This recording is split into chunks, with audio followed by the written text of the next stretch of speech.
You are watching the Vodka stream.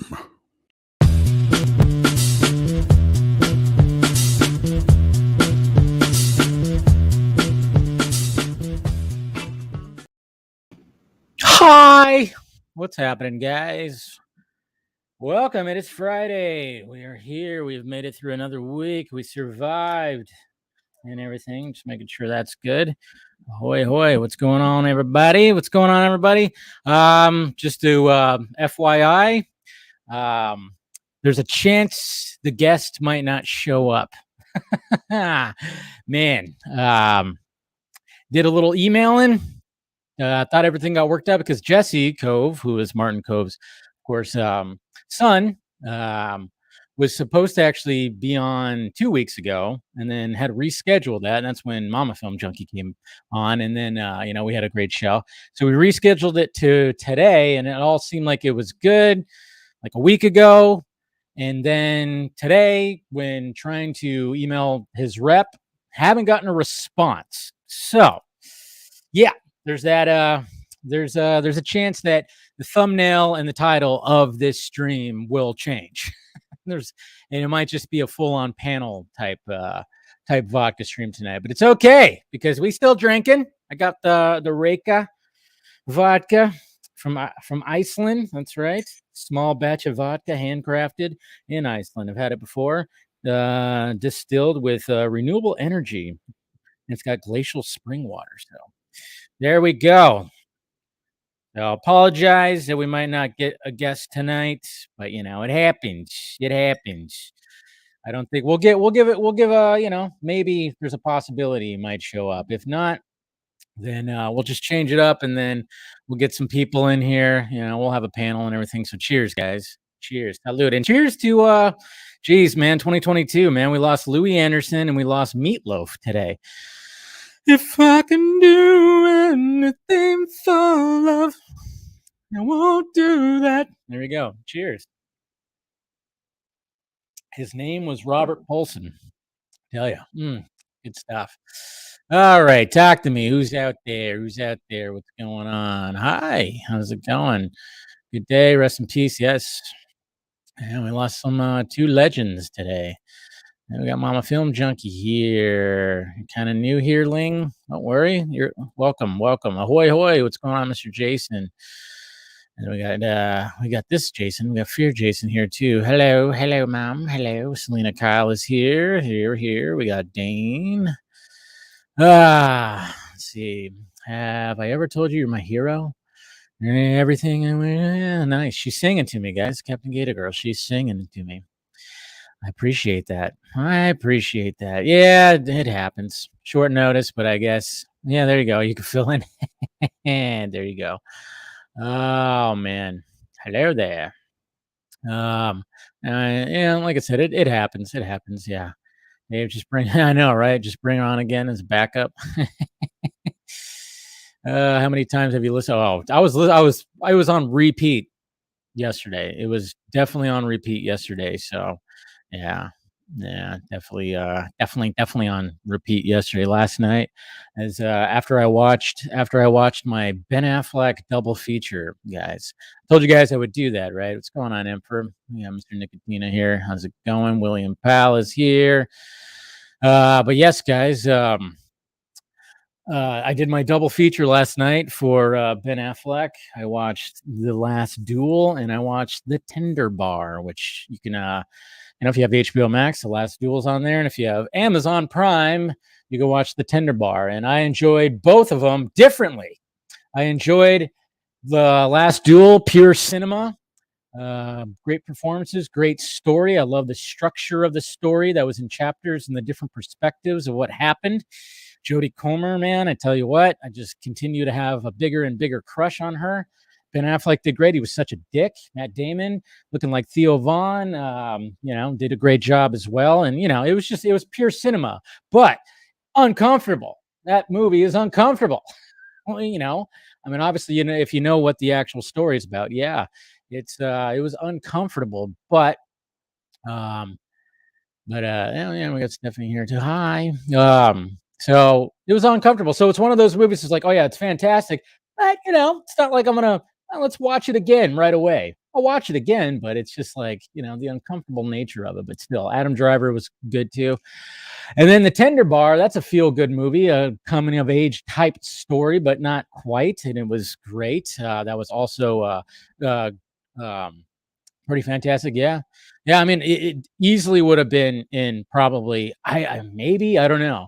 If I had to rethink my list, would it have fit in there? I mean, it was pure fucking like, it was great. It was fantastic. It's just the uncomfortable nature of the story, though. It's like one of those where you're like, okay, it's not, you're just not going to throw it on. But The Tender Bar is a movie that you could throw on and be like, hey, it's a good story. It's a good, you know, so I enjoyed both of them big time, but in different ways. When the last duel ended, I was like, "Holy shit, that was intense!" I mean, especially when you see that last duel between Driver and Damon. It's. I mean, it's fucking Ridley Scott, man. The man knows how to craft a scene like that. Am I glitching? I'm not glitching. Am I? Am I getting glitchy right now? Looking at the YouTube feed. But The Tender Bar, if you haven't seen that, yes, Ben Affleck does great in that. But Ty Sheridan, man, he really, he really did a fantastic job being the star of that movie because it's revolves around his character more than anything. Ben Affleck plays his uncle, who of course owns a bar. It's just kind of funny too because both, I mean, props to Ben Affleck, man, for still, I mean, he's defeated. He's defeated his alcoholism and stuff, and but yet, he plays, especially in the last duel, he definitely plays, yeah, somebody who likes to drink a lot of wine, that's for sure, and act like a dick. But, yeah, I wonder, you got no glitchy? Okay, it's not glitchy. Good, good, good. Looking, fine. Okay, good. I thought I saw like a little glitchy glitch happen, but what can you do? So, yeah, I mean, it doesn't really look like he's gonna show up here. So yeah, doesn't seem like Jesse's gonna show up. Maybe we'll get him again. We'll try to get him on later on. I don't know what happened or something, maybe. So I'm gonna go ahead and change. Let's see. I'm gonna edit. I'm gonna change this. I'm gonna change it because it just doesn't seem like he's gonna. I made a second thumbnail just in case. I made a second thumbnail of obviously of like certain events that happened this week that we'll talk about. Let's see. Let me go ahead and change that. Okay. It's all good. We'll get a panel in here. We'll get some people in here and we'll talk about some of the stuff this week and random stuff too. Oh shit. I need to do that. I need to transfer it over, dummy. But anyways, yeah, okay, we'll do that. Don't worry, it's not going to have Joss Whedon in the title or not Joss Whedon in the thumbnail. I'm tired of, I mean, it's not like I'm sure we'll talk about some Joss Whedon tonight, but I was like, I'm not going to put him in the freaking thumbnail. Fuck that guy. Fuck that guy. Let's see. All right. Sorry. I had to like transfer it over to my laptop here. But there's a lot of batness that was happening out there this week. So we'll just change the title and the thumbnail to have some bat people in it. We'll just do that. There we go. Okay. All right. Oh, crap. Oh, okay. So I can't change it right there? Well, that sucks. All right. Well, I have to change it through YouTube. Why did I do it through StreamYard? I don't know. I don't know. And now my laptop is lagging. That's probably why I saw the lag earlier. But anyways, jeez, Vigilante. Put Vigilante. I know, right? Everybody's loving Vigilante now. I just saw somebody post about Vigilante as well. I mean, it it was funny how when you first saw Vigilante like in the promos and stuff like that when it came to Peacemaker, everybody was kind of wondering like, is he gonna be somebody? And then he was kind of annoying at first, kind of annoying. I mean, the character kind of was like, but then all of a sudden it just was like this last episode, everybody's going, okay, Vigilante, he is now my favorite. A lot of people are saying that. So yeah, that's pretty good. I just got mentioned. What? Okay. My laptop is now acting really slow. That's awesome. Cheers, guys, to Friday, man. But yeah, so hopefully you guys saw my review. I mean, obviously it was all right. I'm gonna change it now. There we go. Sorry. let's see. I'm gonna call it the Bat People. There's a really good image. There's a really good image of Leslie Grace as Batgirl that I tweeted out. I don't know if you guys saw it, but it's like it's just funny how these set images are like are better than the. Why can't I change the thumbnail? Oh, there we go. It's funny how the set images are looking better than the actual promo. It's almost like they shot the promo just to have people, be all crazy about it. All right, there we go. Changed it up. Now this is just a full panel kind of thing. Ooh, tomorrow, that's right. Niners and Packers. Niners or Packers. I mean, I'm going to root for the Niners because, it's my brother's favorite team. I don't really have a favorite team, but, I am a San Francisco Giants fan. So why not go for the San Francisco 49ers? I'll root for them, but it's just going to be, I don't even think my brother's confident, to be honest. I don't think he's even confident. So, yeah, I don't think he's confident either. So, all right. All right, go ahead and start bringing some people in here. Okay. Yeah. It's, I mean, the Rams and the Niners. I mean, that's like I've told you guys, my dad's team is the Rams, my brother's team's the Niners. So naturally, I'll root for them. But I mean, they're going up against Rodgers and fucking Brady. That's going to be a little tough. Let's just say that's going to be just a little tough. So let me see. Where else am I at here? Come on. There we go. Boop. All right. Okay, but yeah, it's gonna be exciting weekend of football though. Weekend. I always love. I mean, playoffs with any sport is great, but yeah, I just love especially playoff football. It's been pretty damn exciting, that's for damn sure. So, has joined the stream. Okay. All right, let's start rounding some people in here. Let's see. I mean, he's not exactly, John Kreese's son, but he's still a fan. There it is. Blast that meatloaf, baby. May he rest in peace. I mean, seriously, let me lift that needle. I had to bust out the vinyl. It had to happen tonight. Yeah. That's good. I know. I mean, he lived a pretty full life. At least. I mean, it was what, 74 or was 74? It 84? Yeah. It was 74. Yeah, that's right. Yeah. I mean, it's always sad. But but two legends. I mean, I don't know if you were ever a Louis Anderson fan. You know what? I really wasn't, but I do remember. What was it? Little Louis. What was that cartoon? That was the weirdest cartoon. Yeah, Louis. Weird cartoon. I mean, it was.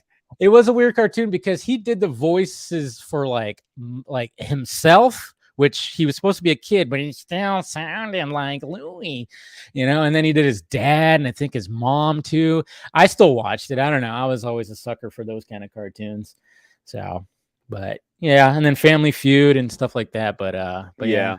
The meatloaf thing though, that I'm really getting sick and tired of this. I wake up and you're in the bathroom, you're looking at your phone first thing, and it's like, this is not how I needed to start my day. It just reminds me of like the day my junior year of college when I used to have NPR, like when the alarm would go off, it would be the radio that would turn on. Yeah. And I just remember waking up one year, junior year of college, Fred Rogers died today. I was like, oh, fuck off. No. I know, man. That's not how I need to start my day. No, it's not. I know. I mean, when Bob Saget passed away, I had just pulled up to my mom's house and it was just like one of those like, what? And then I told her and she was like, what? It's like, I don't know, man. 2022. Stop it. Stop it. And we got Steven here. What's up, buddy? Hey. And then I saw that he died and I was like, what? Everyone was like, what? And we were like, what? And we collectively said, what? Yeah, I know. His name is Robert Paulson. I know. I saw you post that, Steven. Yeah. I don't know why everything is red. You have anger issues, Steven? I think that's you wouldn't like him when he's angry. Angry. Speaking of that, I saw Edward Norton. He posted that that picture, like a little behind the scenes, because Meatloaf obviously in Fight Club, and he posted that picture of him hugging, pressed up against those tits. Yeah, man. It's funny. My first, I mean, of course, I saw Rocky Horror Picture Show, but my first real memory of like really falling in love with Meatloaf was like 2005. I was installing the hardwoods in my first house, and Paradise by the Dashboard Light started playing on the radio. And if anyone's familiar with that song, there's a certain, the whole topic of the song, and then you get to the baseball game, and if you're listening to that, you're like, wait a minute, am I hearing what I think I'm hearing? And I just stopped, and my dad and I just sort of looked at each other, and I just was like, I love this fucking song. This is fabulous. Yeah, I never really got too into his music. I'm not gonna lie. Like, I never was like a huge fan of his. I mean, obviously you hear his music. He had a very recognizable voice and everything, and and I will do anything. I mean, everybody knows that song. Which is funny because my dad told me a story today about that song. The radio edit. Oh, that's right. It's only like 5 minutes long. But the version on the album is over like long as hell. It's 12 minutes. And the funny thing is that if you listen to the song, I would do anything for love, but I won't do that. Yeah. If you listen to the radio edit, you never know what he won't do. Yeah. What he won't do. You have to listen to the album version. And it happens at the very end of the song. They tell you what he won't do. Oh, wow. Yeah, I have to go back and listen to that. So I think I have heard the full version, but every time you just always hear the radio version. Then I forgot too that he had like a little cameo in Wayne's World also. I don't know if anybody remembers way that. too long since I've seen that movie. Yeah. Wow. It's when they show up to that club, the Gasworks. He's like the guy that's letting everybody in. I didn't know. I was like, oh yeah, that's right. He was freaking he was in that. And I forgot he's made cameos and other stuff too, but yeah, may he rest in peace. And then I don't know. Hey, Steven, were you ever a Louis fan? Louis Anderson? I was gonna say that was one of those shows where like I feel like I watched it like several times a week, but I could never tell you what it was about or what was going on or if there was it was like Bobby's World. I was about to say Bobby's World, but like after years of drug, like a burnout from like a drug burned out version of Bobby's World. Like if Bobby grew up and like abused drugs and then made a TV show, that was like what Louis was to me. Yeah, because to be honest, like I'm the same way with Bobby's World. The only episode I remember is when he made a haunted house, or I think it was him and his crazy uncle who made like a haunted house, but it was made of all cardboard. And I remember me and my best friend at the time, we tried to make a haunted house with like cardboard boxes, and it of course didn't look as cool. That's the only episode I remember of Bobby's World. I remember the beginning, and the song and everything, and it's just kind of funny because Howie Mandel, he did that. I mean, he's the voice. He did Gizmo, right? That was him. Did the same voice. I thought he did multiple of them also, but I mean, I could be confusing it with Louis. Yeah, that's right. No, but it's just that voice. I'm pretty sure he also did Gizmo. Yeah, I think so as well. But that voice was always like part of. I guess it was part of his act at one point, and then just incorporated into a cartoon. Those are both one of those shows for me. Louis more so, just because I never knew because the opening with the live action, and as a kid, you like kind of tune live action stuff out. But Bobby's World, I remember, is one of those ones where I feel like this happened back in the days of TV. I had to tell my kids about. We were like, whenever at a hotel, the kids are like, "Skip the ad." I'm like, "Well, you see, television is owned by corporate conglomerates, and they don't even give them a lesson because they're used to YouTube, like just skipping." But back in the days of like TV and reruns, I feel like every time I watched, even though I watched it like multiple times a week, 90% of the time it was the same episode. Yeah. I feel like. Always And seemed 'cause like it was the case, right? I feel like and I don't know why, if that's just my perception. I also am kind of screwed up because when I was really little, not Bobby's World, but like when I was watching Sesame Street and stuff, I didn't find out until I was like a teenager that my mom had like canceled our cable subscription and had recorded like a week's worth of Mr. Rogers and Sesame Street and like PBS stuff on VHS tapes. And I had just been watching those on loop forever. So like I had Wow. like 5 letters of the alphabet from Sesame Street that were just You didn't get the whole alphabet. like really good at A through E. But after that, like C is for Cookie was on there. So like I was set. Like that's all I needed. But I think we had Put Down the Ducky too. So like she recorded the best week of Sesame Street ever, Oh, wow. probably. But or probably it was just reruns. Probably it was just like the best of reruns that she recorded. Did you ever get to see the Follow That Bird movie? Yeah, is that the one where the big bird is being chased? Yes. Yeah. Because there were multiple Sesame Street movies, I think, right? There was also like a Night at the Museum type one that had that was like it was even like a ancient Egyption tomb. Wow, I remember way random stuff from my childhood. I'm sorry. Those were weird too because weren't those the crossover between Sesame Street and the Muppets? I'm not sure how that shared universe works. But like, isn't there a crossover with like Fozzie Bear and Kermit? Well, because Kermit's in both of them. But then I feel like what's the I feel like they like they drive past or something in the Studebaker from or maybe maybe the VHS skipped. I don't know. It could be that. Am I wrong there? I feel like there's some weird level of crossover between. So, it was funny because I was never really into Sesame Street as a kid. I never really got into it. I don't know, just wasn't my thing.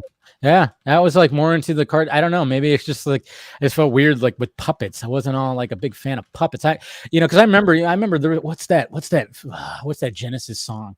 Phil Collins and whatever. I forgot what song it is, but they're like them as puppets as a music video. Freaked me the fuck out. That's all I could say. So maybe I had a thing with puppets where I just didn't like puppets. I don't know. Well, you're in good company. My wife wasn't into puppets either. Like my mother-in-law tried forever to get my wife into Sesame Street, and she was totally a Mr. Rogers Neighborhood kid. And yeah, I was more of a Mr. Rogers guy. I was a Sesame Street guy, so I wasn't either. It's weird. Like I just all right, and that's why I found Avenue Q to just be the most inappropriately funny thing ever. Just because Scott gave me a weird look when I said it. There it is. Got it right there. That's that Studebaker, huh? The most ambitious crossover. That's hilarious. Yeah. Yeah, but I just never got into it. Just never really. I don't know why. It was a weird level of because I'm talking about Sesame Street obviously here, but like I was always Mr. Rogers was way more my speed, and then because of that, whenever Sesame Street comes on, there's just this frenetic level of like, "Hey kids," that's like, well, okay, yeah. Like after Mr. Rogers being like, "Let's talk about the alphabet," and then you've got like, "Rah!" Like, See, yeah, and then they had Pee-wee's, Pee-wee's Playhouse, which that was just insane. Oh man, I so watched every episode of that. Did you? See, I watched the movie. I like the movies, but I didn't really watch the show. Used to be in charge of children's programming in general was just dropping shrooms. Out, like, yeah, the War of the Dead. Not while they were making it. They just burned out every dopamine receptor they had and everything. Because even stuff like Bed Knobs and Broomsticks or Chitty Chitty Bang Bang had this weird level of like not just desaturated, but like. It felt like they had burned the film stock or something. There was just this level of like grunge or the original Willy Wonka even that's like almost like creepy. We don't know which way we're going. Or the dude in the alleyway. Yes. Roger Rabbit has a lot of that in it too. Oh, Roger Rabbit is fabulous. Of course, I still to this day go, it's Chinatown with cartoons. Why did it pretty much is, yeah. I rewatched Chinatown like a year or two ago, and as I'm watching it, I was going, oh my god, Roger Rabbit is just a remake of Chinatown. Jeez, man, yeah. When it came to that movie too, wasn't there supposed to be like a sequel at one point, or they keep on? It's always been thrown out there that there was supposed to be a feel like sequel. there was news about that recently. Yeah, I thought there Yeah, was. there too, was. like, Yeah. And I'm like, why? What's taking so long? I mean, isn't Hoskins? He's passed away, right? Bob Hoskins, he passed away a while ago, right? But yeah, I always wonder, like, why wasn't there? I mean, that movie was huge and it was great. It was, and it's just that was when it's kind of weird when it came to like movies. Like when you think back in the 80s and 90s, you kind of just go like, well, why wasn't there a whole franchise? Like nowadays, everything is like green light, sequel, spinoff, shows, everything, you know? Well, there But was a cartoon series for Roger Rabbit, though. That's true. Can I read the first paragraph of the Disney Wiki about Roger Rabbit 2, The Toon Platoon? Okay. Okay. Roger Rabbit 2, The Toon Platoon is the unproduced sequel to the critically acclaimed 1988 film Who Framed Roger Rabbit. It follows Roger Rabbit learning that he is adopted, going out to search for his birth mother. The script takes place from 1941 to 1943. Steven Spielberg refused to sign off on the film due to its cartoonish depiction of Nazis. Oh, Jesus. Wait a minute. Wait a minute. So there we go. This is falling under the category of films I'm glad that were not made. Yeah. The ride for that would be right next to the Splash Mountain at Disney and it's World. like it's similar to like when E.T. Remember, did you guys read the synopsis for E.T. 2? Like how dark it ended up like getting, like when it came to like an other alien race. And I shouldn't say weird because like I don't know, we can get all Disney conspiracy or we cannot. But well, his head is in a jar so somewhere, weird how Disney is not under more like mainstream ire just in general any day of the week, considering their past issue with representation of various cultures and ideologies. Yep. Yeah, it was pretty rocky. Batman v Superman, Zack Snyder are the evil ones. Like, oh god, Cool World. Yeah, do you remember Cool World? Brad Pitt, Kim Basinger. I mean, it was not a kids' movie. No, it was not. But there was one scene in that movie that I watched on repeat, and I think I know which one you're talking about because I remember when that came on HBO. It was like, I mean, it didn't really show anything, but it was still, it was sexy as hell. It was very sexy. I mean, there was just, and this was, of course, before Brad Pitt was Brad Pitt, and I mean, but Kim Basinger was still Kim Basinger, very much so. Jeez, she was like in her prime right there. It was like, like we're talking Kim Basinger like in the 1992, yeah, that's like a little bit after Batman '89. That's we got My Stepmother as an Alien. Love that movie. That's Aykroyd, Allison Hannigan. It's just this era of and then there was like The Getaway 2 years later where she and Alec Baldwin. That's right. No man, remember The Real McCoy with Val Kilmer? Did you ever watch that one? No, I never did watch that one. Yeah, it's not a bad flick. Not a bad flick. I liked it. It's all about heist and thievery and stuff like that. What's going on, Mr. Ray? How's it going, buddy? Ray. The Getaway. Getaway is a good movie. Yeah, that's like an underrated like one that no one has like ever. It's weird too because it's Baldwin and Basinger and they were together. Michael Madsen and Phillips. That was the first thing I saw Philip Seymour Hoffman in. Yes, he's totally in that movie for like 5 minutes, but like it was good enough that I was interested in watching the original with Steve McQueen. Steve McQueen and what is her name? Oh, what is her name? You're gonna make me look this up, aren't you? Yes, please. No, please do, because it's one of those names. It's like as soon as I hear it, I'll know like who it is. But 1972. Yeah. Come on, Steve McQueen and Ally McGraw. Thank you, Ally McGraw. I kept wanting to say Ally Larder, and I knew it wasn't Ally Larder. But directed by Sam Peckinpah. Oh yeah, yeah, for sure. I still need to see the original Thomas Crown Affair. So Me do too. I. I had not seen it. Yeah. Yeah. Yeah. Speaking of Steve McQueen, I mean, like, he was in the original Blob movie, and I remember when I watched that, I think it's on the Turner Classic section, section of HBO Max. So I put it on. It's just kind of funny because he's like 31 years old, but he's supposed to be like 16. When the cops are like showing up and like the cop looks younger than him, but he's calling him boy, or something like that. I was like, this is hilarious. This is hilarious. This is so. The 1980s Blob fucking freaked me the shit out. This one is just so ridiculous, but it was for the time. But it was just funny how it's like he was like 30 years old and he was playing a 16-year-old.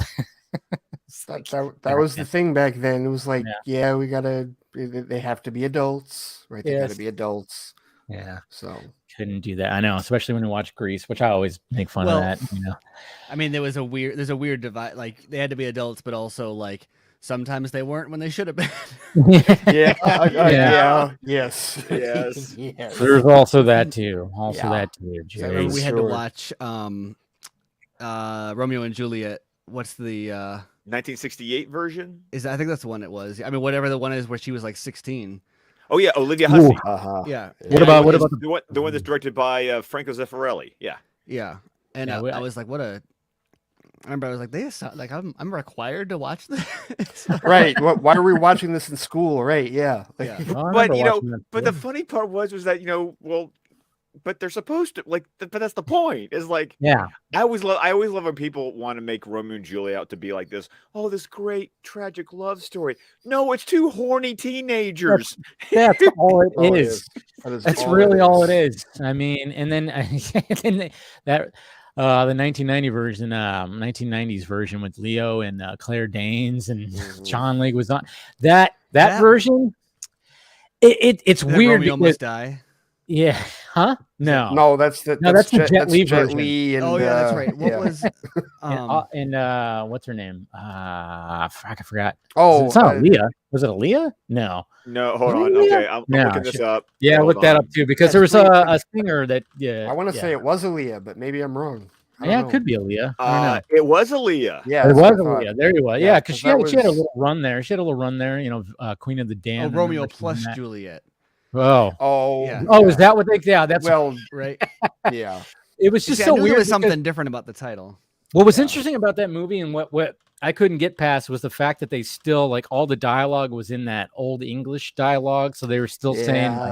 It was just, and then of course, their swords were their guns, which I thought that was kind of cool. Rapier 9mm. Yeah. And it would have a sword emblem on it or something like that. So it was cool, but it's just they just kept that dialogue, that old timey dialogue, and I'm like, it feels very I was gonna say who directed it? Baz Luhrmann. Oh, okay. That's what I was gonna say. It feels very Baz Luhrmann. Yeah. Spot on. Hey, I also want to. But I was like, before I say that, let's make sure it wasn't actually him.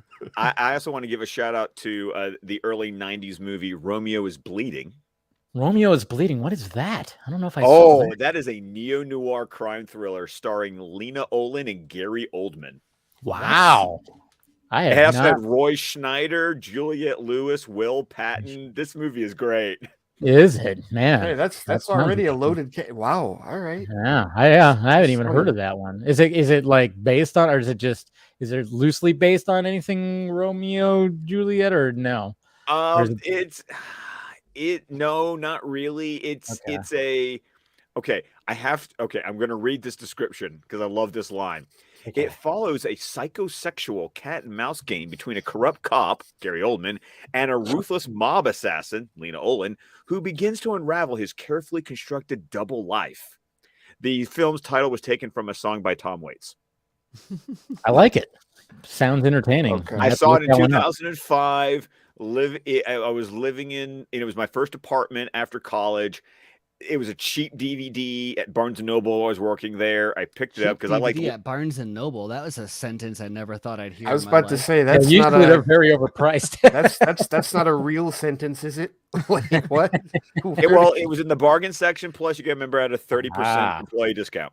That's there we go. Okay, that helps. That helps. Yeah, because I'm saying some of those. I remember Barnes & Noble. They ain't cheap. I was I hit up the the Hollywood Video and Blockbuster buy 2 or buy 3 for 25 Oh, yeah. deals. Yes. Oh yes. For all the new Yes. releases. I've got a whole Yes. binder full of like from like 2005 to 2008, like every single new release. I had so many of those stupid Blockbuster cases in my house.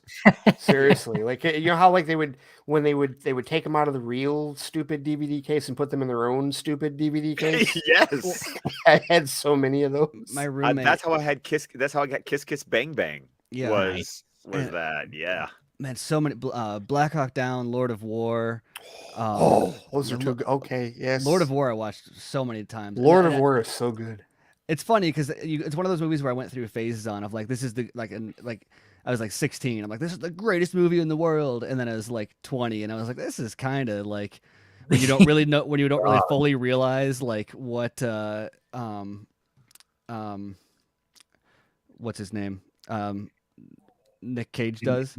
Yeah. Yuri. There's like Yeah. you get to that point where you're kind of like, I don't really know, this Nick Cage stuff is weird, and I watched it Yeah, a couple yeah. years ago, You and I was start like, realizing- oh no, this is amazing, this is like Yeah. fire.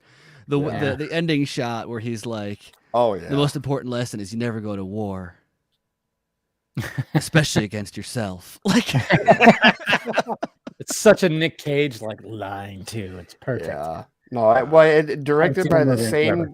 directed by the same man that directed Gattaca. Just Oh, probably why really? Ethan Hawke is in it too. yeah. Gattaca. Gattaca's so good. Well, Man. Jared Leto's in that. yeah, Leto Jared is in Leto's it. Yes. Yeah. You have some. There's yeah, so much Gattaca. cocaine. Ray, I watched before I was going to finish it because I was going to wait through the guests, but then Dave had to be all like, "Get on the vodka stream," and I don't have a guest. I know. I It was- wasn't I my was- fault, man. I was halfway through Requiem for a Dream. Oh shit. No, halfway. Yo. Oh, Oh, only halfway, huh? no. Yeah. I'm at just so you know where, because I don't want spoilers yet. I still got the other half of the movie to watch. I'm at the point where Jared Leto is talking to Ellen Burstyn, and he's realizing that his mom is hooked on uppers and downers, and I'm at that point in the movie. Yeah, So you're Okay. it's only going down. I've never Only seen going it. down. But Yeah.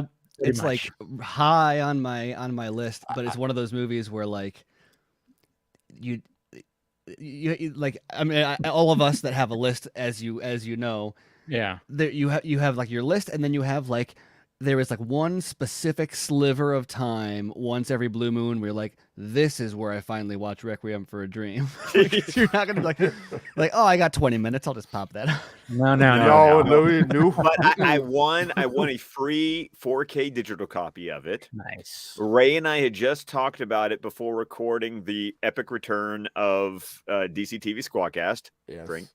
And for patreon.com so Squawcast Media, Tim and I just recorded a review of The Fountain, also Oh, so written and you're directed by yeah. You're So, on yeah. Aronofsky. I can never say his last name. either. Aronofsky. You can't say any Aronofsky. names, Dave. I I don't- know. I don't know I that- butcher names all the time. I I think don't know that anybody should ever be in an Aronofsky mode necessarily. His movies aren't the kind you binge. They just aren't. No. no. At least they shouldn't. Well, be. but I'm kind of rewinding because it's like I watched, I originally watched Black Swan, then Mother, and then I rewound and saw The Fountain, and now I'm going back and watching Requiem for a Dream. So, Yeah. See, I haven't seen Mother or The Fountain, but I've seen Requiem. I've seen Pi. I've seen Hi. That was his Black- first, right? Yeah, yes. but Pi is. And my buddy, I was like, "Is Pi worse than Requiem for a Dream?" And he's like, "Yeah." And I was like, "All right." So then I watched it, and I was like, "Yeah, you're right. Thanks for the warning." Wow, Yeah. that was pretty messed up. Yeah. When it comes to Mother, I mean, that's one of those movies where I told every mom that I know, don't watch it. You don't need to. Yeah, you don't need to. Yeah, you get Black good. Swan, I was very intrigued by. There's something about Black Swan that appeals to me on a sick Gee, level. what Oh, is it? really? Is it I wonder Natalie what it could Portman and be. Mila Kunis, possibly. Actually, no, it's actually it's Natalie Portman in the ballet. know. I'm actually not lying about that. Yeah. Okay. It- All right. it- I gotcha. Oh, shut up! Listen, You should have been on. You should have been on that Fountain review. You get torched, by the way. You and Jordan. you know what? Fountain is underrated. That's a It is really, very like, underrated. It's a very good movie. underrated movie. First of all, it's mean of you to torch Jordan, considering the reason he wasn't on. Oh no, come on. We torched Jordan because how many times has he done this? I mean, it's okay, but I buy this one. That I know. one was. That was I like, do too. Yikes! But no, like I've been a Natalie Portman fan since The Professional. And I can say that because she's only a year older than me. But like that's like since that movie, like I have just been a fan of her career. So that was number one. Like Aronofsky was like the bonus for me, like watching that movie. And then I was like, oh, okay, this is just what you do. This is what, because at that point I'd seen Requiem, I'd seen Pie. Did Noah come out before or after that? Noah came out after. Oh. I was looking at IMDb.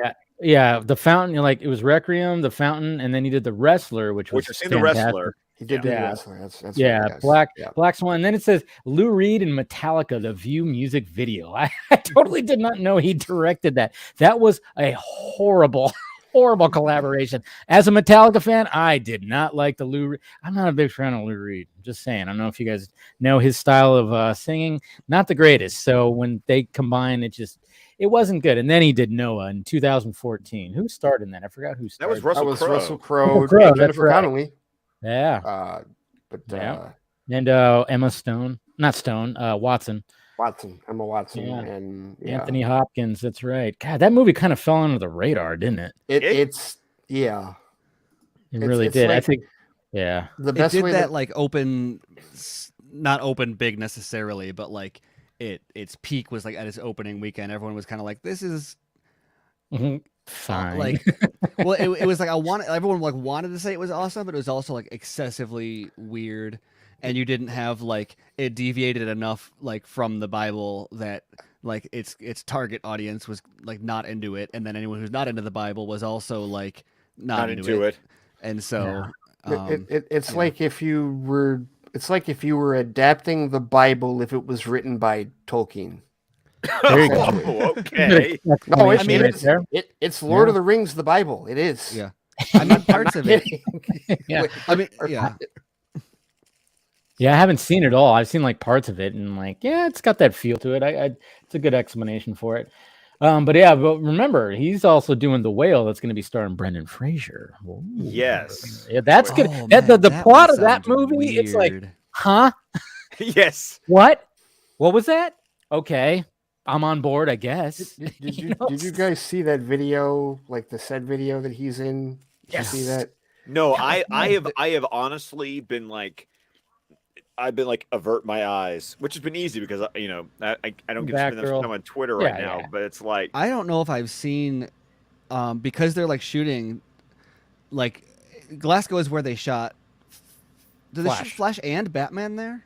Is that like Batman for sure? Yeah, because yes, with those two, there was a lot of access, but not nearly as much as there seems to be for this. It's almost like they're welcoming it. No, I think they're welcoming. Well, no. One of the reporters from Glasgow said that it was an open set, and he just walked in. He was standing next to the cameraman shooting. No, like since the official photo, like it's like they've just been shooting all outdoors. Like there is so much. Which is why I think I mentioned that last week. Which is why my speculation on why they released that Batgirl image when they did. Was because there was about to be a bunch of set photos. Ironically, they should have just let the set photo leak.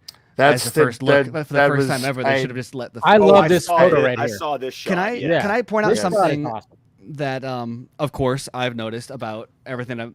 Every time you see a set photo, your carbon fiber thing, I think, looks really obvious here. Yes, yeah. It's definitely well, there's that. But look at every single set photo. Look at how there is a floodlight of some kind of color. On the scene, and go look at some of the like shorts or the or any of the movies, I guess, from it's not I never figured the name. Bilal Falal and Adil El Arbi and Bilal Fallah. Adil is the other one. Which I watched a podcast interview with them about where they talked about how they got to direct Bad Boys 3. I And it still was like need to they had a see that. scheme It's when a they were. good movie, Ray. You need to see They it. were- Everyone they has were- said that it's like the best of the three, and I'm like, It's- that is a It's bold no. statement.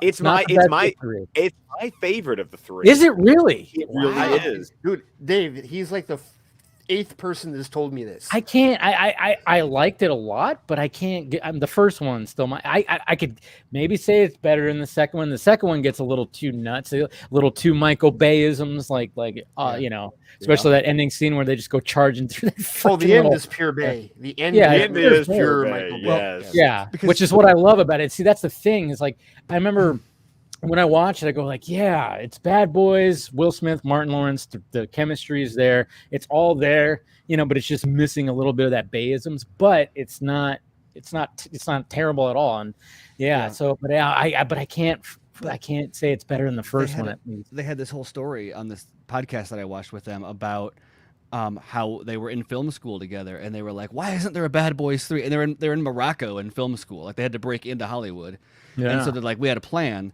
They were like, "We're going to direct a movie, and it's going to be really good, and then we're going to get attention for it, and we're going to do another one that's really good, and then we're going to go to Hollywood, and we're going to say, make Bad Boys 3." And so like they did, they made a couple movies, and then they were at a Sundance, or they were at a film festival, and Jerry Bruckheimer was there, and they were like, "Bad Boys 3." Their chance. And he took them to their office. He's like, one of our first meetings in Hollywood was in Jerry Bruckheimer's office, and he sat us down. And he said, "So what do you guys want to make?" And they looked at each other, and they're like, "Bad Boys 3." With this. I could agree with this right here. Yeah, Okay. Jose. 1, 3, 2. 1, Yeah, I 3, could 2. see But that. Okay. and I haven't seen Bad Boys 3 yet either. But What? if you look at their visual style from the Right other on the bottom, Dave. from the Keep other them on the movies they've bottom. done, is they have a lot of kind of shallow depth of field, lots of colored lights with like refraction, and lots of pretty bokeh and stuff. And you start like, for example, that second set I photo was that leaked, noticing that too. the but one from the one videos, that leaked where there's like the umbrella in the back and there's the lights and there's Oh, this the one huge- that everybody loves you more look at than the light. the- Look at the lighting on that and the way it's set up. That there's like a mirror even down or something, a reflector of some sort down on the stage, and that light is cranked, and it's a temperature light also because it's later in the. You can see from other shots at the same time it was later in the day. So you look at that, and that's like I can almost guarantee you that's going to be like a golden hour. Yeah, look, imagine the look the bokeh of like the balls behind her. Imagine the lights like behind my head here. Like you get some of that soft focus, or like the water, like the water hanging down off of the railing there. That's all fake.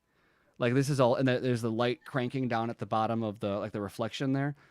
And then you've got this kind of yellow bathed look. This is 100% going to be like almost like a nightmare-esque color palette. This shot right here. I mean, talk about the colors. Look at that. Like that. Yeah. Or look at any shot where there's kinda any cool. shot where there's smoke. There's a big like, and I started noticing this in every single one, especially after I watched their other stuff. Like this is going to be a everything I see reminds me of like the club scene in or just in general the whole movie of Collateral. Like it's got that Michael Bay kind of. You're raising the bar here now. I know. But I'm saying like. I hope so. I hope so. To compare it to the movie, I don't know if it's fair to do that yet. But like when I think of Collateral, I think of that like. Yeah, the nightclub, the L.A. nightclub, all the taxi lights, the street lights, the club lights, like this, like everything is so. It's like L.A. noir. But, yes.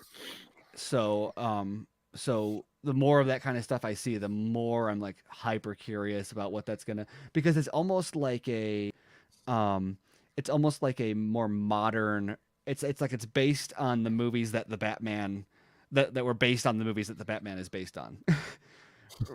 I get what you're saying. Like you have like the Fincher and I guess even going back further, but into like the Taxi Driver and stuff like that, like the Scorsese stuff. But then you have like the filmmakers that were inspired by that did all the more like L.A. noir kind of like 90s stuff. And it feels very much like it takes a lot from that vibe, at least from set photos. Who knows what it looks like in camera, but you don't have a light like that cranking on camera if you're not going to have, if you've got smoke and you've got a colored light and you're cranking it that much, there's no way you're not gonna throw a shallow depth of field on there and get some glorious like Well, refraction going on. the video I was talking about with Fraser, I Yeah. was really bringing it up because he's got chops. I noticed that, like, he's got like if you look at his face up close, he's got like a little, like, some thin chops on the sides of his face, like they're giving him that kind of a look for Firefly. And like it was a shot where like he had like set a pharmacy on fire, and he's walking away from it like.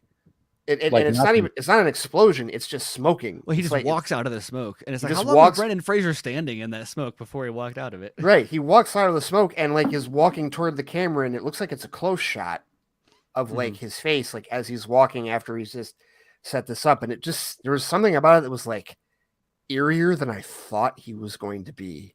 Yeah. Yeah. Oh no, he looks like he ain't Well, he fucking stops around. and he looks back at it. Yeah. Right. Someone in the, and I meant to, this is another Yeah. example. Someone said John Wick, like the red circle in John Wick. Yeah. But the Oh, aesthetic yeah, reminds me a yeah, lot Yes. of that kind of John, and not clubs are easy way to refer to it because they got a lot of colored lights going on in clubs. But John Wick in general has a lot of that colored light, kind of effect going on, especially in the third one. But Really in all three. But yeah, in all three, but that's a way that like each John Wick movie has like a different flavor to, like, you know, if you're watching John Wick 1 or John Wick 2 or John Wick 3. Yeah. I agree. Yeah. And Jose, I saw you. Yeah. We're not going to show it because it's like a lot of stuff, but someone actually edited together like something that's happening, like with I guess, you know, I think maybe it's the pharmacy burning, and there's Batgirl involved with it, but somebody actually edited together like almost a whole sequence of like. I don't want to go that. That's the think tank going too far. I don't want to. I saw it earlier. It's actually very well done. Like somebody they did good with the audio. I think they even added some audio, like with the patrol cars that come in the fire truck that comes in too. So I love that because you got this with when all those set pics from the Flash, because it was the Batfleck stunt double, where we're getting all these like HD set photos from these movies now, and compared to what we used to get from as far as set photos go, it's way better because it's actually like, it's not like these grainy bad looking, like you're actually getting professionally, like people getting up close with good cameras, and so you're getting better looks than you used to, but also it's like second unit stuff a lot of the time, or it's, you know, you're getting the stuntmen, and you're getting like really cool looks at not just the movie but the behind the scenes stuff without spoilers and oversaturation. There was a lot of second unit like stunt double stuff that came out today.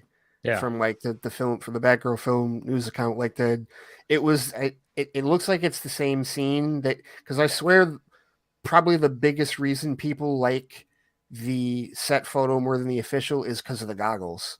I guarantee that's a huge reason. You know, another thing that even I, as someone who is on record for saying I liked the costume because I like Burnside, I do appreciate how in the set photos the purple is a deeper purple. And you know what I noticed also? I looked up. I love looking up like Google Maps and stuff of when this stuff is going on to try to figure out. Like, I was trying to find out where that was shot because I was trying to figure out if there was like a Gotham clock tower sort of thing going on, for her like hideout, and it turns out it was not shot at a clock tower, but the building that it was shot at, based on like the color of the bricks and some other things, when I kind of put it together, I was like, oh, they blew the saturation on that photo out because it was like a rush job. They took, who knows if it was a part of a scene or if it was shot specifically for that purpose, but they wanted to make it look like a more polished, and maybe that's what the color grade of the movie is going to look like, and that's why they did it. But it didn't just impact the suit, but it also impacted like the bricks on the wall behind her, and so you don't just have like the suit is too purple, but it's like too purple with like a red orange, which doesn't go with the purple. And that's the kind of thing that color grading is going to fix. And I don't know if it's going to be that purple or if it's going to be toned down or what, but yeah, I've definitely been digging some of these set photos a lot more though. It's a little bit weird. I can understand why and how that first look. I didn't think it was that bad. I thought it was fine, but as we said last week, but Yeah, I'm loving it. What was that? The you put the bloody one up just a minute ago, or is that just on your Twitter? That one's Yeah, amazing. it was on my Twitter. Yeah, and then there was like a couple other shots too from that. But I mean, it's kind of cool. I'm like, all right, she ain't fucking around. She's getting in there. She's getting down and dirty. I mean, face is all dirty, everything, bloody mouth. It's like, damn, I'm kind of like, I'm intrigued. I mean, yeah, like you said, I think they're deciding, hey, let's lean into this. We're shooting outside, and haven't they been posting videos on their Instagrams too, saying like, hey, there's the paparazzi, hey, and stuff They like have. that. They're embracing it. Yeah, Just I've embrace it. That's what you got to do. Air did that. I mean, with Suicide Squad, it was like it's what it's when people need to realize it's like what they play this game with the movies that it's Batgirl, it's a Bat Family character, but they feel like they need to build a little bit more hype for it. Yeah. So it's like, let's let everyone just. But the weirdest thing though was the Batman and Robin mural, where it was like, and it's just funny because that's what I did the little sketch about that, because it is funny how you put that on the internet and like within like 22 minutes somebody's like, oh, that's a Batman from ArtStation, and that's a Robin from this issue, and it was like, Jesus Christ, that is crazy. But then all of a sudden now we see a mural that has Michael Keaton's Batman. Like, okay. What was the first one just like supposed to be a decoy, or I don't know? It's weird. I don't understand that. I'm scrolling through that news account now.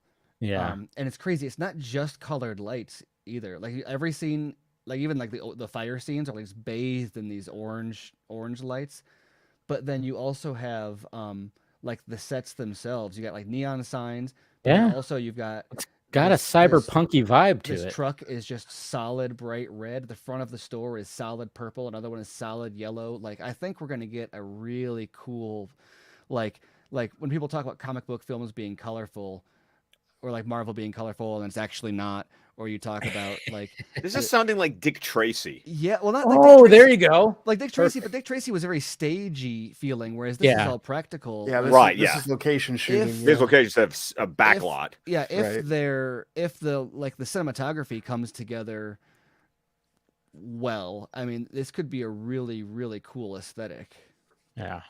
Definitely could. But yeah, and speaking of Dick Tracy, has nobody tried to be like, hey, let's do another Dick Tracy? It's been 30 years give almost. Robert Rodriguez a Dick Tracy movie. Maybe that's too on the nose. That might be because of Sin City. Yeah. I don't think he can go back to that well. Yeah, you can't perfection like Sin City.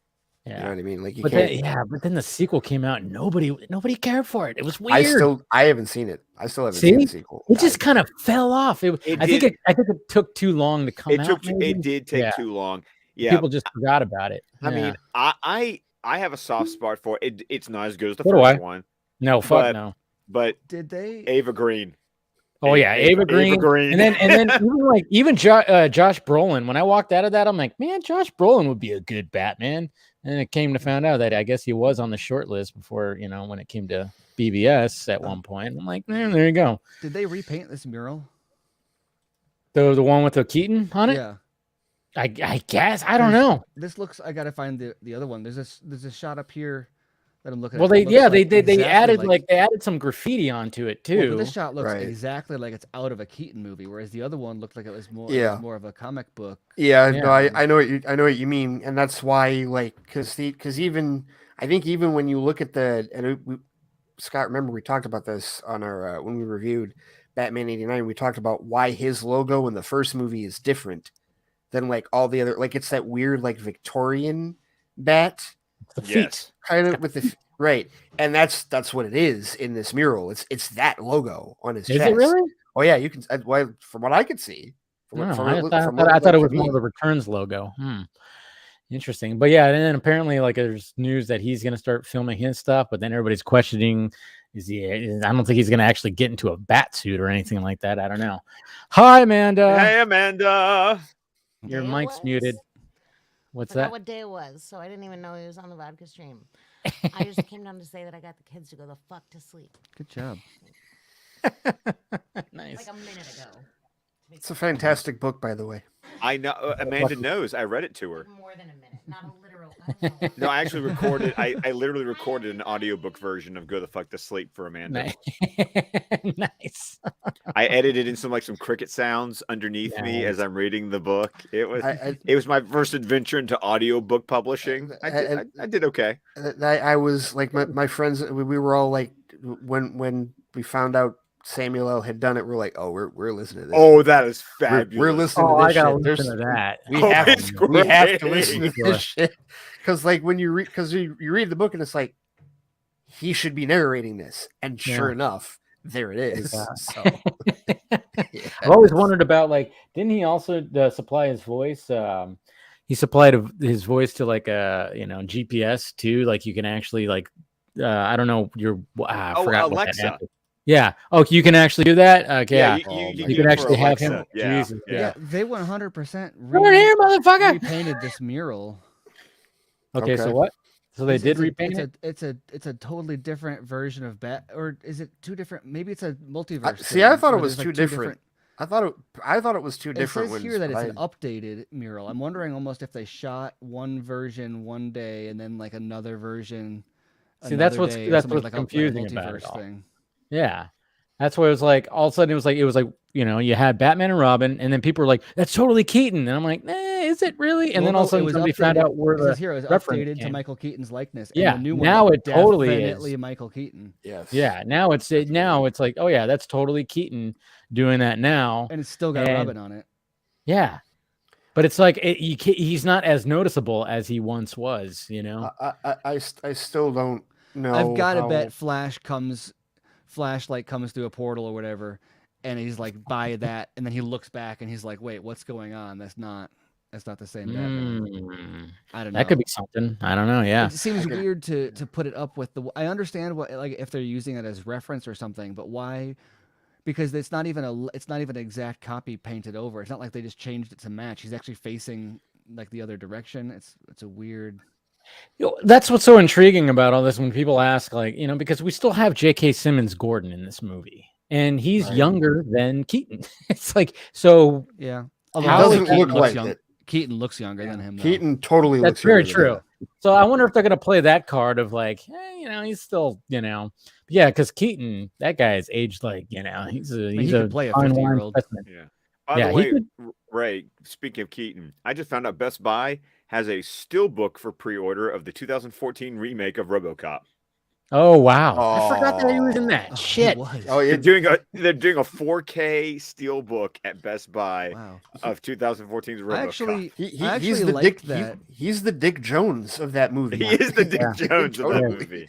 I'm like, if that movie had been titled anything other than RoboCop, that's the thing. It would have been amazing. It was just the problem was that it was a phenomenal just action thriller, but in terms of RoboCop, you can't take the Verhoeven out of it.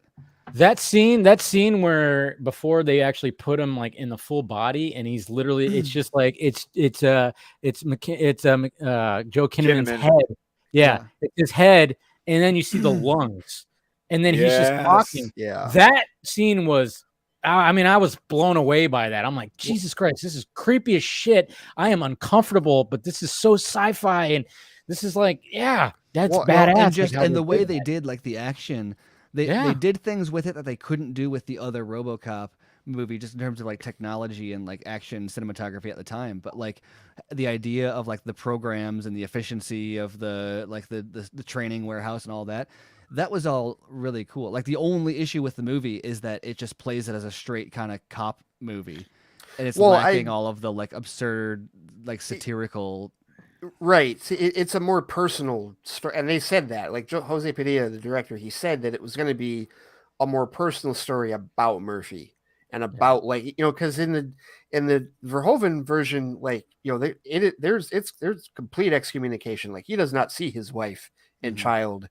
Ever again, he is OCP property. This is whatever. Whereas in the reboot in the 2014 version, it's oh no, he's still Alex, and even the doctors are fighting for him, and the wife is still trying to no, that's my husband, and all there's way more it, and the idea of losing the man in the machine, right? Because Yeah. there's that whole point where like they don't want the programming to completely take over, but then they make the programming completely take over, and he goes like Ironically, full robot. it feels like it of the two Verhoeven remakes. It feels more like the original. I'm blanking on movie names tonight, but it's the other the Mars Total Recall. Total Recall. Thank you. Ah. It's been a long See, day. yeah. We've talked about that I could too. not Like, we're like, totally recall the title of yeah, it. you couldn't totally recall Total Recall. I Look at you. like- Zing. I like Zing. RoboCop 2014 more than Total I did. Recall, Well, it's weird that but Total Recall I do like did them a similar both. thing where it failed to capture that same like level of absurdity. But it was 'cause a it played good it too movie. straight. It was a good movie. But If you hadn't I feel seen, like if they had swapped places, I don't know. It's weird. Yeah. yeah, if you hadn't seen Get Your Ass to Mars, you would. No, that's Yeah. that's true. If you don't see the originals, then you'll like the reboots Exactly. more. It's Yeah. very Yeah. true. That's the thing. It's like when they try to do these remakes or and try to add, okay, we have better technology now and we can write this story better and everything like that. People are still like, nah, sucks. I'm like, yeah, I like the original. Yeah, stupid. Because we wanted like 2 weeks and Get Your Ass to Mars, and Well, I which is still really love weird. the ending of RoboCop. And by the way, Ray, I remember when we talked about RoboCop because it ends way too abruptly. The original RoboCop. I still love the "You're fired." oh, Thank you. That like even as a kid, like the light bulb went off when I saw. And why am I watching that movie as a kid? But like Third grade, watching on TV. Yeah. Third grade. I was like in first, man. that is not a movie to sell toys off of, and yet they did. I I had a So- figurine this big of RoboCop. Well, Oh, even yeah. they were I still played the video game and everything. Yeah. they were still doing that as late as like I think the last one I remembered was it Independence Day that they were still because I remember they were selling like the aliens with that Yeah. one, and that Yes. was like although that was PG-13, but That was even like PG-13, yeah. like the alien the alien movies were like selling xenomorph toys and stuff like that. Oh yeah. I had- I still have and one. Darkman and yeah. Oh yeah. yeah. See, that was a big. And you would see thing, like back commercials then. on TV for it too, and it's like You know how many? I had all the Terminator 2 fucking figurines. oh, man. so many of those. Yes. No, there was one. My best friend. I didn't get it, but he got it one Christmas morning. I remember, after I opened my gifts and blah blah blah. Can I go to Matt's house? And then I go over there. He got the Play-Doh. Like there was like they did this whole gimmick. where you Terminator could 2 literally- Play-Doh. No, it wasn't like Play. I forgot exactly what it was. It wasn't Play-Doh. It was like, but you can literally make the skin over the exoskeleton. Oh, you know what? Yes, I know what you're talking Yeah, about. I know and what then you're you talking could about. peel it off. Yes, you could. Yeah. You could. Yes. Yes, It was totally a remember that. mess. It was a mess, but it was awesome. Speaking of Terminator 2, that scene in Peacemaker with Robert Patrick and Vigilante this week was like the Ooh. Oh best my of God. the whole Dude, Scott, season. Scott, seriously, like, okay, and it's weird because like we have our thoughts about Vigilante over the first 3 episodes, and then it's like the 4th episode was like, screw that here. It's like, Well, It's everyone like what Gunn saying- is doing with this series that I feel like he failed to do with the Suicide Squad is, and it's the same thing he did with the first Guardians, where he's like, oh look, it's this absurd, ridiculous talking raccoon that likes guns, and he gets you to like kind of accept the cartoonish nature of it. And once you're like, oh, it's just a dick joke spouting, bullshit, whatever, then he's like, oh no, but he's got feelings. And the amount of effort the show puts into you just like turning off Peacemaker, like the character, and being like, oh yeah, no, he's just this like the number of dick jokes and the number of butt babies and the number of like, whatever. Like I was talking to Dice was watching it, and he's like, how many bits are in this? It's just like one, like there's never not It's a lot a of bit bits. happening, and I can, it's like kind of wears you down to the point where like either you have to turn it off or you're just like, okay, fine, I'm accepting the bit. And then the second you like surrender to the like, fine, I'll run with your bits, James Gunn.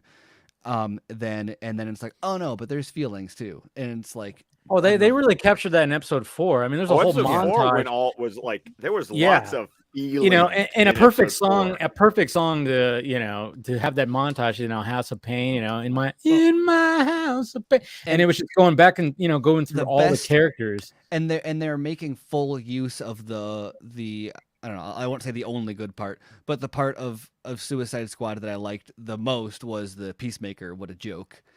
Like the fact that is so it's part of his PTSD. It haunts him. Yeah. It haunts him. Yeah. Which that's the thing. Which I think is, and I don't know if he intended to do that, or if there is a part of him that's like, let me throw this in there because I know some people, because that was one of the biggest things that pissed people off about the movie was that Flag got killed. And so the idea of make certain that this character is literally tortured by what he did and make it as obvious as possible that he's that tortured by it, to the point where we've now seen that Flag shot twice, like in the previously and then shooting this series before the movie even came out.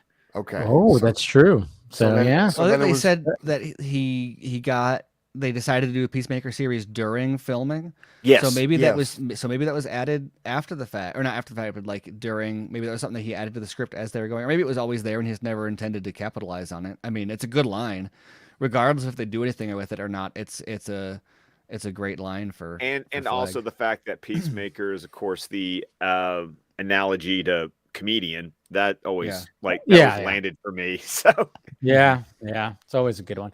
I saw a theory today on my timeline that said that the old man neighbor dude, what if he's Batmite? What if he's like an actual, since they already made, and I was like, because he's had, I mean, they had that exchange in episode 4 where he's like, Batman doesn't kill people, and that was actually a pretty good exchange. Was I feel like that exchange that was one of those, like, like, not necessarily a wink at the audience, but just one of those things where it's like, we've either had that conversation before or we've seen that conversation before. That is although I can totally turn off the fact that I'm invested in that argument in one way or another, but I was a little bit disappointed at the missed opportunity of Peacemaker being like, "What are you talking about? Batman kills everybody." Yeah, I know. That would have been cool. Yes, like, that would have been better. Me? He's a liar. He's like, at least I own what I do. The fact that he pushes the guy off the building and pretends he's fine just because he has to go look at him. He brought up the incidental deaths. He brought up the incidental deaths by not killing his villains, but did not bring up the actual killing. Yeah, he's done for decades. I know. That would have been good if he. And it wouldn't. And per the nature of the argument anyway, the fact that it's happening between two characters doesn't have to mean the show is taking a side on it or anything. So it's not like he would have risked anything to bring that into the conversation. Right. But I mean, that's totally. I think Peacemaker naturally would have been like, "Oh no, Batman kills." He's like, "I know people that Batman has killed. Batman has killed people that I know personally." That was a little bit of a missed opportunity right there. I will say that, but it was still like a nice exchange. I mean, especially when he was like, why I don't have a super villains, because they're 6 feet under the ground like that. And it's just the way that I'm like, of course. And I always love that line too, because I remember, oh God, what show or movie was it? Because Wonder Woman, there was a movie or a show once that Wonder Woman had that. I don't have a rogues gallery because I take care of them. And I'm trying to remember which one that was, but that was a conversation at some point. And I hope someone in the chat can back me up on like which one was this. Somebody might. But that is totally a conversation. The whole idea of like, all he does is put them in Arkham just so that they can break out again and do whatever. It's like, I think I watched that scene like 2 or 3 times, like over. I was like, I've had that philosophical debate before with people with respect to his character, and it just, I don't know. Like every episode, it's funny because Scott, one of our mutuals, Pud 333, said that he watched the first. He said he watched the first 3 and was like, "Nope, I'm done. It's not my thing. It's okay. It doesn't have to be my thing. It's just I'm just not into gun style." And I was like, the funny part about that is if you like any of these, it'd be the fourth one that just aired yesterday. And he's like, what the hell? It's one more. I'll try it this weekend. So I want to see what he says. Because I do think if he likes any of them at all, it would be the one that just I know aired not everyone's yesterday. going to agree with me on this, but when would we ever agree with you, Steven? what I mean, I just say that before I say anything, just as a to cover my ass. As But- a general qualifier of every comment. But I think that one thing I really appreciate about it is even I was won over fairly early, but what the nature of the show, even the parts that I don't like, it was like, all right, whatever. Once you buy into it, those parts then work. Whereas a lot of shows, there's a moment at which it's like, okay, if you just watched the third episode or whatever, it's good after that. Whereas, like, for example, I think that Boba Fett finally in this fourth episode is like a lot of like what I think close to like what the show would like. Whatever, I could go on forever about that, but I think like the fourth episode is like really the ideally kind of what that show should be going for. Yeah. However, that doesn't change my opinion on like the way that the first three or the first and the third or whatever entirely played out. Or like Agents of S.H.I.E.L.D. or whatever. You know, you get to that point in the first season where people say like, oh, just skip like halfway through the first season or whatever.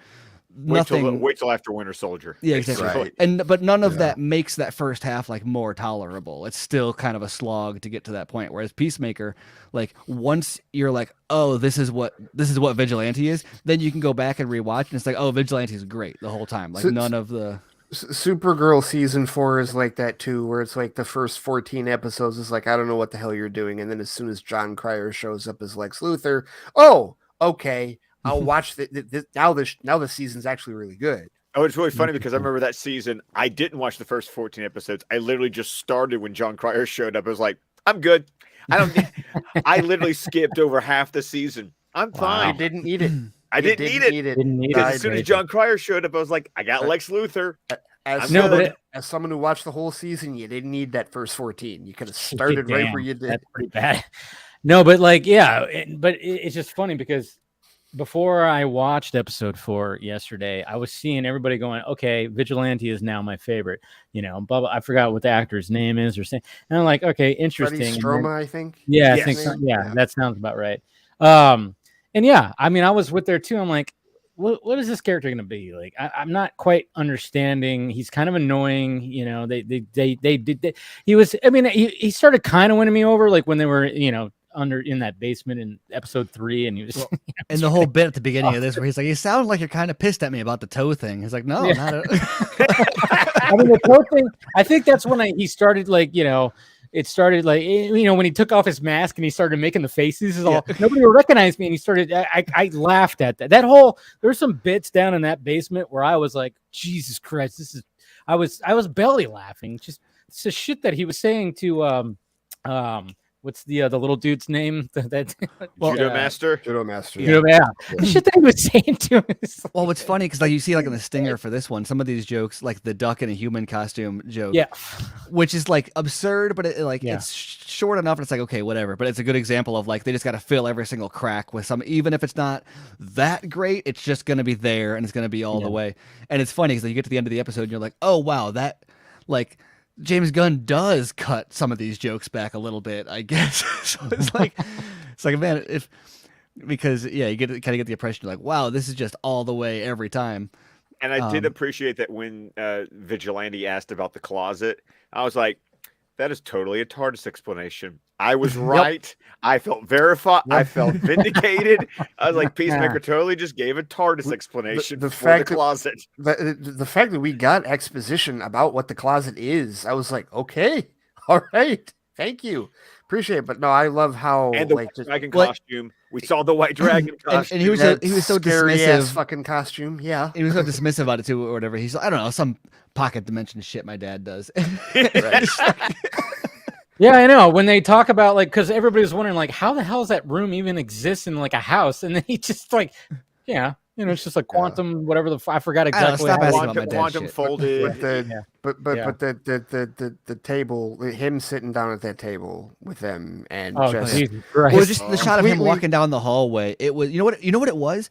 I got to go compare it now because he might have been a straight up ripoff. Is Napoleon Dynamite after he gets the suit, and in the yeah, I know what you're they talking got the about. slow mo shot of him walking down the hallway at the school and Just the feeling brown confident suit. as shit. Yeah. Well, and him walking down the hallway, that's the photo on It the is. app for the episode. It Yeah, is. exactly. That's Right. I mean, that was all the. I mean, when he did, he is so confident, and it's just funny too because when what's her name?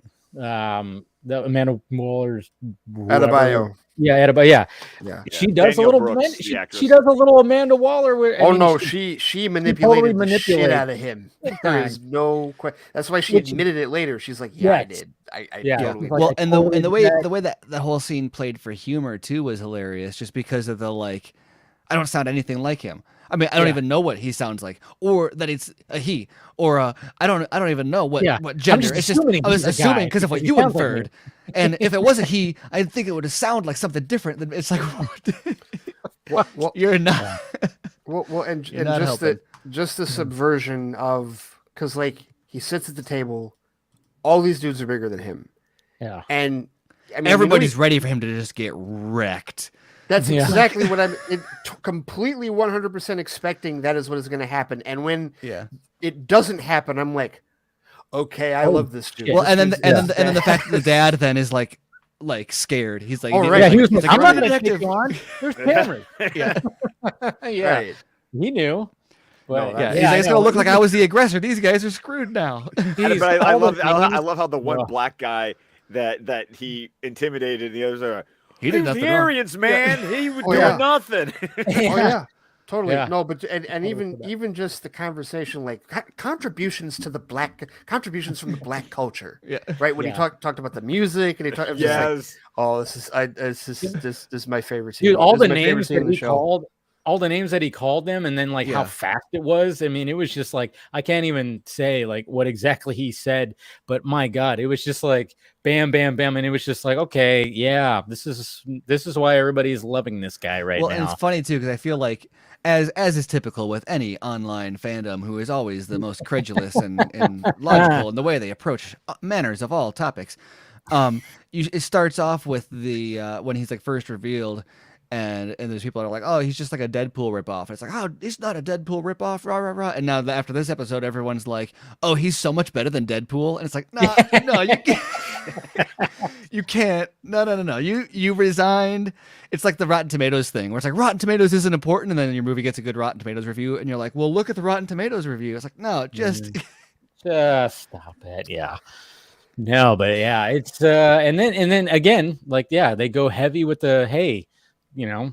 And it was funny too because when Steve G was on last week, he talked about how we're gonna see Robert Patrick younger with a crazy mullet and no CGI younger looking. They just kind of pulled his face back. yeah. We saw that in this episode. I literally did the Leo DiCaprio one time. I was like, that's what a G was talking about right there. Yeah. So and I was like, By the way, and I yeah. noticed that the G. I noticed also that the dye was starting to wear off. Like he had a little. He was getting a little grayer in the beard, and I was like, okay. Yeah, it's interesting. Good old dyed beard, but yeah, I mean, like when they did a little montage, and you get more. They just have like, it's just good to have those scenes in there like that where people start questioning, and then of course, the very end of it where you go, okay, I was wondering if one of the characters was. They were lingering. I'm like, why is he? Because he's sitting there watching Lethal Weapon 4. That's what he was watching. That was because that was the dentist scene with Uncle Benny, where like the laughing gas leaked into the room, and great so scene. like great scene by the way. it's a great scene. It's a great movie, but like but they were just lingering on him watching Lethal Weapon 4 way too long. I'm like, No, he was just staring like a zombie kind of at it. And it was like, wait, there it is. Yeah. And it's the idea they had like a fight club or something, and his brother got like a seizure. Is that what was going on there? because a lot of that happened like off camera. So it I don't wasn't think we explicit. quite know what's. We don't know fully what We happened. don't know fully what's Mhm. going on. I mean, they show, he starts having, he's foaming at the mouth, but we don't know exactly what kind of caused it. Yeah. because they were hinting at it because he's talking because Peacemaker keeps on asking about what's in his file. Yeah. So interesting. so once again, it's this idea of Christopher is messed up. Yeah, well, I mean, like when he goes to he bugs Harcourt again at the bar, and Well, you know that whatever happened, his dad held it over his head. yeah, Yeah. And so he's trying to make it up to it. That's why he's attached to his dad, is because his dad lorded that over him, and he's trying to prove to his dad that he can that he's not whatever his dad claims he is because of that incident. But it's like when he goes to the bar, she just thinks he's there to hit on her again, and he needs to talk. Well, he still does he still has to say that one thing. He does. He still has that Which one he's line. absolutely right, by the way. Sorry. He does have that one line, you're right, but that's 10% of why he's there. The other 90% is because this really is fucking with him. He really does want to talk to her about it. And so that's just part of his whole character development and like how he's just an infinitely deeper character in these 4 episodes than we were led to believe he was at all in Suicide Squad. So yeah, and I think that's where when I think all of us collectively went, what, they're gonna make a Peacemaker fucking series? And then I remember recently seeing James Gunn go, yeah, you could do like the blood sports or the rat catchers or whatever the fuck. That's easy because they were heroic at the end of Suicide Squad. Let's talk about this guy who was the same guy and ended up essentially being the villain. Let's see where he goes and see where he develops. And that's where I think I said this last week too, but that's where I'm thinking a lot of my issues with Suicide Squad are because Gunn excels at taking the character that you don't expect to sympathize with and presenting them as the character you expect to not be able to sympathize with, and then subverting that. And I think what really part of what the issue is with Suicide Squad is that he was distracted by and had the burden of characters where that's already been done, like Harley Quinn, where there's not much more. He can't do that again with her because we already went on that. Like, you can't introduce her again and be like, surprise, there's something under the surface. And then Vigilante kind of wears that on his sleeve a little bit more. So you can't, you actually are, in order to do them, you're actually taking their kind of more pure heart nature and hiding it under some humor. And then same thing with like Ratcatcher, for example. And those were kind of the bigger stories. Whereas characters like Peacemaker or even like King Shark, for example, those are the characters that, like in his Guardians of the Galaxy, Drax, Rocket, Groot, where later on the reveal is, surprise, you feel something for these guys. Even Polka Dot didn't quite get there in Suicide Squad in the same way that he does with both Vigilante and Peacemaker in this show and with most of his Guardians of the Galaxy characters. He tried, because and this kind of goes into my whole thing about like having real estate to be able to do that with an ensemble cast. Like when it's between a show and a movie, especially that movie, which was like it was a, I guess you could call it a mandated movie. It was 2 hours and 12 minutes. It's part of, it's in that mandate runtime wheelhouse. It's like, okay, when you have an ensemble cast that big, there's only so much you can do in 2 hours and 12 minutes with everybody. Whereas if you have a show that is stretched out over 8 episodes and each of them are like, what, 40 to 50 minutes? Yeah, like, they kind of range, You can build out a lot more, especially in this case. I mean, even though this is a smaller, I guess, like mathematically speaking, this is a smaller cast for Peacemaker than it is for the Suicide Squad. So he's got less people, more time. Yeah. You can flesh all of this out. And you kind of need a lot of runway. Because like I said, you kind of got to wear people down first to wear them down to like okay, this is just dick jokes and whatever before you twist the knife. Right. And now that I'm articulating this, I'm wondering if that's my issue with the Guardians of the Galaxy 2, because he'd already thrown the curveball at us with every single character in Guardians of the Galaxy 1. And so then Guardians of the Galaxy 2 is just like kind of doing that again, but this time it's Baby Groot. Yeah. And there's a lot that of could stuff in be that I it. kind of liked, but like Kraglin and Yondu just aren't quite built well enough to do that with. I feel like But he's Mary Poppins, y'all. yeah. And I mean the fact that he had the sacrifice, I was like, all right, cool. And it was like, I like that scene where obviously he's trying to connect with his father, Kurt Russell, Yeah. but then his father's trying to just do But I his think thing. as we And see, then go That's ahead. one way of putting it. No, as no. we see with Suicide, at least from my perspective, I know some people like the movie. I do. I feel like so. that's a I'm okay with it. I feel like that approach maybe not backfires, but or at least to me, when you don't pull off that twist, it's not like just lacking the twist, but kind of the rest of it just doesn't hold together as well. But when you hit it, it really hits it, and that's why I like this, and that's why I like Guardians of the Galaxy. Whereas those other ones, to me, it's like you've got too much runway, and so instead of just like the plane not quite taking off, the plane actually crashes if you don't properly, have the space you need to kind of get the hooks in. Well, you know what a good space though is? 2 hours and 55 minutes. Yeah. Bro, I was about to say, yes. Yeah. Hey, 2 hours and 55 minutes. What a wonderful yeah. segue. Yes. I mean, Good I'm segue. sorry. Not only is it 2 hours and 55 minutes, Oh. reportedly 8 minutes of credits. So that's 2 hours Oh, and 47 minutes of movie. but Which, by the way, is a short credits. That's like Yes, like it Endgame is. was It's 12 very minutes. longer, Most right? blockbusters are or Endgame was 12, and most blockbusters are like 10.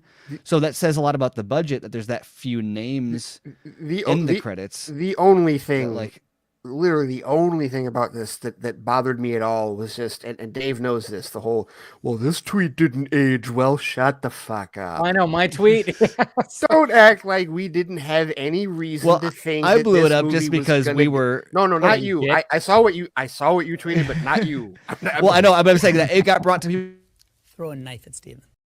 When that came up, I was like, oh, someone saw me like Raz and Dave over Yeah. me yeah. calling it. Yeah. And then like other people started going. I'm like, what the hell? Like, do you guys realize where I'm coming from here? Hello, anybody home? Come Right. on. Like what? McFly. Yeah. What benefit of the doubt has Warner Brothers given us in the last 5 years Yeah. alone for us Well, to make us think that they would do this? Regardless, I mean, like I was having fun just because it's Dave and me, but I care. Yeah. but like this is not like who cares? This is not like a scoop. Like he didn't No. get like a casting wrong or something. And it was funny too because I said, oh yeah, they'll cut it down between 2:30 and 2:45. I said the same and thing. Technically it's 2:47, so it was only off by 2. No. I thought about that, Dave. I did. No. There was a part of me that's like, No. Yes, see, Steven. Friday.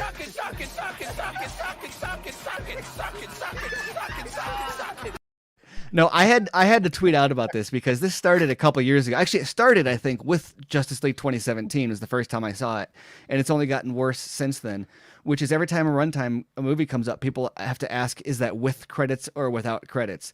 Yeah, And I know. I saw your tweet fucking about that. Yeah. hate that question so much because the answer of what the runtime is without the credits is absolutely useless to you because your frame of reference for how long a movie is how long it is with the credits. Nobody ever lists a movie run. If you look at if you think of Lord of the Rings as like a 3-hour movie or whatever, you're thinking about that runtime, including the credits. So if you're going to strip out 30 minutes. Yeah. So if you're going to strip out the runtime of the credits, you then have a number that has no parity to any other number you want to compare it to because all the other numbers include the credits. Yeah, and to Steven's point though, I remember when Eric came on Squadcast and we did over several years, we reviewed all 3 Lord of the Rings movies and we reviewed them as extended editions. There was always that part of me that I was like, okay, I braced myself for the runtime, and then I would get to a point that I go, oh yeah, there's like 20-30 minutes of end credits. I bought myself some extra time with this movie. Because those movies are like one of the few exceptions to the because the credits are so much longer because they listed like every single member of the Tolkien fan club in the credits for those. There's like hundreds of fans listed in the credits. Yeah, well, I thought they only did that for Return of the King. Maybe I'm wrong. Maybe it was only Return of the King. I just And remember... it's funny too. We're in the age of Marvel Studios. How many times do we have to literally sit there and wait till after the fucking credits now? You know, Yeah, with exactly. So I mean, the people you who have still to get up and incorporate- leave. That I want to go. What are you doing? What are you What do doing? you- I know. What are you doing?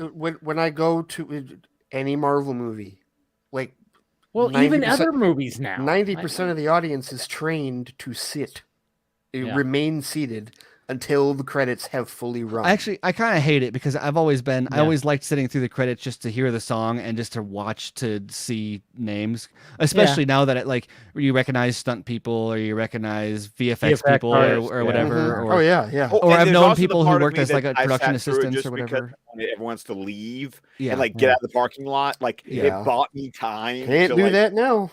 Exactly. And now everybody waits, and then the ushers hate it because they're like, Oh god, You're yes. waiting God, outside, yes. like with the big Right. trash cans and shit. No, like- they're not waiting outside anymore. They're standing like at the foot of the stairs. Yeah. Like, watching Oh, you. okay. Well, the Yes. theater that I go to, they wait outside. They wait outside. They wait outside the theater. So Speaking of which, that you guys listen to the Kevin Smith film school for? I haven't listened to Yeah, it it's yet.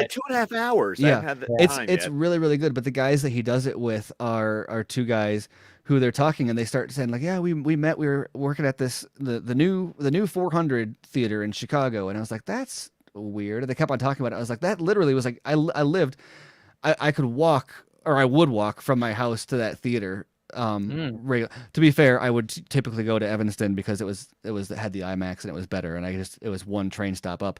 But if I wanted to run down the street and see a movie, like that was the movie. It was like a 4-screen in a not a strip mall, but in a building. And so it was hilarious to see them like talking. It's like, whoa, these guys like met at the movie theater where I like saw all these. Okay, so of course, for me, it was different because I'm Central Time. So, 9 o'clock Pacific sounds great until it's like, that's fucking 11 o'clock Central, and I have to be at work in the morning. So, how many times have we listened to Michael Giacchino's Batman theme? Man, I had that thing on repeat. Okay, so after my double feature of Ben Affleck last night, which both movies were phenomenal.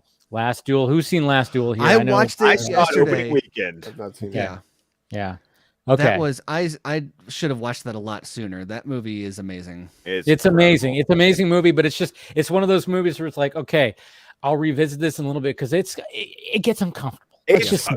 two Well, times. and that It's entire- really uncomfortable. That Yes. entire, well, not just that, but like the entire ending. Hey, well, where Ray there's- hasn't seen it. Don't spoil it for Well, Ray. I mean, it's a historical event, but the Ray doesn't know history. I'm not- What are you I'm not- talking I- about? I won't I'm not spoil- the teacher. How do I know that? I'm not going to spoil the like all the details, but it's just there's a juxtaposition of like how like it puts you in this position where you don't know how to feel about like the way society is handling like obviously it's the whole movie, but it culminates at the end where you're just like, this is this satire or is this Yes, like I or is this know. drama? I know Because this is exactly like what you're talking dramatic about. as like, but also it totally it's does, like yeah. borderline satirical, like Monty Python level. Well, even like, the way Ben Affleck plays his character sometimes even feels like, oh Yeah. man. I mean, and I remember hearing people talking about like, oh, it's almost like he's overacting, but Yeah. he's acting And- perfectly. I don't know. It was like, a yeah, weird thing. like tonally it works 100%. Yeah. So it's Oh, yeah. not Totally so it's not a works. misstep at all. It's just like the nature of the way it portrays what happens is like this is a farce. Like that this Yeah. is like Yeah. it's and a really the juxtaposition, it made me emotional just being like, wow, this is like, guys, society didn't used to treat women very well. Did you know that? I don't know if you knew this, guys, but oh man, I know. Yeah, you thought about yeah. that too. But has anybody who's seen the Tender Bar? Yeah. I haven't seen that Okay. either. Okay. Oh man, Ray, you got to Affleck. catch up on your Affleck stuff. Yeah, the Tender Bar. Haven't seen but Triple you know who Frontier shines? either. I think Ty Sheridan shines a little bit more in this movie. I was actually going, all right. And what Christopher Lloyd's in it too. I saw it. Yeah, he I is. totally was like, didn't even wow, know that. Yeah. When I saw I him, didn't was know like, it either. Oh, when he showed up, I was like, all right, this movie's gonna be fantastic. It's got Okay. Christopher Lloyd in it. Come You on, get Christopher Lloyd farting in it Yes, he multiple literally times. farts. More than Yeah. once. It's It's part of the great. plot. It's really part of the plot. He's making a point. Yeah. It No, was but fun yeah, how it's great. Yeah. Yeah. It was It's a fun. I was feel-good. driving Declan, my 5-year-old, to school this morning, and I was playing it in the car, and it reaches like that emotional swell at about 2 minutes, and Declan in the backseat goes, "Daddy, this sounds like it's a happy ending. Do you think it's a happy ending?" Okay, so that's what I wanted to talk about too, was the fact that it's like, I mean, all we've kind of heard and even seen when it comes to the Batman is just dark, gritty, angry. I mean, everything like that. But man, you listen. Yes, exactly. Yeah, pretty much that. But you listen to this track and you go, wow, there is a happy, almost like an inspirational section right here. And then it stops and it goes back to the dun, dun, dun, dun, dun, and then it just swells to just ba, bam, bam. It's like, holy shit. I mean, it just goosebumps just thinking about it. But I had that on a loop last night after I got done watching the movies. I just was listening to it for like an hour. Probably. So I'm not prepared for this entire score. I'm so no. And what's really exciting about knowing that he wrote so much of it before the movie came out, even. Have you guys seen the YouTube video, or it's like a short documentary about music and the way like movies are scored? Specifically, it's about a lot of Marvel stuff, but it's a more of a general blockbuster thing. No. It's kind of about the effects of a temp score is really what it boils down to.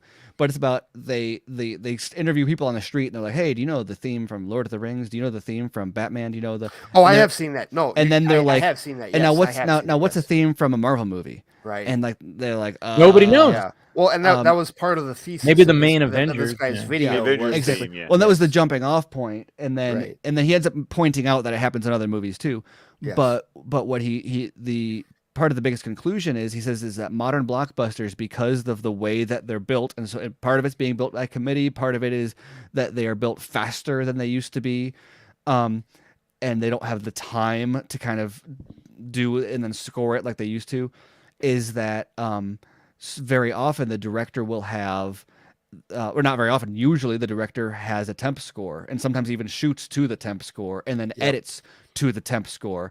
And so there are music beats and there are ways that scenes are literally edited together, where when they give it to the composer, they can't just say make something that fits this, they have to say make something that matches this music, which results in a lot of samey music, because they're like replicating existing music that was already made for another movie, but without making it sound exactly like that movie. And it's just like, it's like a copy of a copy of a copy of a copy. Eventually you just get this like cinema music, like it sounds like it's cinematic, but not. It's Doug number 4 that puts the. Yeah, I was just about to say. Thank you. Thank you, Ray. Yes, totally. When he said copy of a copy of a copy, I immediately thought multiplicity, and Absolutely. I was like, I wish I still had that drop. So where I always think Fight Club. Yeah. Speaking of Meatloaf. Yeah. Bob. Yeah. May rest in peace. No, but yeah. I mean, when you think Marvel, you can't really think of like. I mean, there's maybe certain ones might stand out, like the original Avengers theme, and maybe Winter but even that's Soldier not the whole song. People just know the melody. Yeah. But and that, I didn't bring that up to specifically to crap on Marvel, but so much as that because this theme was written without temp score, without a movie to even score it to, it was just Giacchino saying, here's this, and then that just being kind of the mood of the movie is awesome, because hopefully that inspires a lot of the rest of the music too, that it's actually going to be like, it's rare that we get these scores these days that are like standalone, like music accomplishments. It used to be like, I love Giacchino, but even from him, he does a lot of like corporate work, and then a lot of like he's very talented, very artistic.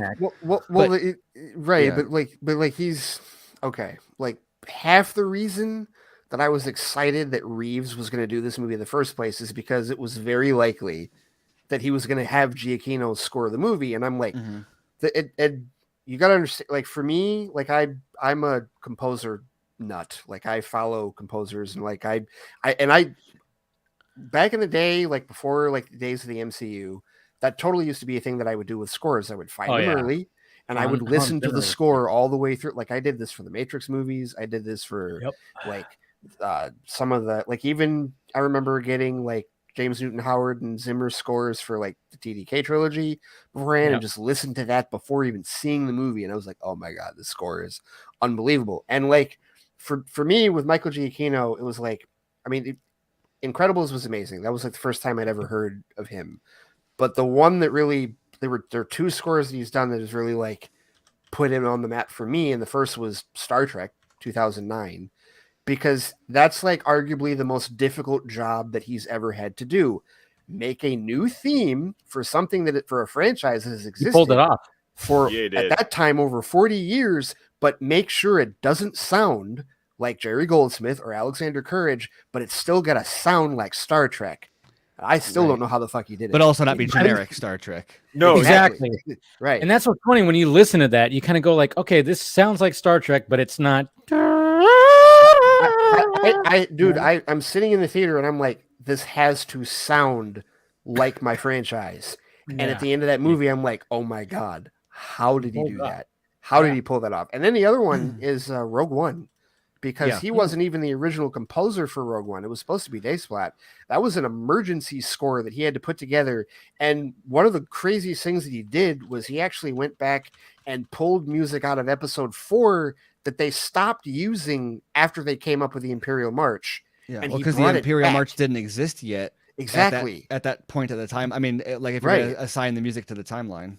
Right. So the Imperial March didn't show to Empire. Exactly. So he goes back and he did use he used a little bit of Imperial March for a bit in Rogue One, but he went back and pulled music out of 77, out of Williams' original score in 77, brought those motifs back in and like helped the seamlessness between like that movie and episode 4. And I'm like, he did this as the emergency composer.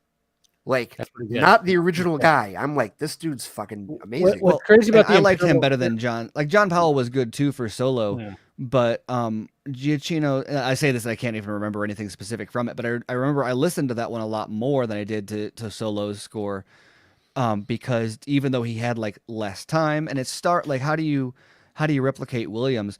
But Kevin Kiner is great at that too, by the way.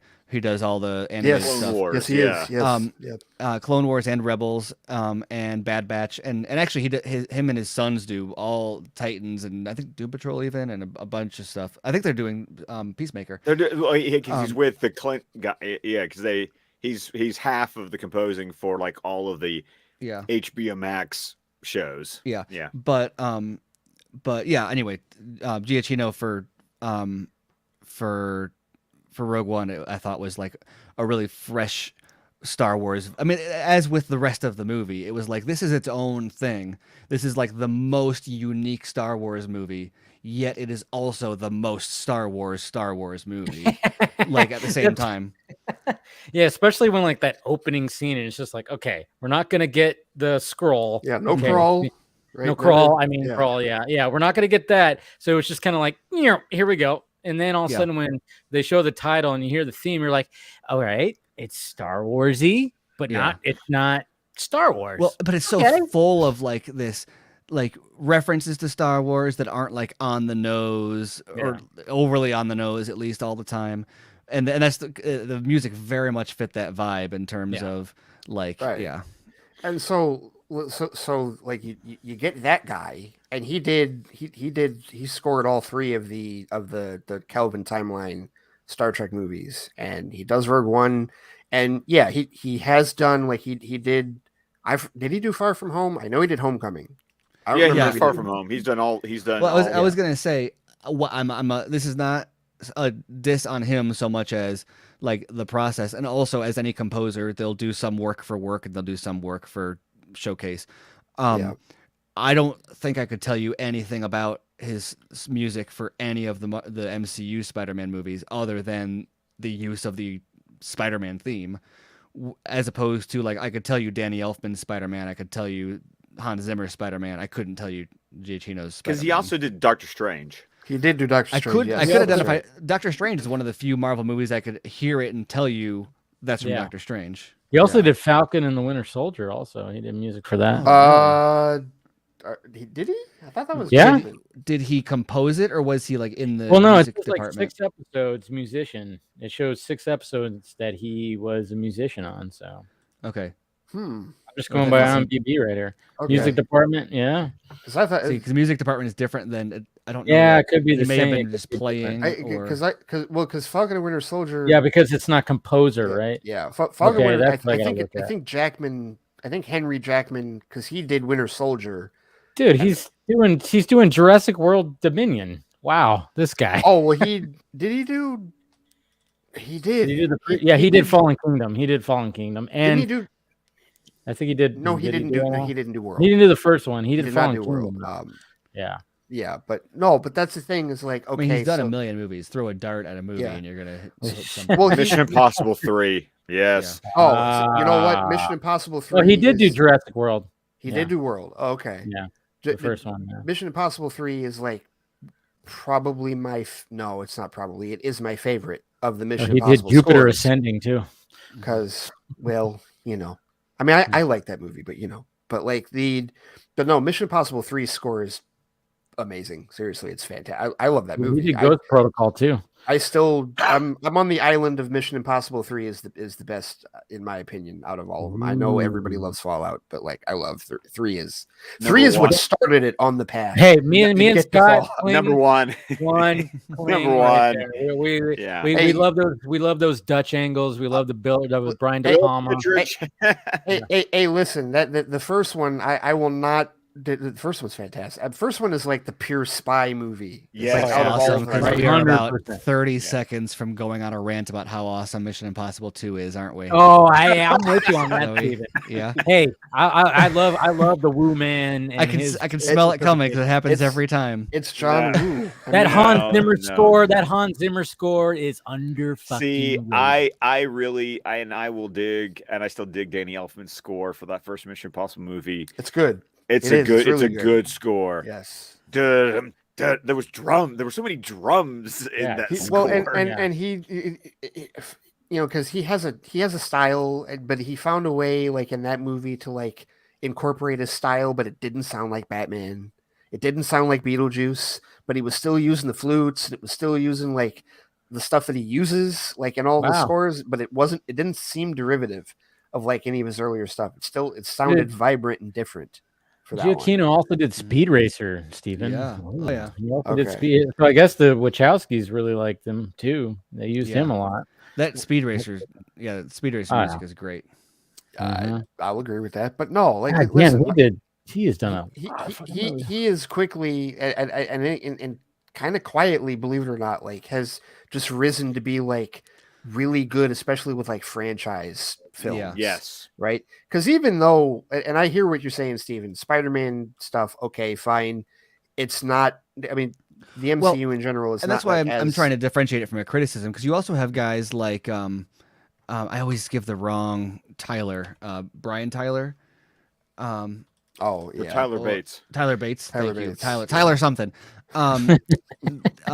That like he's great, but if I see his name on a score, I'm like, okay, so this is like 30 seconds of like a cool sound, but like this is not like a score that I'm gonna get like that I'm not gonna listen to as a whole. It'll sound good in the movie, but none of these are like complete songs that are I don't know.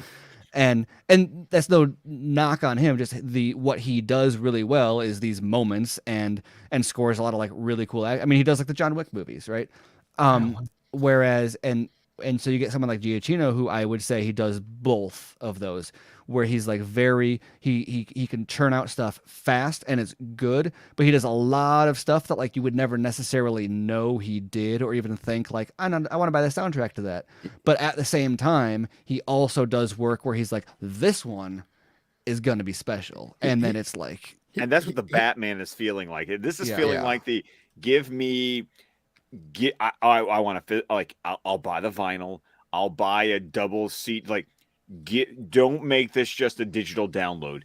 Give this to me where I can like hold it. I want to hold it in my hot little drop hand. the needle on it. I'm already preparing myself for the most maddening fucking thing that they do with scores when they release them, which is, hey, let's just give you 60% of what you heard in the film. I'm already fucking preparing myself for that, and already preparing myself to find the special edition that will come out at some point overseas Hopefully like they 4 do discs or that. whatever. Just- I'll just- get a copy. I don't give a shit. I'll Well, find you it. know, Do there's what gonna they be did like with a Zack Snyder's Justice League and Mondo. Junkie XL. There'll be a man. Mondo, or Fucking- eventually there'll be like a La La Land Records Yes, deluxe CD absolutely. that Yes. has everything. But we've talked about this before, Scott. Like the different school, especially with comic book movies, which is weird. The more that you talk about the Batman, the less it sounds like a comic book movie. But like the whole idea of, you know, the way that they were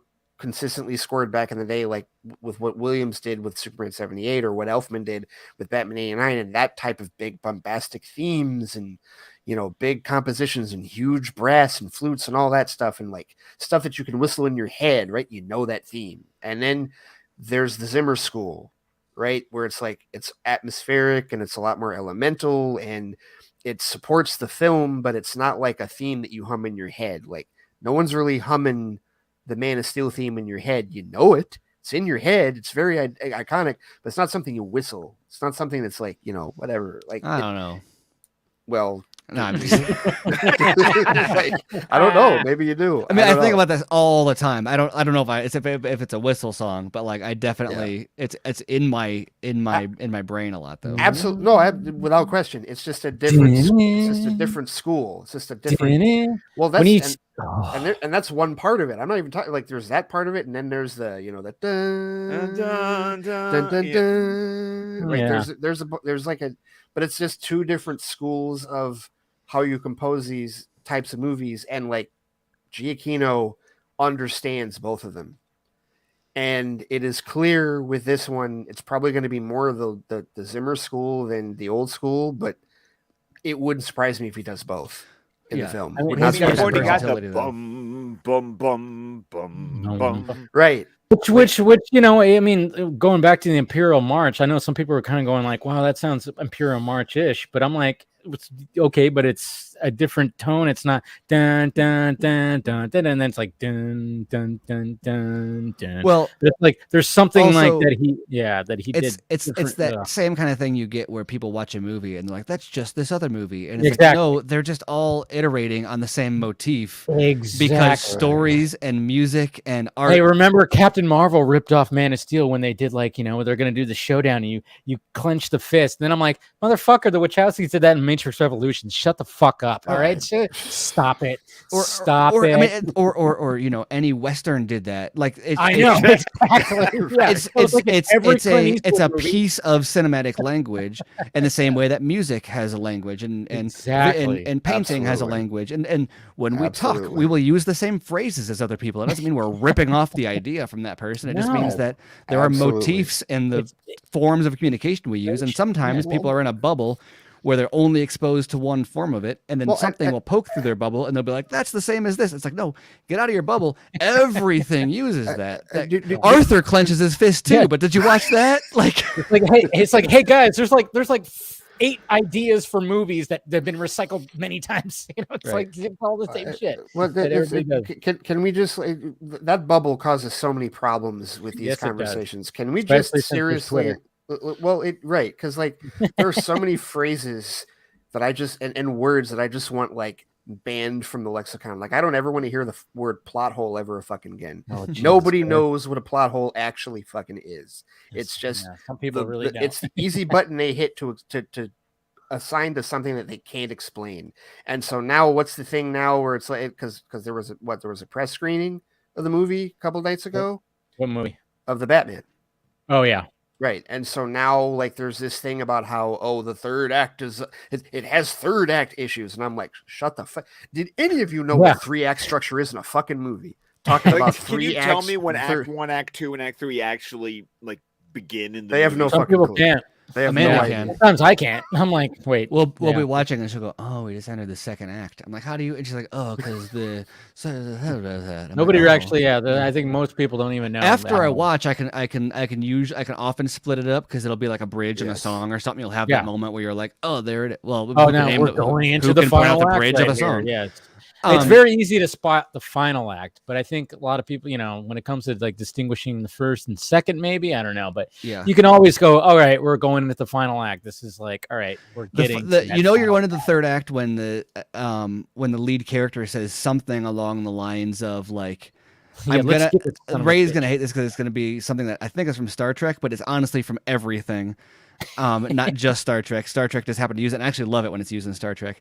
But it's the I don't know what I should do. I only know what I can do, and I have to do something. And it's that it sounds because Speed Racer uses it too, where he's like, I don't know what I should do, but all I know is I think it's the same line even. Like I just know what I can do. No, that's Kirk word for word. And I have to do something.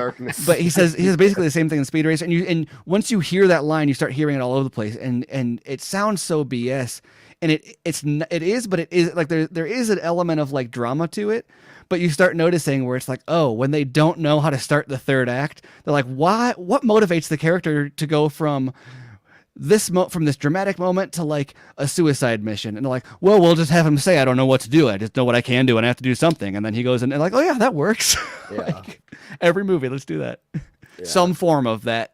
Just use different words, but it's the same idea. I don't hate that. I think it's a good line. No, it's a great line. It admits what you're trying. I mean, when that's all you have and you try to get around it, it's bad. And when you embrace that line and you're like, this is a movie and we're gonna do a movie thing, you're like, awesome, let's go. Embrace the tropes. Yeah. But no, just looking at is it Giacchino or Giacchino? Giacchino. Kino? I've been continuing to say Giacchino, even though he's saying Giacchino, just to make sure we have diversity. Because I was like hearing both, and I butcher names all the time, so I'm like, which one is it? I'm fair because I've watched.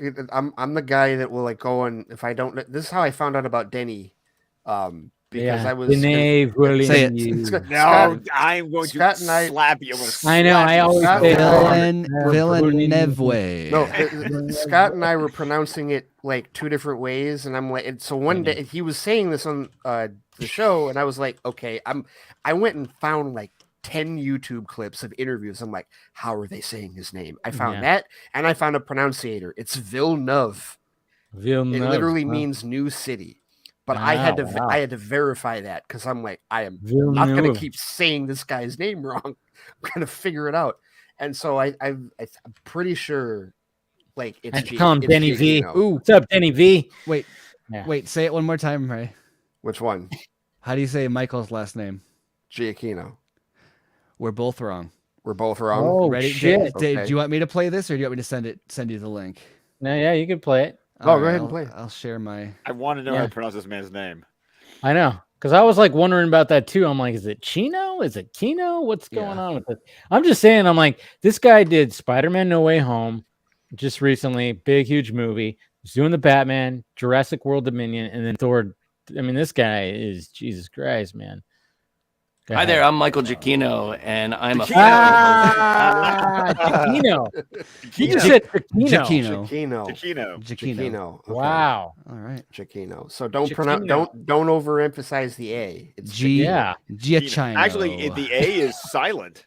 Yeah. You said Giacchino. Okay. Yeah. Wow. There we go. Cool. And see, but right there, Stephen, exactly that from the man himself, which is like that's what you have to find. Right. Yeah.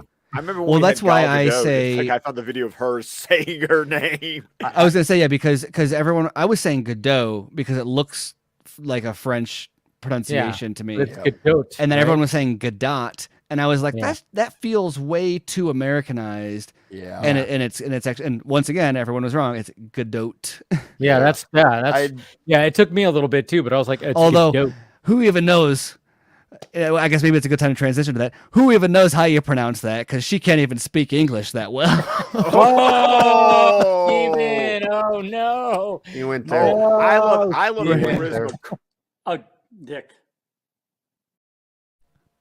I love Charisma Carpenter's reaction to that. It was that was great. No, I'm sure she understands it in English and in Hebrew, and Spanish, in Arabic, and probably French, Italian.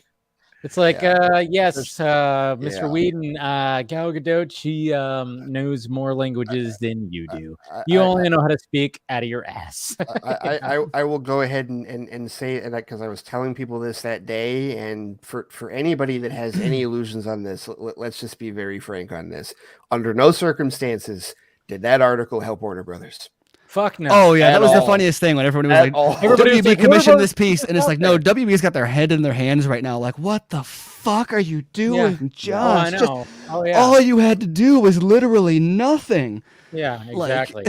That's why I posted that Chandler and Bing was like, the- like, Yeah. little Oh, gif yeah. of, like can open worms everywhere. They're like they want to know. They wanted nothing to do with that. Absolutely not. And when was this interview done? Because the reaction I love seeing over and over again when Joss is making these comments about Ray Fisher and his acting and this and that, and I love Well- everyone's reaction like, we've seen the fucking movie. Right. Well, I think- she talked about how like at first it started in spring, so I'm thinking it was maybe March, the end of March. Well, I think it was spring 2021, but I Yeah. think that she also implied that there were multiple additional follow-ups in various Yeah. forms. She met with him several times, but then there was also like some sort of email correspondence or something.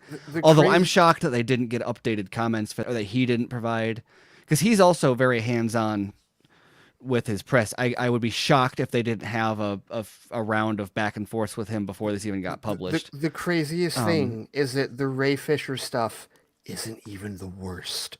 Yeah. in the article. Yeah, I know. I know. It's not even close to the worst not. in the article. I actually read the whole because when stuff like this comes out, I was like, nope, I'm gonna sit down, gonna read the whole thing, and I did, and I'm like, oh my god, I was This is- stunned at wow. it's a phenomenal example of like the emperor has no clothes maybe is the Yeah. best kind of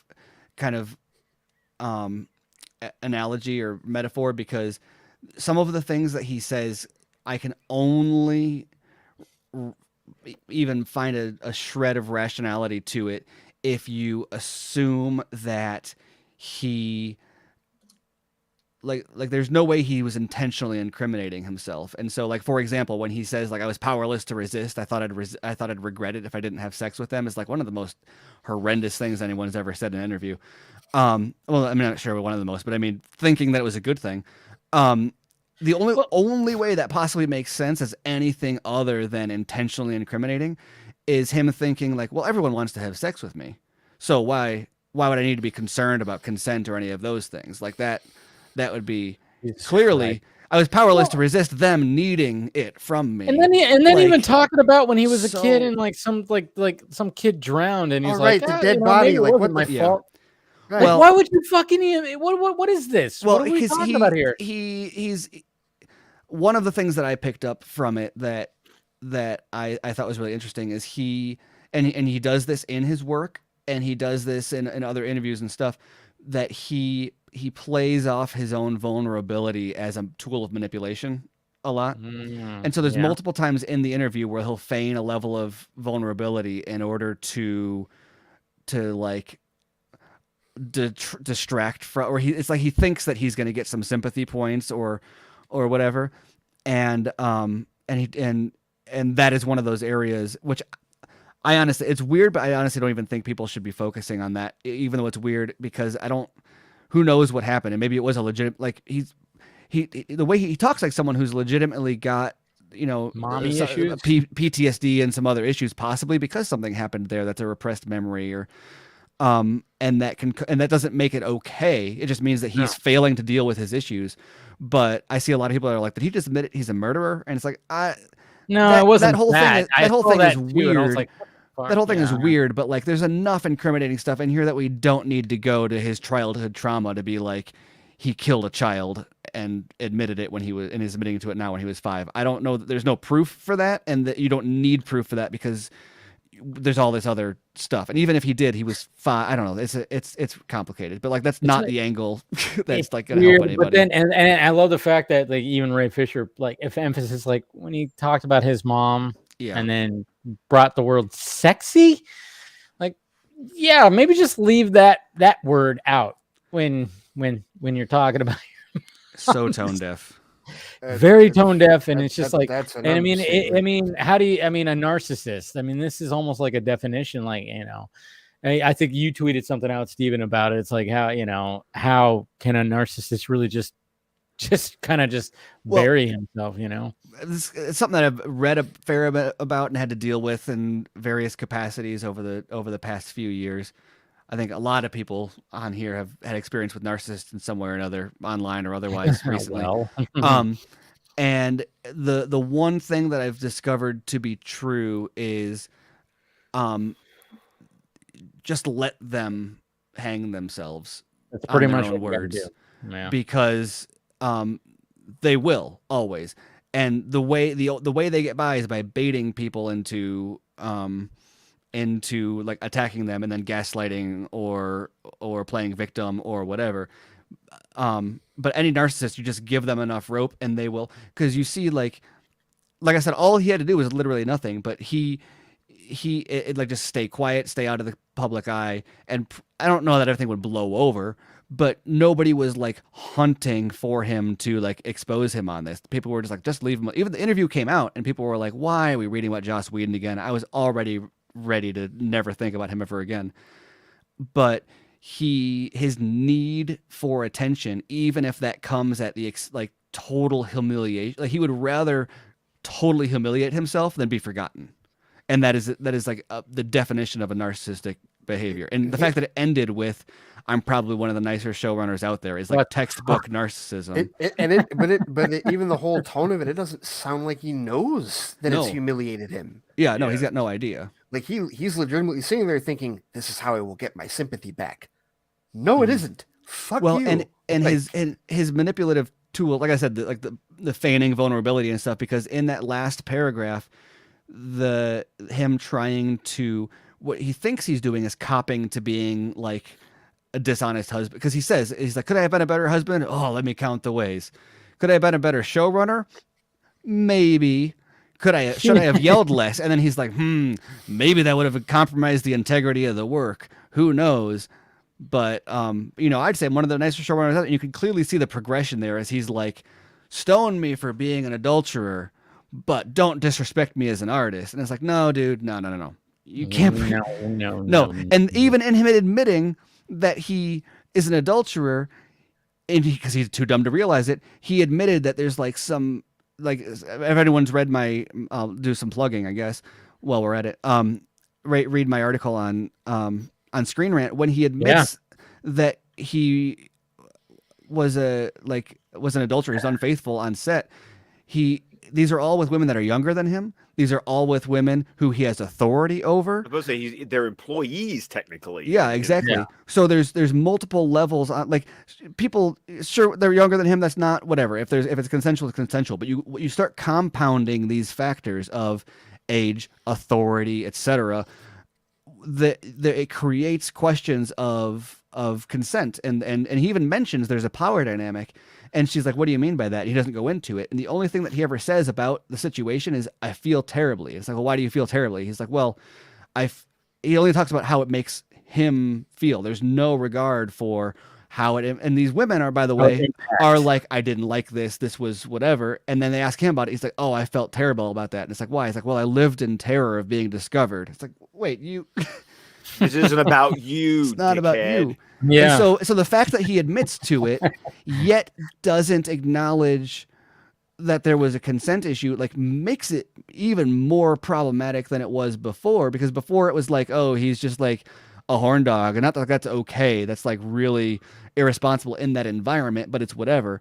But now with the new information out and the way he reacted to it, it's like, whoa. Now there's something really concerning going on there. And maybe it was above board and maybe it wasn't. I don't think it's fair in like a legal sense for me to make an explicit judgment on that one way or another.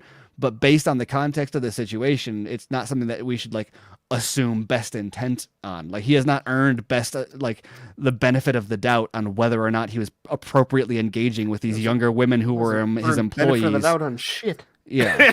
Well, I know. Well, I mean, like when he made the comment about like when I respond to what Gal Gadot had to say, and then his response was that everybody collectively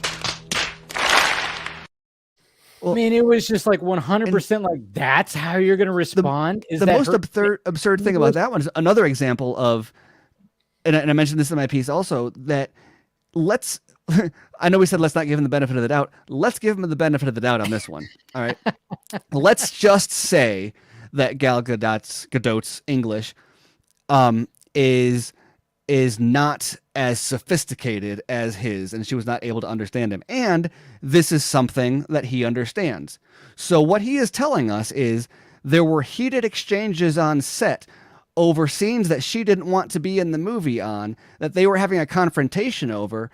And the way he handled that situation on set was to condescendingly speak over her in a way that he knew was too sophisticated for her to grasp, per his own explanation of her grasp of the English language. Yeah, that's almost worse. Like that's really messed up for him to be like, that's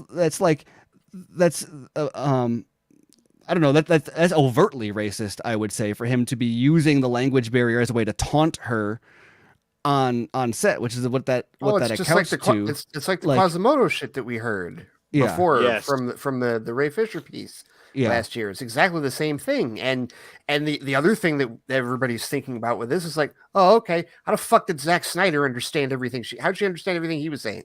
Because because you came in after the 111 days of principal photography that weren't just fine. And it also says that, so he's saying this in an interview, that means that his assumption is people are going to read that.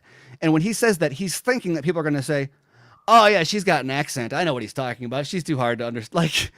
Like the fact that he thinks people are going to buy that says a lot about not just how bad of a liar he is, but like what his actual perception is. He's like, oh, I'll get away with this because she has an accent. Like, whoa, dude, that there's so many levels on that. Read the fucking room, man. It's like, dude, just admit to harass or to threatening her. You'd be way better off. That's like way lower level of dick than everything you just insinuated. It's like what he had to say about that is like, oh, I had 6 months to basically redo a movie. It was a tough situation, and I wish I handled it better. I lost my shit. And then he goes, and I regret some of the shit I had to say. But no, he doubles down on his fucking. No, he doesn't just double down. It's one thing to cop to the thing that everyone already knew about. Exactly. You literally gave people more information by being a bigger dick than we already thought you were. Yes. Right. Well, and just everybody was just clowning on him all day. Like the fact that he thought that was going to go any one way, and who knows, maybe he, when he originally gave the interview, he thought it would go differently, and then like regretted it over time. I don't know, but the fact that like the second it went up, everyone on Twitter was just like, it's like everyone needed a punching bag, and it was funny too because before the article actually went out, screenshots of it went out first. That's what's so great about it. It's like, people caught wind of this and it was like, all right, something might be coming. But like there was like a lot of the narrative was like, oh, Warner Brothers put this out there. And I kept going, no, they want nothing to do with this. Nothing. Their lawyers that whole day were just like fuck. Yes, exactly. Fuck. I mean, it was the guy from the Boondock Saints. Because it was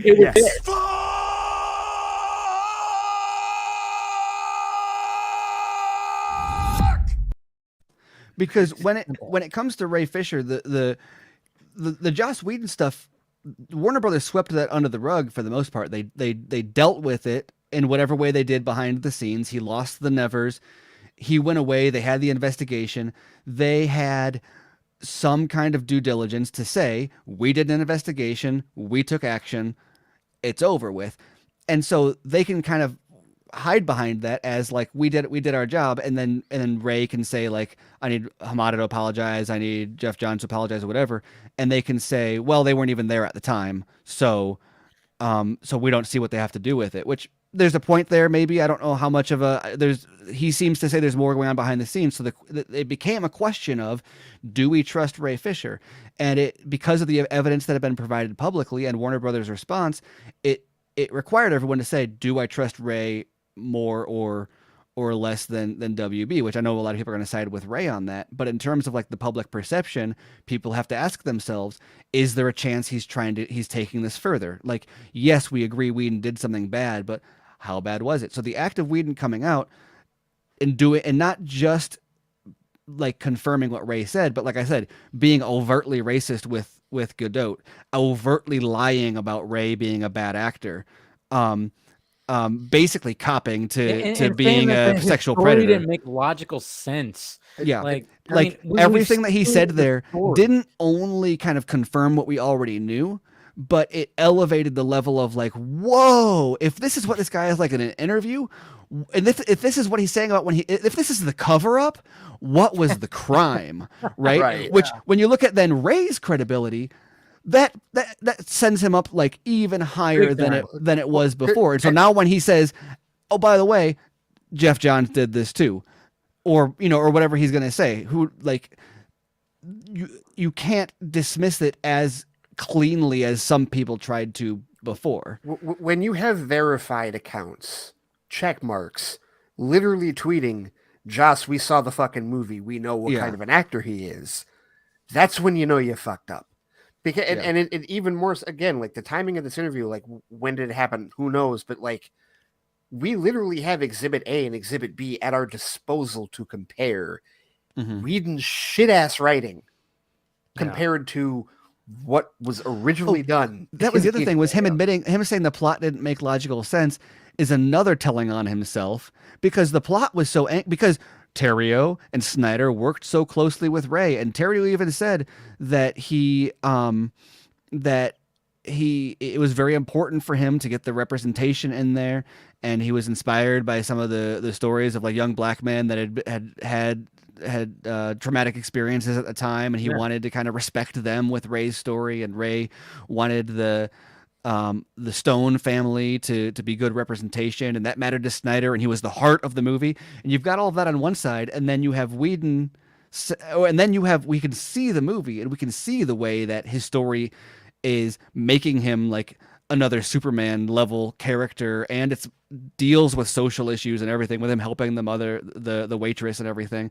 And then you have Joss, and he says it didn't make logical sense, and it's like, whoa, wait. You're the guy that's like, you're claiming you're all progressive and everything, and now you're saying like you didn't, like it made no sense. Like, wow, you're not helping your racism case. It made no sense, and also this overt racism that you were showing towards Gal Gadot, now it lends even more credibility to the idea that, oh, you took the Asian doctor out, you took Eleanor out, you took the waitress out, the Chinese American waitress out, and you cut down Silas and Cyborg to nothing. Oh, that's now there's no coincidence. You are a fucking racist. Like, yeah, if you're gonna take this interview to try to clear up your name, I mean, start. Well, and there's even maybe watch the movie that you're claiming didn't make sense. Because then Whedon even inserted in the graveyard scene with Barry and Cyborg. What does he do? He tries to fist bump him. And then he says something like, and then of course the booyah thing. Well, right, when he tries to fist bump, he says something. He's like, "Oh, too soon, race relations," or something like that. Like he's just like, this is a line from Flash. It's like, what are you? It's so bad. Weird. It's so bad when they're like, oh yeah, yeah. And then I loved how Ray when because he quote tweeted somebody like, has any black man used booyah at all in real life? Like, get that out of the script. And I'm like, I made fun of that too. I was like, yeah. I don't know. Anybody I've known that, a black guy. I don't say it. Booyah. Have you ever said booyah, Ray? No. I don't. No, because it's ridiculous. Right? Yeah. Well, let's remember that it got introduced for Cyborg in a cartoon. Yeah. A cartoon, people, and they wanted to, and you could see you could see when Ray said that in Justice, you could see the look on his face, like, ugh, And Zach, Terrio, they knew that. They're like, "Well, you gotta fucking no. We're not gonna put that goddamn catchphrase." No. Or maybe even if they were, it's clear that Ray wasn't a fan of it, and he told them he didn't want it, so they didn't put it in because they were cared about the way that he wanted to be represented in the movie. That very well could have been something that Snyder and Terrio had in the script originally, and then through the conversations took it out. and it never saw the light of day because that's how you they make a give good shit. movie, folks. I just looked up the clip and what they're talking and he's like, "Oh, we have a plan or something," because Cyborg won't talk to him. He goes for the fist bump and he just gets turned down. And he goes, "Oh, it's too soon, racially charged." It's like, Oh, good God, like, man! What are you? Especially when you compare it to the graveyard scene, Which is so much funnier. Oh my in the God. real movie. She's when 5,000 Ray- years when old Ray there. goes, Every man's guy's a younger man. Yes. dude, I died the first time I like, and even now, like just because he says it so like, because he's Cyborg and he just says it so just. And watered he's down still shoveling the dirt yeah, while he's doing it. Everyone's a younger guy, and it's Yeah. just like it's so subtle. And I was like, perfect. That was perfect. That was like the best. I thought it was the best like cutaway joke of the whole movie. Well, and even and to me the biggest scene. I mean, the whole movie obviously is a giant indictment on the shit that he did to the 2017 version. But the conversation centered around the mother box and the revelation of that they're going to bring Superman back. Just the complete 180 between his forced conflict that he was like wedging in there, and he didn't even, Cyborg has like 2 lines, if that, in his version, and it's this forced conflict with Diana and Bruce. And did Steve Trevor tell you that bullshit, right? Ugh. Yeah. And then you look at the real movie, and it is a circuit that no one is talking down to anybody else. When They're a team. They're when Aquaman actually when Arthur questions him, he's like, "How do we know you're not working for him? It's a long story. Got somewhere to be." And he gives Cyborg the full exposition. This is the history of the mother box, and this is how I became into this. And through that exposition, they all reason what the next course of action is. Yeah, and that's what's so great about that scene is like when the camera's shifting around, each one of them has their line about like, oh, we know where this is going, and that's where he says turns the house into smoke. And the way that he says smoke is like, I don't care. You could have made that the only line he has in the whole movie, and like it's just smoke. Yeah. Well, between the way he says smoke and the way it smash cuts from,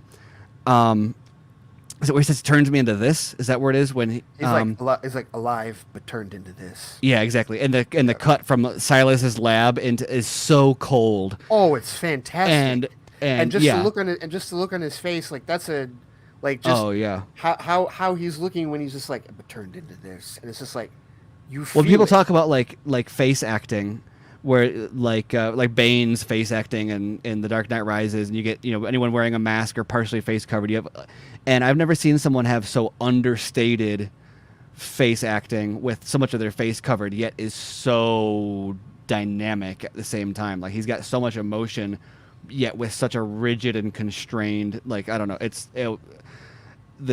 was insane. And people were even saying, I didn't act through the eyes, man. People even said in 2017, they said he was the best part of that one, which, for I guess whatever that movie is. But I think that's the thing people were saying on Twitter when the Whedon interview dropped, was they were like, he was the best version of both movies. Like even the version that Whedon made proved that, like, even you didn't even need to see Zack Snyder's Justice League to know that he's a good actor based on the version that Whedon made. Like it was just. No, it was just the whole thing about how it didn't make sense, and it's like how did that? Only a complete fucking moron would think that saying a bad actor. He was so proud of his wordplay, saying a bad actor in both sense. He was so proud of the pun that he totally missed the fact that like everyone was going to see that and be like, "Wow, you're an asshole."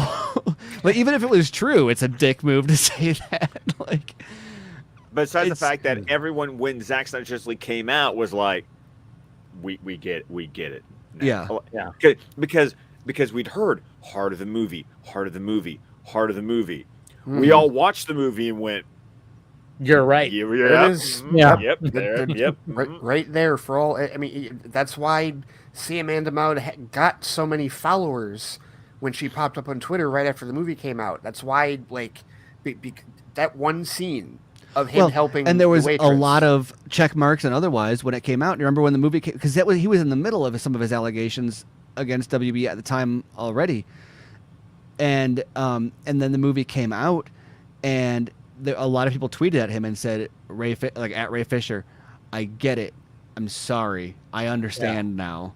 Like that's how big it was that just the performance and the story alone got people onto his side for his criticisms for how it was handled. It was dramatic enough for people to be like, whoa, whoa, whoa, whoa, whoa. This was not just about the performance or the story or whatever. Like this is like a crime to change the story in the way that it was. Which, you know, and that was absent of any behind the scenes confirmation about non-movie stuff. Like, yeah. And I mean, and his character's not, I mean, not only is like, you know, is, you know, the fact that he's a black man, but also the fact that he, you know, he has this body and he's, you know, essentially, not really deformed or something like that, but it's always, you know, there was like a disableism that also touched with that too, which is what Zach and Terrio and everybody were going for. But it didn't make logical sense, Joss. I'm not broken. Yes. I'm not alone. I'm not alone. Oh, I mean, that doesn't make any logical sense, man. Yeah, it didn't make any logical sense. I mean, especially when he's like at the grave and he's finally realizing you got the Silas fucking narration. And he's got a smile on his face. Yeah, that didn't rips make sense off either, the sweat. Right? He rips off and he's the like, sweats. "This is who I fucking am, bitches." Right? Come on, because he had spent, like, you know, when we first see him in the movies, he is alone. He feels alone, and then always covered in his hoodie and sweats. You know? Right, and then through, you know, when Diana reaches out to him, and then he's like, okay, no, I got this crazy dude in a bat suit that's with me. I got this 5,000-year-old woman that is with me. This dude who lives underwater, and this dude who's really fast and won't stop cracking jokes.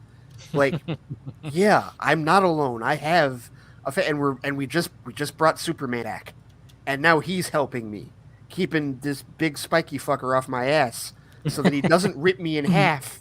Well, you know what's ironic? A little bit about rip my leg off. About Whedon saying that the story makes no sense or no logical sense, and maybe this makes that a little bit more not that I agree with him, but understand a little bit, is just how much of Cyborg's story was a riff on Clark's story from Man of Steel. That the way they took, like, look at the relationships with their fathers, and they kind of inverted some of the complications with the dads from totally see that. I mean, John Kent. He also has a first flight, and not just in a way that's dramatic for him, but in a way that contrasts with how he is the successor to Superman, and I don't know. And so there's some interesting stuff there. And so based on the way people were like, I never understand it, but people like looked at Man of Steel, were like, yeah, I don't get it, or, you know, not really that pleasantly.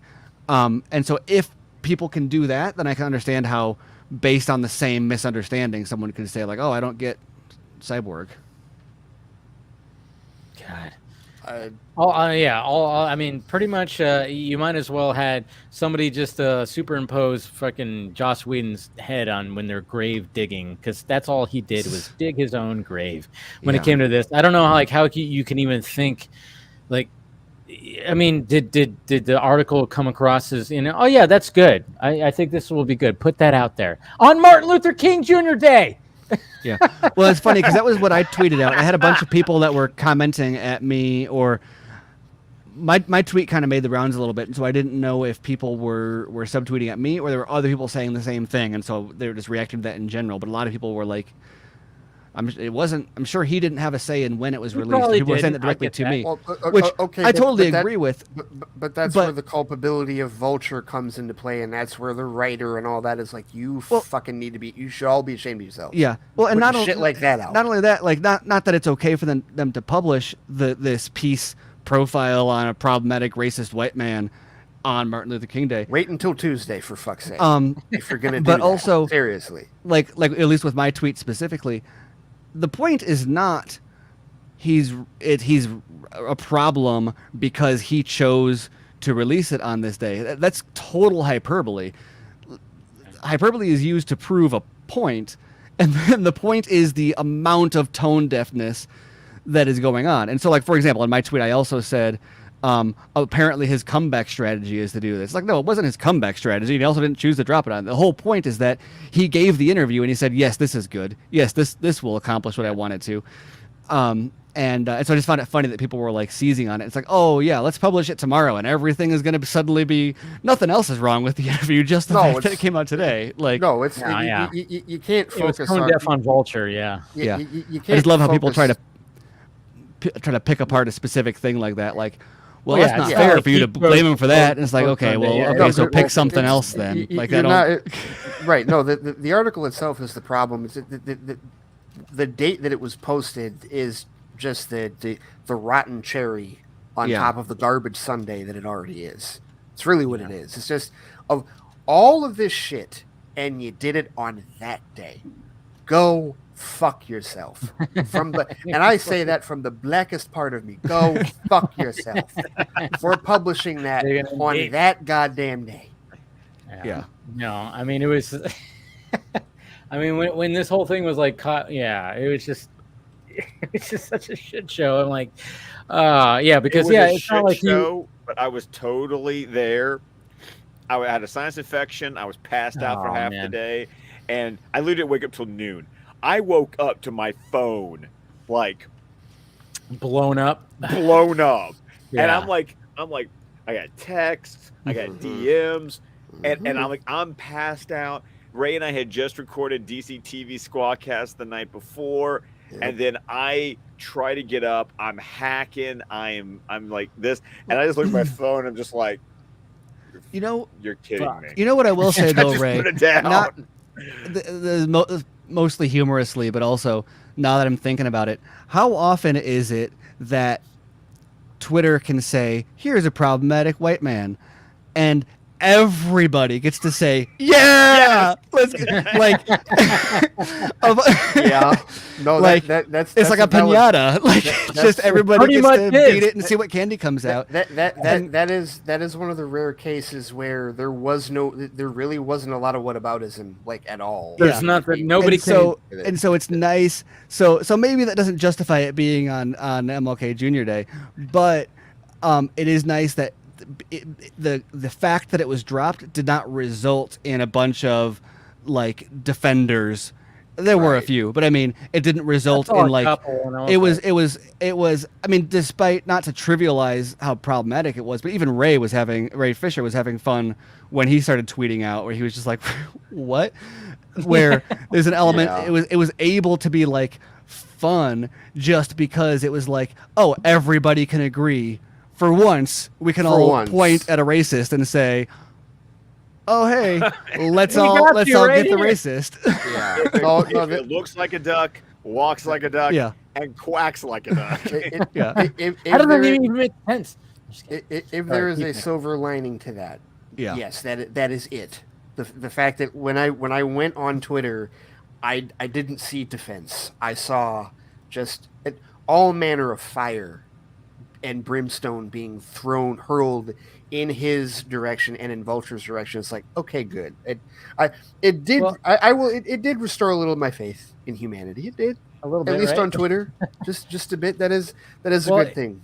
It was funny too, because like the writer, I forgot her first name, but Shapiro is her last Lila name. but, Shapiro. Lila. Yeah, Lila Shapiro.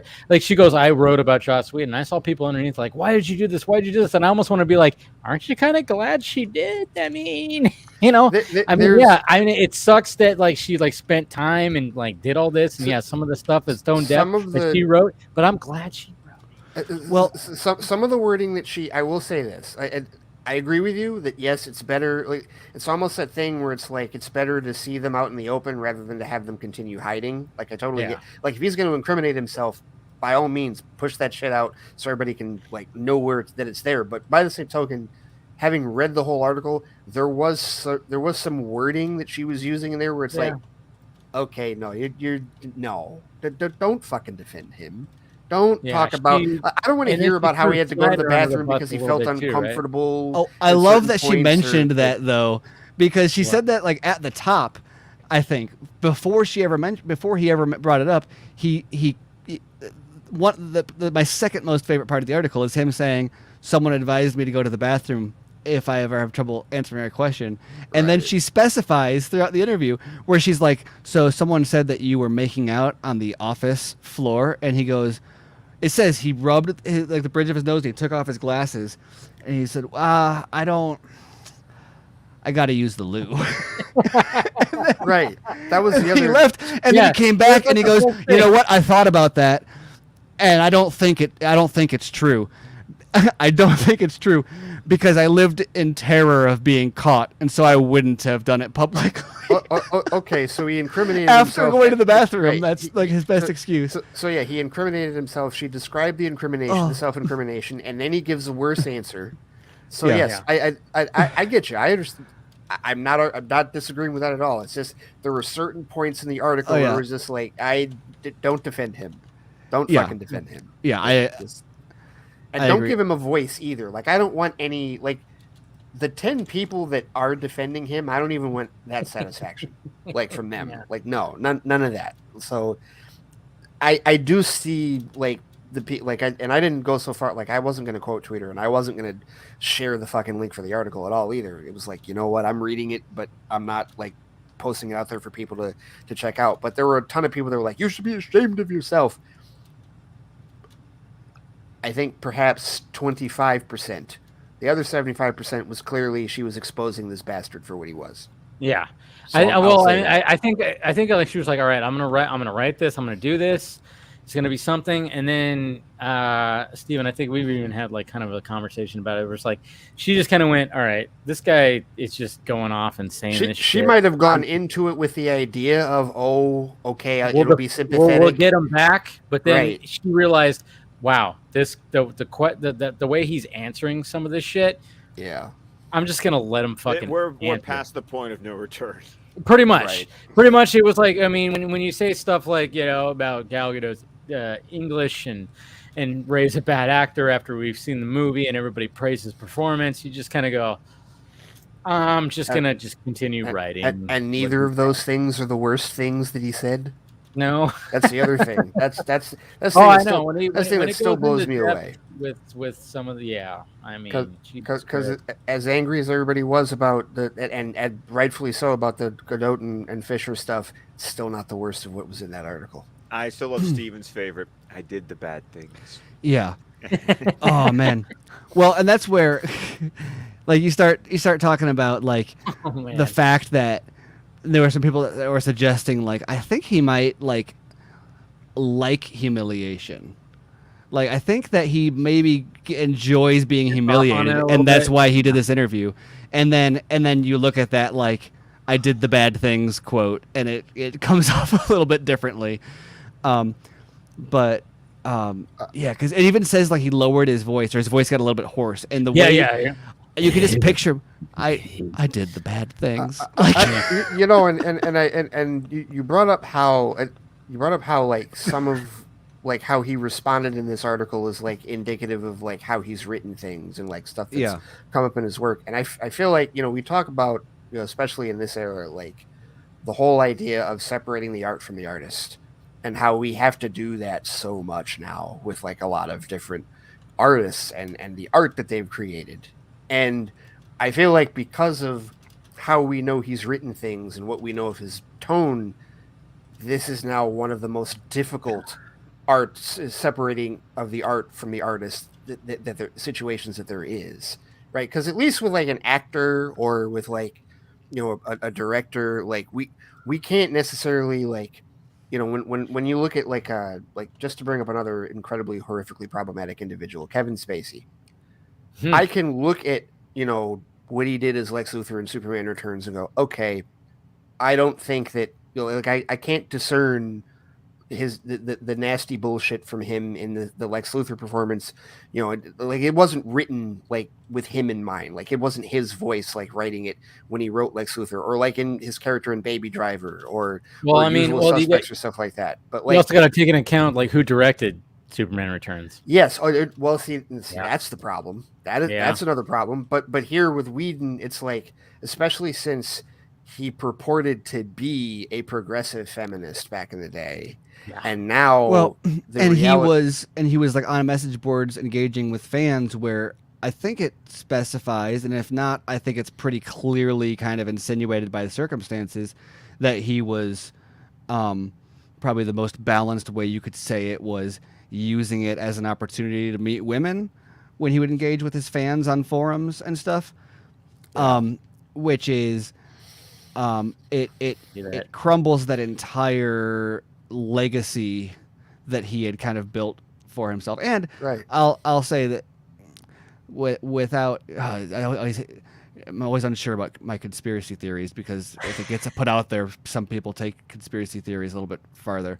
But if he's engaging, never. Well, Really? and particularly like with these topics, but if he's engaging with people and his fans, and based on what we know about him and the way he kind of cares about his reputation, but also seems to be kind of tone deaf, and is also vindictive and a liar, and some of these, like, we hear things that sound like they're like if everyone remembers that John Campea letter, did you guys ever read that leaked on his show, where he's like, I got an email, and I remember and that. he showed it on the screen, but then he was like, I don't know what the whole deal with it was, but people read it and it like reads like Whedon wrote it, but it was written like it was from one of his friends.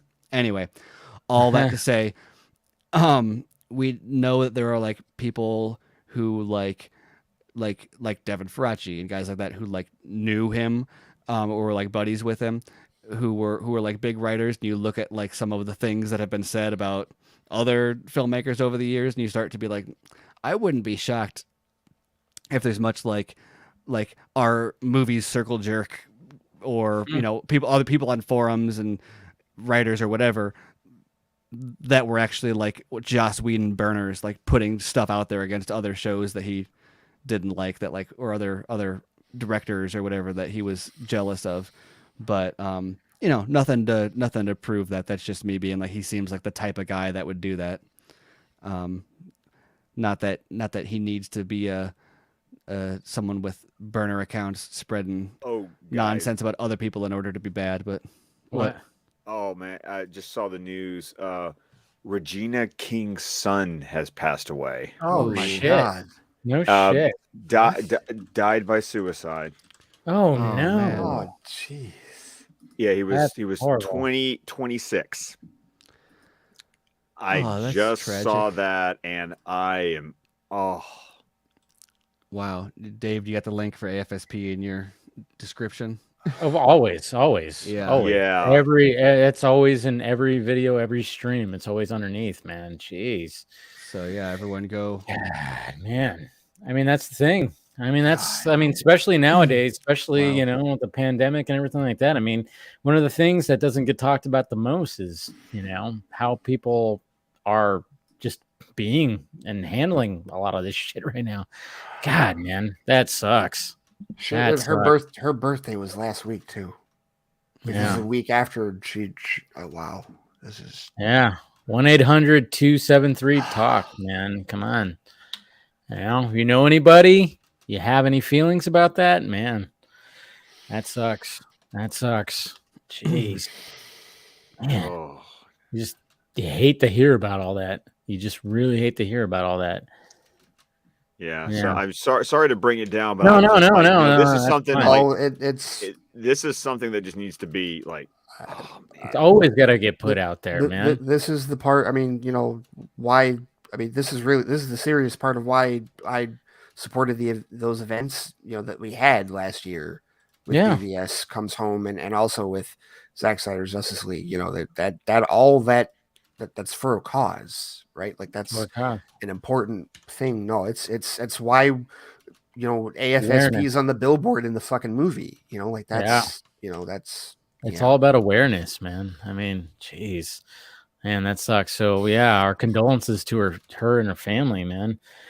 That sucks. That really sucks. Yeah, that's awful. So, but but enough talking about the balding jerkwad, asshole fucking idiot that thought that posing.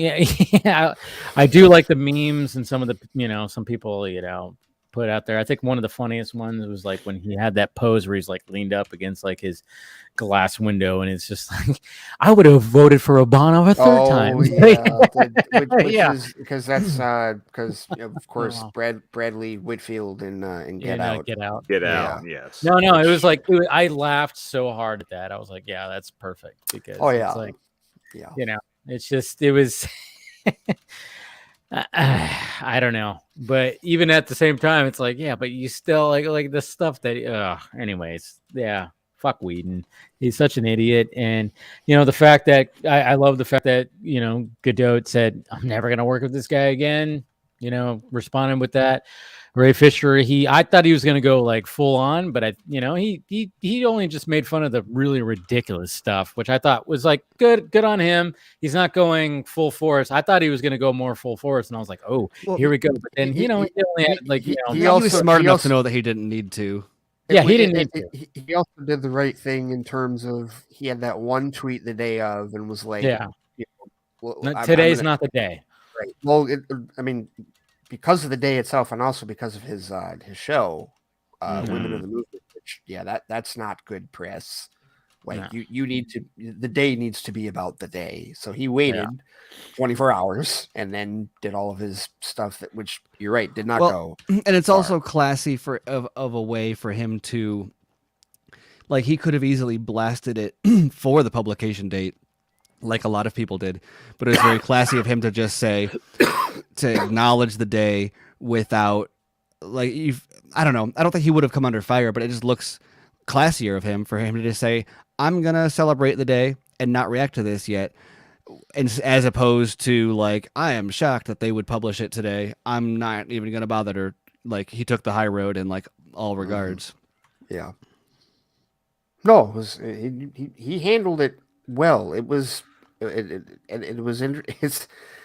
it's been an interesting week in terms of like gauging his responses to things, because just a week earlier, the whole thing with like with James Gunn, like that was like that was such a crazy scenario. Like even like just like try recording a weekly show.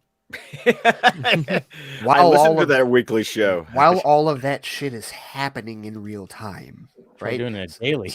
So first, yeah, I know, but like, but like, so first, it was all about like the whole thing with, because I forget the name of the Twitter account that was like, this is why I hate James Gunn, and posted the screenshot of that stupid tweet that he liked, that was like trashing David Ayer and the Ayer, like any of the Ayer cut stuff, but was also it was also trashing Pete Davidson. And so I'm like, oh, but he responded to, oh, okay, what did he say? Oh, okay, cool. So the show was the first part of the show, and I wasn't even planning on talking about him that long, but it was just about how he responded to this person like, I made a mistake, and he owned up to it. And then in the middle of me talking about it, Ayer tweets his support, like quote tweets him, and it's like, oh, okay, in real time. Cool. And it's not the first time that's happened either. It isn't. It's not the first time. I think Ayer has made it very clear kind of where he stands with that. And then, that's when, then Ray went after James also, which for a second there, I was like, I was in the middle of editing. I'm literally like, I'm like very close to just posting it. And then all of a sudden I saw that and I'm like, am I just going to have to fucking re-record the entire episode? Mm-hmm. Because this happened? What's going on? So I was going to record an addendum. Well, and there was also this weird reaction to that was very much like, I thought James's response was great. People were making a big deal about whether or not Alan Tudyk's tweet was an apology, when I don't think that has anything to do. Like James said, I shouldn't have done it. I realized that because of what Alan said. He considered that an apology, but whether or not Alan actually apologized has no bearing on whether or not James said it was wrong for him to like the tweet. So I thought that was a little bit weird. But because it felt like after Ayer responded, everyone kind of had the win. That was like wanted to gang up on James Gunn, because that's what most people really want. They want an excuse to gang up on him.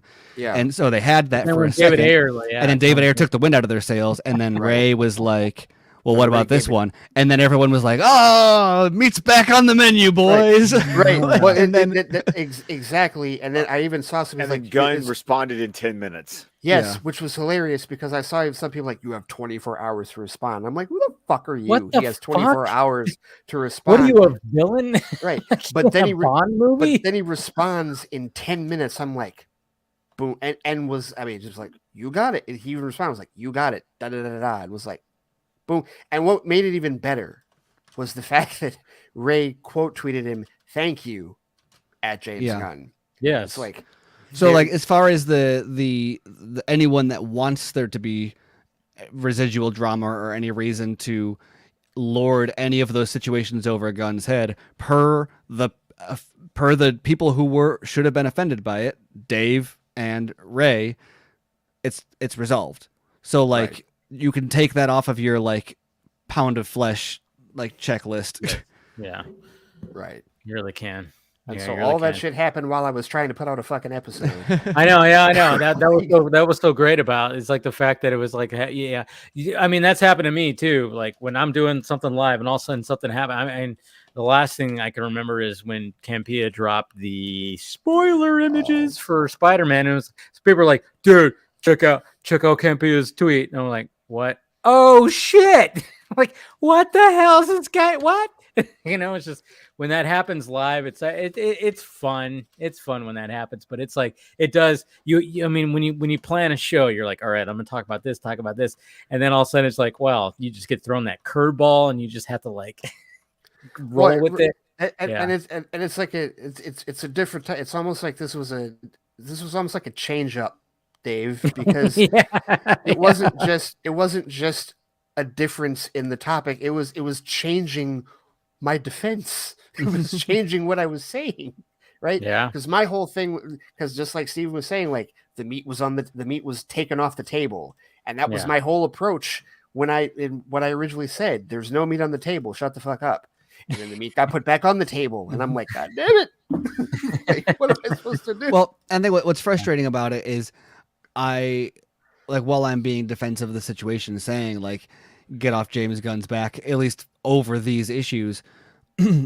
I think what's most frustrating about it is that I don't get the impression that the people that are using that for drama primarily care because of either of those issues. Agreed. It's like there's a lot of people out there seem to be just kind of waiting for like an excuse to hold something against James Gunn. Yes. And then he'll always go out of his way to like, they'll be like, oh, how dare you do this? And then he'll go out of his way to be like, oh, I'm super excited for Army of the Dead. And then he'll be like, oh, by the way, thank you to Zack Snyder for introducing me to Wayne Daglish, which, by the way, this is the stunt coordinator in Peacemaker. Wayne Daglish is in the warehouse scene. He's the guy that pulls when the two guys pull the knives at the same time. He's the one with the curly hair who's like further away from the camera. He does a bunch of other stuff in the movie, but he does all the stunt coordinating, and he's going to do the stunt coordinating for Guardians 3 too. And so that's what he was like. That whole exchange was like the fact that yeah, exactly. And so it's just funny that like James, and I don't know if Zach has ever even like hit him back over it or anything, but he goes out of his way multiple times to praise Zach. So it's just funny that people are like so intent on like. When what that all he ever did was James knows what's up. Oh yeah, well he clearly reads Twitter a lot. No, clearly. Oh yeah, he definitely does. But it's so interesting that it's like he knows what's up, so he picks the moment to go, "Excuse me." Yeah. Excuse me. Yeah. Like, hey, Excuse me. I actually, me and Zack Snyder are friends, so I'm gonna, he's, I mean, he's looking at all that shit, and yeah, the morality, like the morality shit is really what bothers me with it, because, and I've told people this, I'm like, listen, if you were somebody that you were that off put, if you can't get past the shit you did on Twitter before, and that's just something that you're legitimately have issues with it, perhaps because it's personal to you or whatever, you just can't get past it. Okay, fine, I get that. If you're somebody that genuinely is upset about that. But I really do feel like if there are 20 people that are trashing on James Gunn, maybe 2 of them are legitimately upset about that. The other 18 are just using it to pile on because they don't like, his movies, or they don't like the fact that he's doing DC stuff post Zack Snyder, and they think he's just part of the Hamada-verse that doesn't fucking exist. I hate that. I'm sure that they all believe that they're legitimately upset about those things. Also, I mean, people are really good at convincing, like humans. We are good at convincing ourselves that we're upset about this one thing when we're actually upset about something different, and just pour our righteous anger into like the most accessible one. And it takes a lot of unpacking to be like, oh, you know what? Maybe I'm just using that as an excuse as a crutch for something else. Totally. There it is. And you have to leave. I have to leave. You're kicking him out? Yeah, You're telling him, right? This is unprompted. Dave is just like, get out of here. Get out of here. You're sitting over there. Oh, yeah. What are you doing over there? No, you got to take off, man. Go ahead. It's fine. I gotta take off, but you can find me on Twitter at ScottDC27. You can find my podcast at DC Squadcast, wherever podcasts can be found. We're on Vero, Facebook, YouTube, with the entire network of shows at squadcastmedia.com, including the triumphant return of DC TV Squadcast, where Ray and I did spend this last week talking about Peacemaker, Superman and Lois, and Naomi.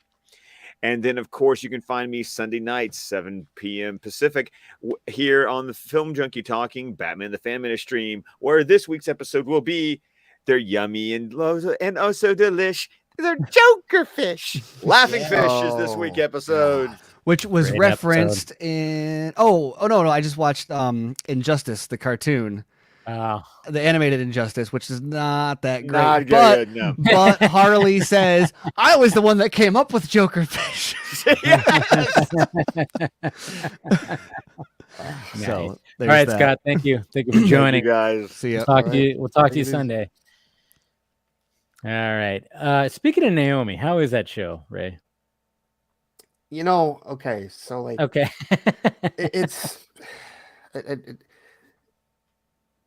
I need to see where it goes.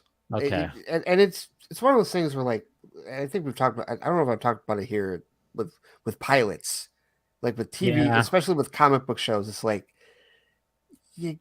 generally speaking, most of the time the pilots are clunky. Like I think I did bring up Gotham, like how it did take me to like the third episode before I like understood where the show was going or what it was doing. And I feel like it's the same way with this. I haven't seen this week's Naomi yet. I'm just basing this off of what Scott and I were talking with the pilot. To me, and not even like these aren't even, I won't even put like standard, like the standard CW complaints that people have, because I don't share a lot of those complaints. I have a wider strike zone than so many others. I don't hate the CW, but this one just feels slower. And like, I don't know quite it. It felt like there were they skipped a lot of work that they needed to do in the first episode to further explain the premise of what they're doing. Okay. Like there were just certain things. It's like, okay, you're trying to get me from point A to point B with this character, but you aren't really giving me a whole lot visually or like underneath the surface to really cement that that's what's happening. The idea, and I haven't read the comic. I would like to read the comic. But the idea is that she has powers and discovers that she has powers. It's like, okay, well, if you discover that you have powers, generally speaking, when you see a story like that, there's like like you have some scenes where it's like, oh, maybe a power accidentally manifests itself.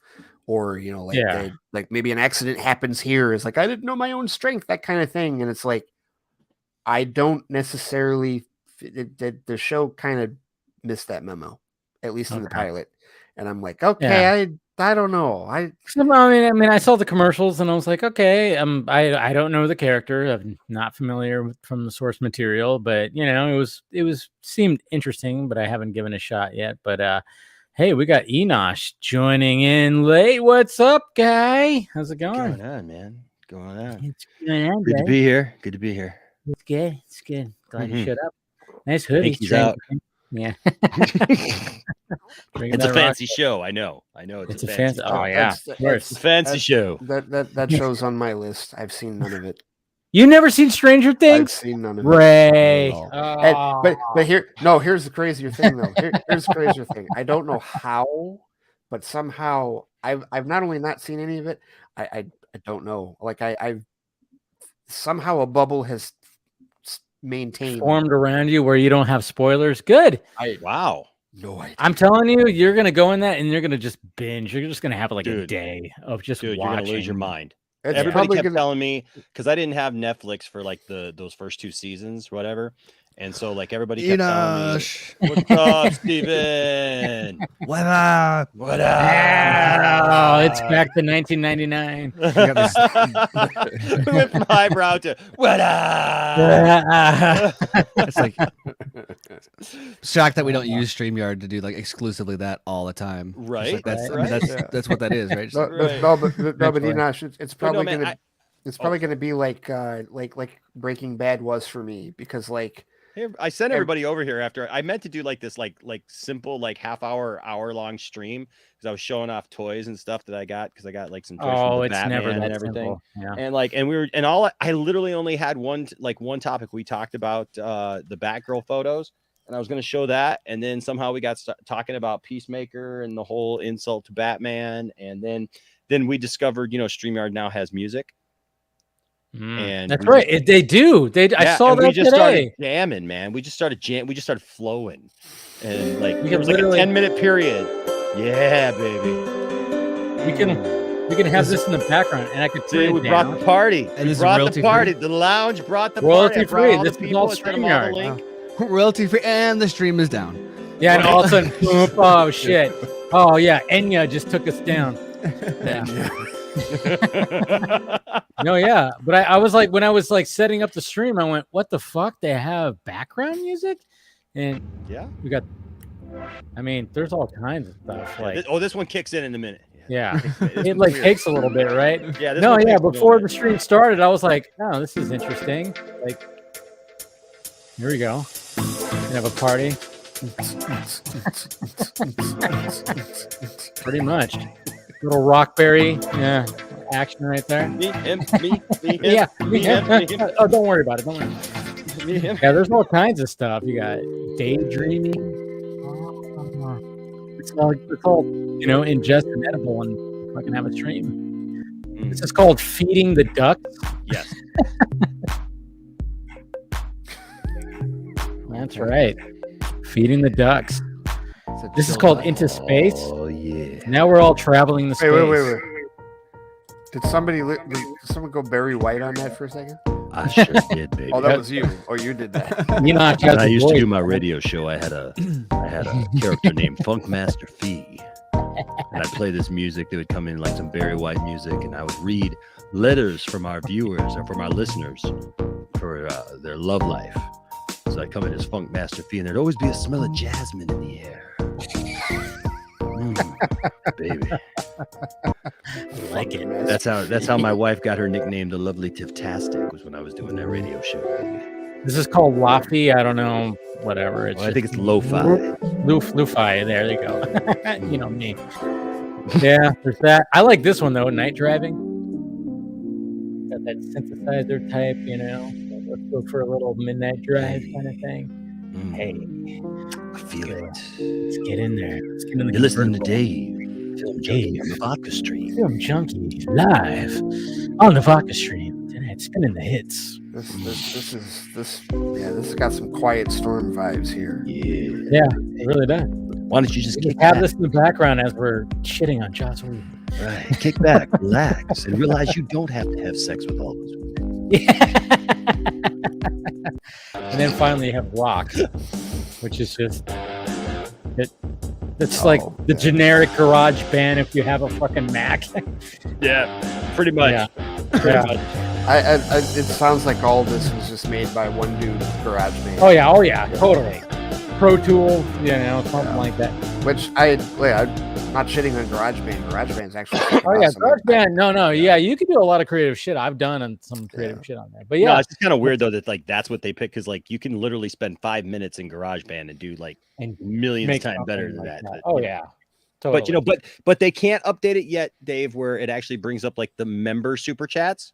We can't Right? get that update. Oh No, we yeah. can't get that. We And, can get canned elevator music. Najid, KC, if you're out there, I saw that you've been a member for a little bit, and I couldn't bring it up because of StreamYard. What I started And doing was also- going to YouTube and I pop out the chat and then I'm able to share it because you can share it as a picture, and so then I just share it that way. Oh, is that what you do? Yeah. Well, like when I do live, I do Streamlabs, so I can actually pull up everything. So that works. And then also, Carrie, if you're out there, Happy birthday to you. Happy birthday to you. Happy birthday, dear Carrie. Happy birthday to you. I saw you. It's your birthday today.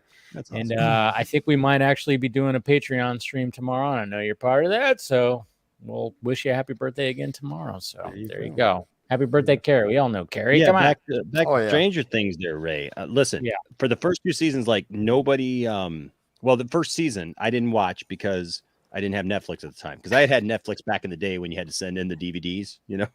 We all Remember Oh that? yeah, the Yeah, old school. yeah. Remember that? Like, Oh, yeah, we've had DVDs that. and I'll send them back, right? And so so I had canceled my Netflix subscription, and everybody was just like Enosh, you gotta watch Stranger Things. You love 80s stuff and you love sci-fi. You gotta watch Stranger Things. And it's like I put it off.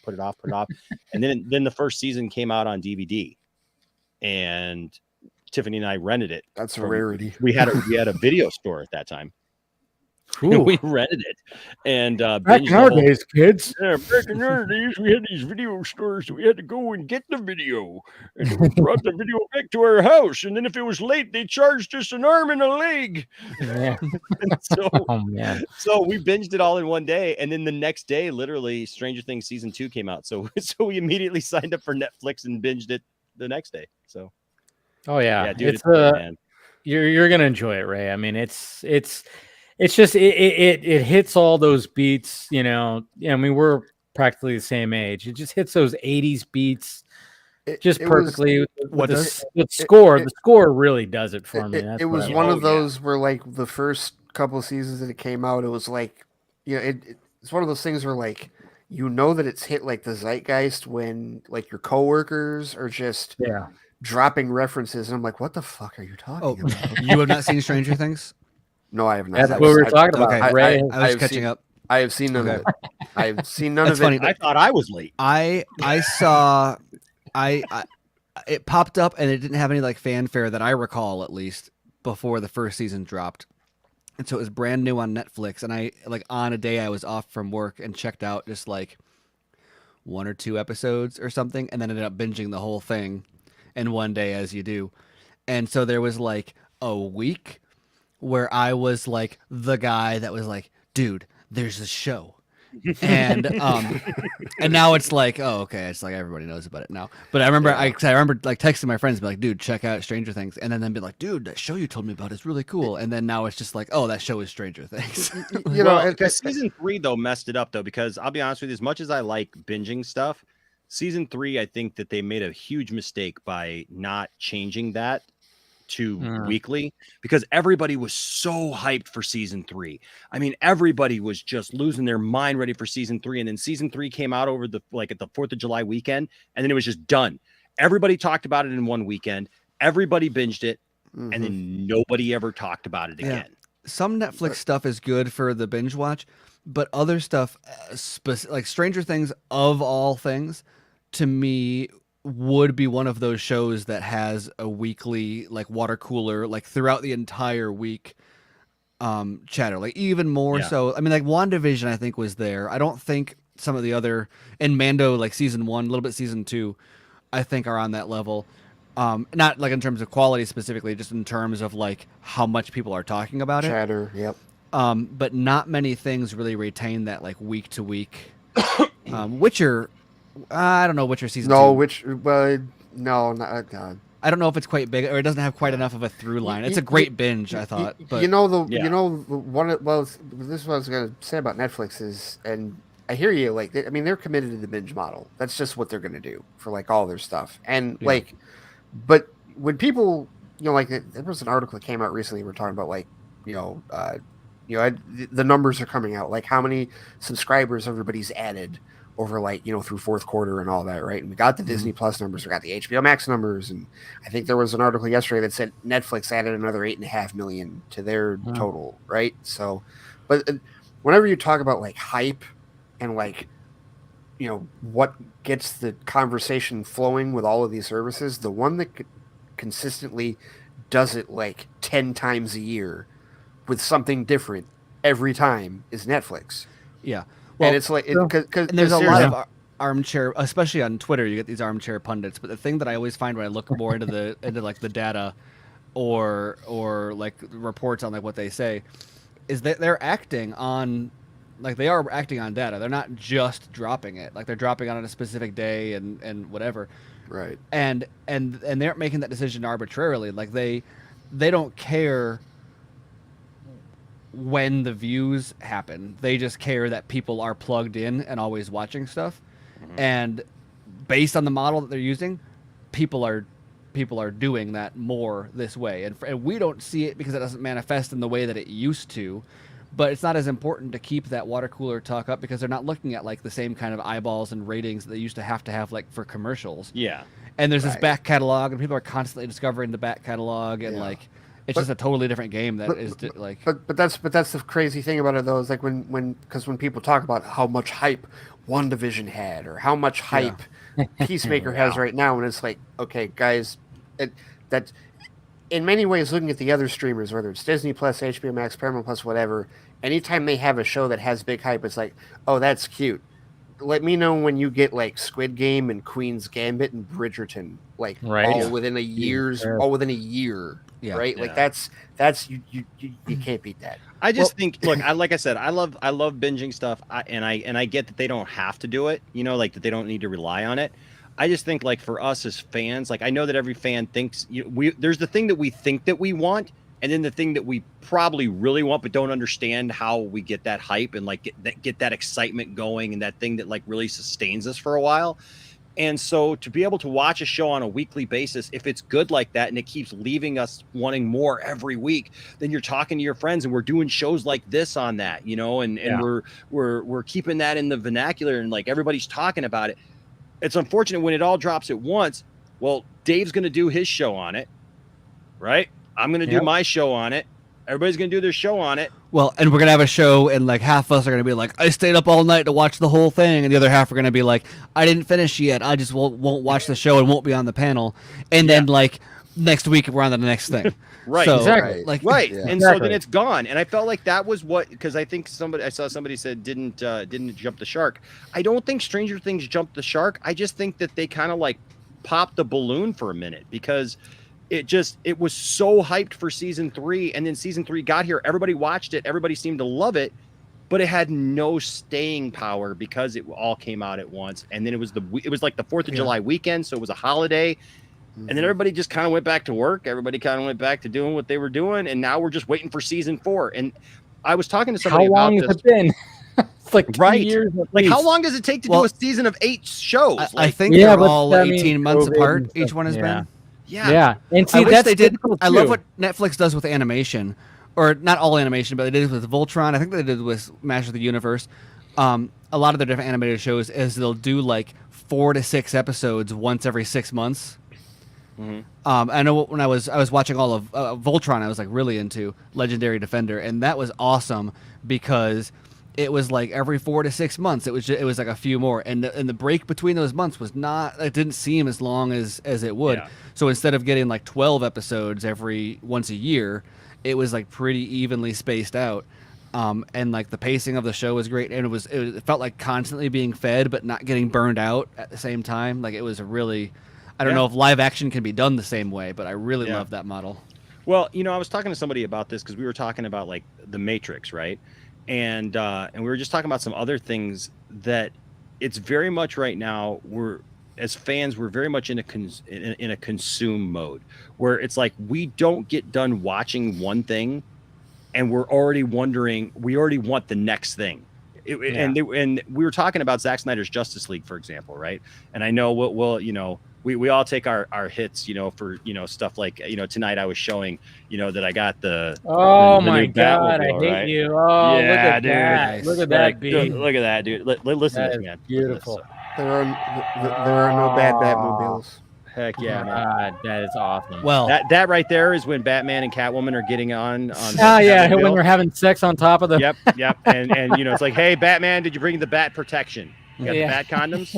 Okay, the make sure. Condoms right there. Yeah. But it's cool. This reminds me actually like of the old like 80s stuff, because like because the door opens. The door opens and everything, and so I got that. And I got, man, got a bunch of other stuff. Love but it. I was sharing that, and then like somebody jumps in and they were like, Enosh, says he's a Zack Snyder fan, but he supports the Hamada verse, whatever. Oh, and I had to laugh. I know, and I had to laugh for a second because I was thinking about that. And I was thinking about like Zack Snyder's Justice League, right? And it was like we waited, right? And we fought, we pushed, and we wanted it and everything, and then we got it, and we were all hyped up to watch it, and then we watched it, and it's like we didn't even seem to even enjoy watching the thing. Before it was even done, we just were like, when's the next one? What's coming next? What's coming next? Like, not even taking the time to just like bask in the goodness that was there. We were already wanting to move on to the next thing and see the next thing. And I get it as a consumer, like, you know, yeah, it was so good. You want to see what's next, right? Or like I was surprised, and I keep on forgetting to like mention it to people, and I don't have the time and energy to like organize it myself. But like I'm shocked that there's not like weekly or monthly live watches, like viewing. Like how hard is that to like? And people are gonna tweet, it's gonna trend. Like yeah, have everybody watch it together once a month, or not even everybody, but just say, hey, we're gonna watch it on Friday night. Like it's a popular. Like who's gonna say like I don't want to watch that once a month? Like Right.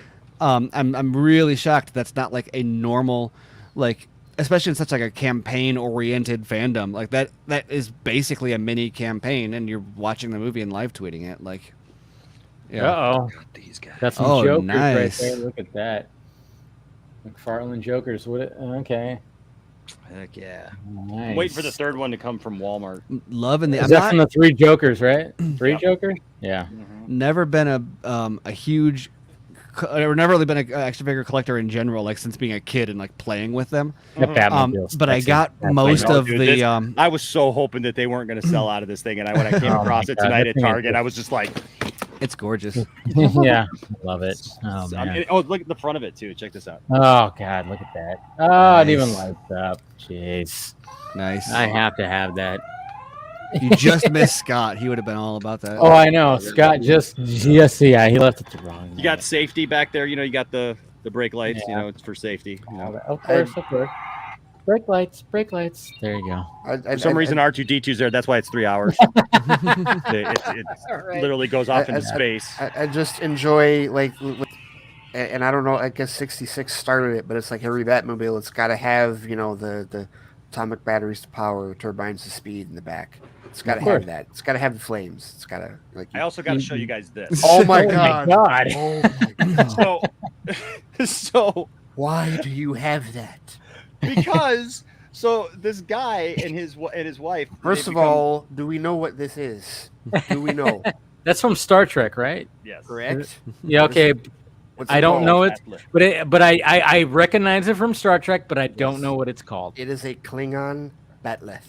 Yes. Okay, there you go. Yes, and it is. I knew the franchise, but I didn't know what it was called. Yeah, Ray, I can sharpen this sucker. Oh look at the blade on that. Look at the. Okay, so tell the story. How the fuck do you have it? Why don't I have it? So my grandma passed away a couple of months ago, right? And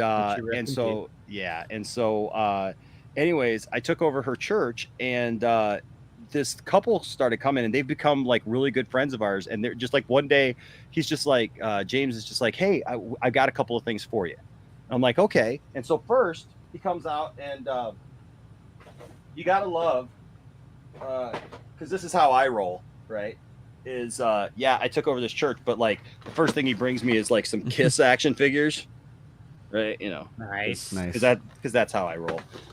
So there's like a couple more of those, and that was awesome. But then he's like, I've got this for you, and I'm like, are you kidding me right now? Like, yes, all day, yes. And William is there in the chat. He thinks he's coming in here and he's going to take my stuff, but I'm prepared for William.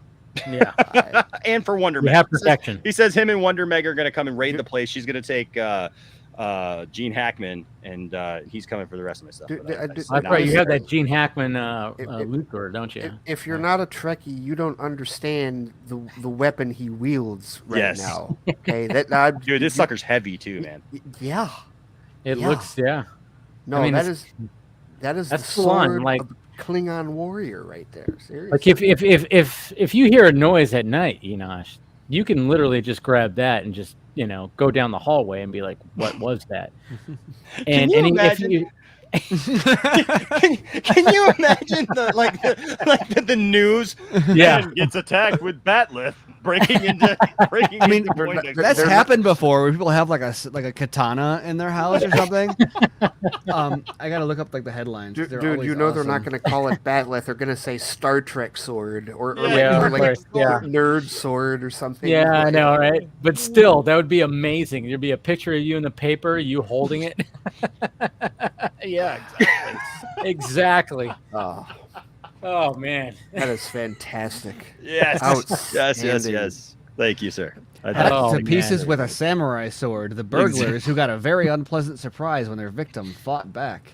A man Wait defended till you his see- home from 4 armed burglars by hacking them apart with a samurai sword. Well, it's either that or I'll get him with a piece of kryptonite. Oh, there you we go. go. Don't mess with this. Or I know how both. to use Or this. both. I know how to use this. I'll crack this and glow the stick this thing. Oh, dude. Okay. All right. So I just thought like of when I'll use you as a nightlight down my hall. You break in here, William. I just thought about like when fandoms collide and like Dave, are you watching Book of Boba Fett? Yep. Okay, so Thundercat was in the book of Boba Fett. Was he? He was the modder. Oh, okay. Yeah, that's Thundercat. Like I saw him Okay. immediately. I was like, "Oh my god, I cannot believe that." I didn't see that. Enosh, do you know who Thundercat is? He's like my favorite like bassist like in the world, and the fact that he's now canonically in Star Wars is just fucking amazing. Like I remember even reading something about that too. I think I thought I saw something on my timeline too about that. Yeah. I as soon as I saw it, I tweeted about it because I follow him on Twitter. But like, yeah, that was I don't know how that happened. Or You just reminded me of something. Tiffany's birthday's coming up on the 1st, and I just put it in the private chat. Yeah, I saw that. Yeah, I got that for her birthday. That's pretty awesome. Yeah. Yeah. William ain't got a chance. Oh no, not with that. Nope. William ain't got a chance, dude. That is. He has no idea. Does it animate? Does it move? Or... No, it's real. Okay. No, oh well, no, I know it's real, but like, does it? I mean, okay. Like, I didn't know if it had like the, like the snap. Like it. Like how it changed. Yeah, like... I don't think so. I don't think so. I don't know. I don't know, quite honestly. Like it's very detailed.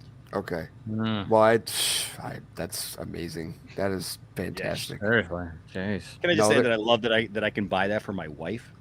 Right? Like, oh god, yes. Yeah. See, and that's the other great. Get a nerd girl.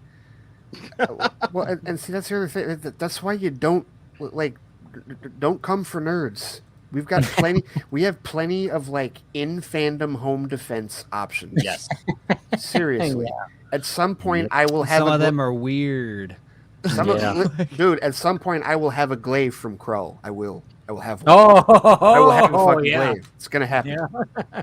Yes. I will have that damn. God, I gotta watch that movie again. I watched that movie so much when I was a child, but I love that movie. I have not seen that movie probably in 25 years. I love that movie. You break into Ray's house. Ray comes out like Khan in Wrath of Khan. He's got like the earwigs. They have a particular way of wrapping around. They're young. Cerebral cortex. This is a fact of rendering the victim extremely susceptible to suggestion. The suggestion. Later, as they grow, follows madness and death. Oh yeah. Oh yeah. He's got it. He's got it. I love it. Dude, all the shit that came, like, you saw that all the news that came out, like, it was like, today was the final trailer for season 2 of Picard that actually has fucking Whoopi Goldberg in it. Mm-hmm. Yeah, she came back, right? Yes. Yeah. Well, that was the thing, All like, that. right before the pandemic started, Patrick Stewart was on The View, and he formally, like, asked her to be in season 2, but we hadn't heard anything about it officially, like, her shooting or doing anything like that until now. Like her being in the trailer today, it was amazing. That's so awesome. Like she's back, Q is back, and like Brent Spiner is playing, like it looks like he's playing another Soong. type character in it. It's amazing. But like on top of that, like we found out that like Discovery's getting a 5th season, and the 4th season's only half aired. Strange New Worlds is premiering in May, but it's already getting a 2nd season. That's the Pike show where they're in the Enterprise, and like Lower Decks is getting a 3rd season. There's a lot of Star Trek. We're getting a shitload of Star Trek. A lot of Star Trek. Where's that? But you know, where's that next movie? I know Chris Pine said that might be coming, but I don't know. Yeah, you know, and that's the messy part, because like, you know, the Viacom had Paramount, CBS had the TV rights, so it's like the Mary is like only like what, a year or 2 old now. So I think they're still like getting that in a row. Like they can't even figure that out with it, because they need to put all 13 fucking movies on the streaming service, and they haven't done that yet either. And they totally need to do that, like, because they have all the shows. So I think they're still like trying to figure out what they're going to do. Well, with the movies. What's interesting about Star Wars and Star Trek is like what we've seen, I guess you could say, in like the last few years is like, man, both of these universes work very well in a TV format, in a series format. You know, I guess Star Trek was always this. I mean, I know that Star Trek has 13 movies, but really, it's always been TV. Yeah, it's always been TV. But even Star Wars, I mean, like, you know, when it came to the sequel series, it had its messiness when it comes to it. But I mean, look what's been given to us when it comes to the Star Wars series. Steven, you look like you want to say something about that. And you drink your Diet Coke. do you want to comment on today's casting news, Steven? Oh, I like that. Oh, yeah. Who wants to any more Mary Elizabeth Winstead? I'm all for that. Yeah. I know. I like what you said, Steven. You said cast her and everything. I'm like, yeah. She's amazing. I mean, I've thought that she's give her all of the ever since 10 Cloverfield Lane. I've been like, give her all the roles. Dude, ever since Scott Pilgrim. What are you talking about? Oh, true. Yeah. Yes. I was a latecomer to Scott Pilgrim, but okay. I just want to know who she is. Like, I mean, like anybody wants to know, like, who is she playing? Like, is she playing somebody that we know, or is she playing I almost character? want it to be there's excitement in like, oh, who could she be that we know? But I almost want her to just be someone new that can just come in totally unrestrained from any sort of having to fulfill canon expectations or anything, and just go for it. No, that was exciting news. I was like, yeah. I think there was like nobody that went, no, fuck that. Why would we want that? And I know everybody's like, okay, cool, yeah, put her in. It helps that it's the Ahsoka show too, which I feel like not that people are really down on Star Wars TV in general, but of all Star Wars, I think the thing that people can most universally get behind is a Dave Filoni run Ahsoka TV show. Yes. Yes. So. Yeah, I know. When how are you feeling about Book of Boba Fett? You know, I actually like Book of Boba Fett. I know that I'm enjoying it a lot. I'll be honest with you. My only thing, I get the idea that some people are a little like, because he's kind of a good guy, right? I understand that. And I hope that they get to him being, I think that they showed him though that, he obviously, spoilers, I guess, for Book of Boba Fett, but, hanging out with sand people and everything, kind of learning, that tribe, that tribalism kind of thing, learning like a family, to quote Fast and the Furious. Too fat, too furious. But so like I feel like he's kind of learned something there. He's kind of grown up as a character. Like I understand the desire to see Boba Fett just, kicking butt, and I think that there'll be plenty of that, but I think that they got to set up the character. We have to always, people don't ever want to put in the time for the payoff. It can't just be payoff one episode after another where it's just, all that stuff. I mean, I thought it was awesome to see him coming out of the Sarlacc pit, for them to explain that. I love the fact that he got to, kill that Sarlacc. That was awesome. It is what it is. My only issues with the show is that there is the production value sometimes. Yeah. because you can tell sometimes where the stagecraft stuff is, like heavily, like he's like, you know, supposed to be in the desert, and you Or can like tell the when they were lighting's weird. When they were sitting in front of the in front of the fire spray, in the last episode. I could not care less about that. I don't really care so much. My biggest issue with it is the fact that it's kind of done without any sort of it's just kind of done with no explanation.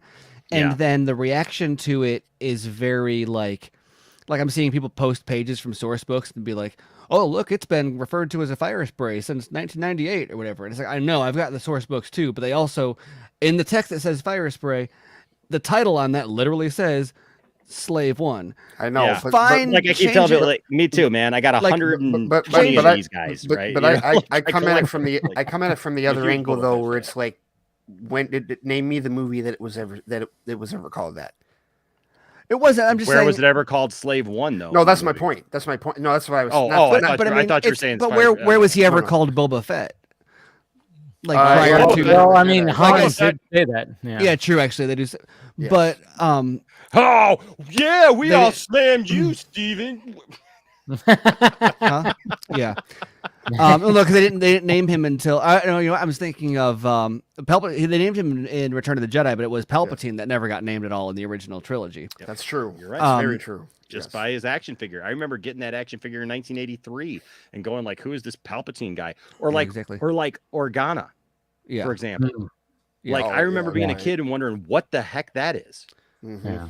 Mm-hmm. You know, but and so there's a bunch of stuff like that, and it's not like I'm like, you know, rename it, fine, whatever. I'm flexible on canon.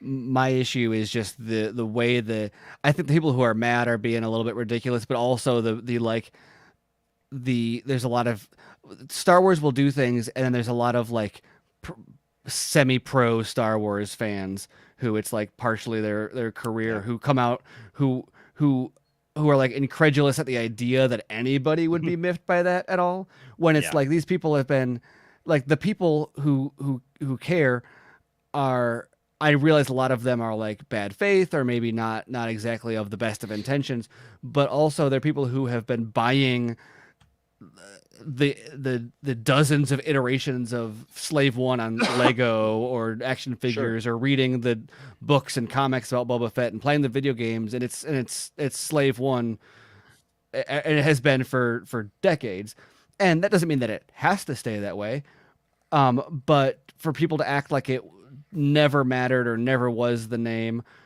I don't know. There's just there's a reverse bad faith argument coming back at the people who are all miffed about it, and so.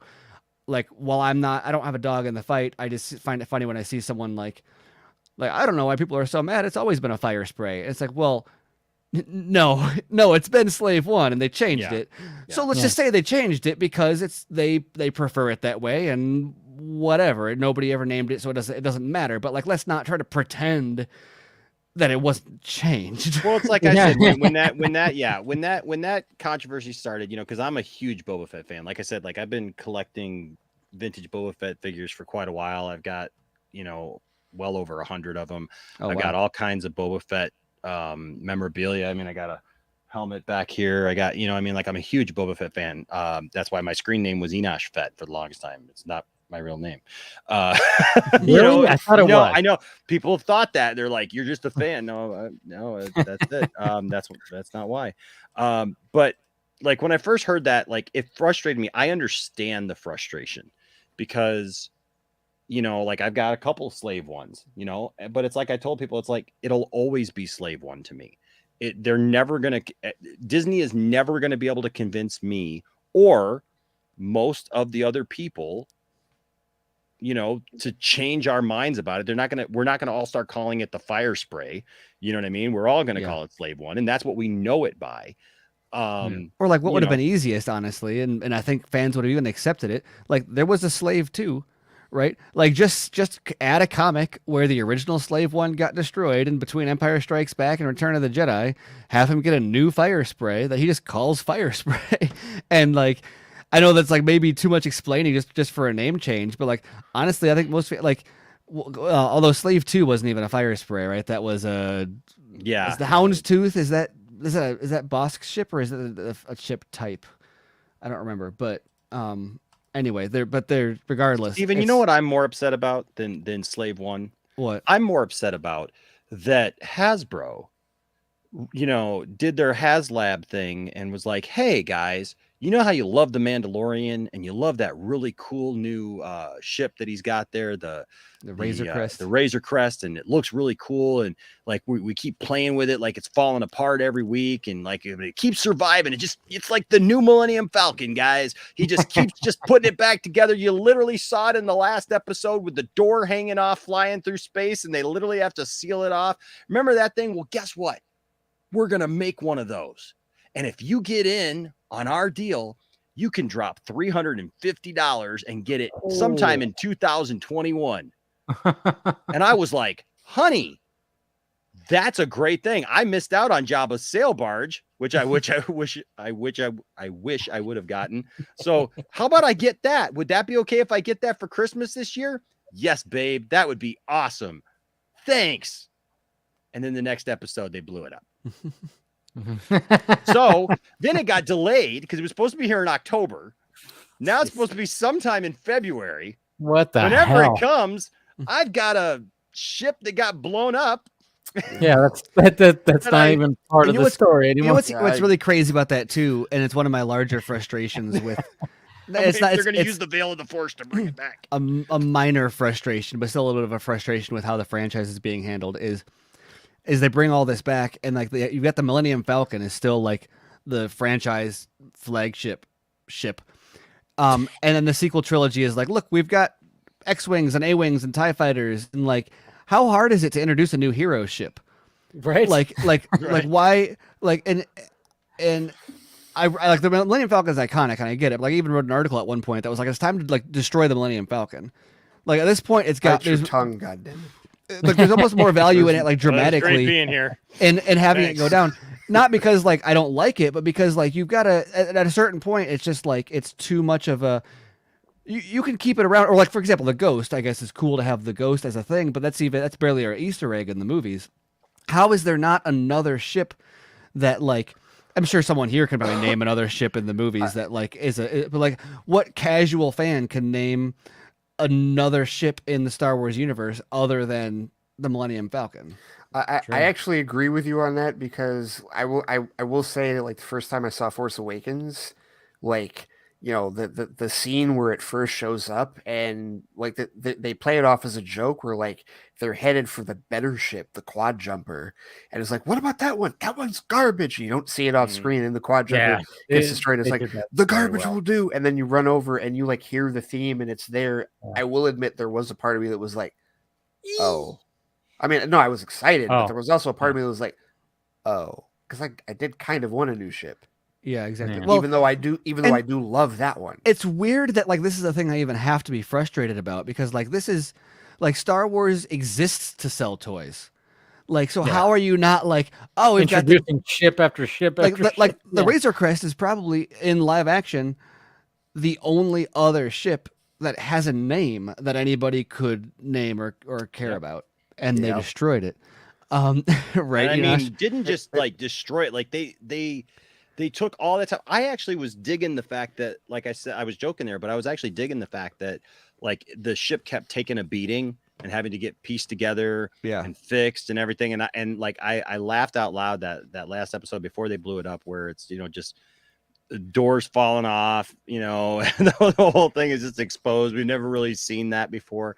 And I thought that was great, because like the ship keeps getting repaired. And I was looking for that moment where they were going to take it back and like he was finally going to get the proper repairs maybe after a couple of seasons, right? And then it was going to be like this nice pristine Razor Crest, or like get some sort of a like aftermarket upgrade. Yeah, like, I mean, which is again sells toys. Like, I mean, so unless he gets another ship, of that design, it just kind of sucks, but I'll be honest with you. I mean, the first time during the Mandalorian, when I saw Slave One flying across the screen, fire spray.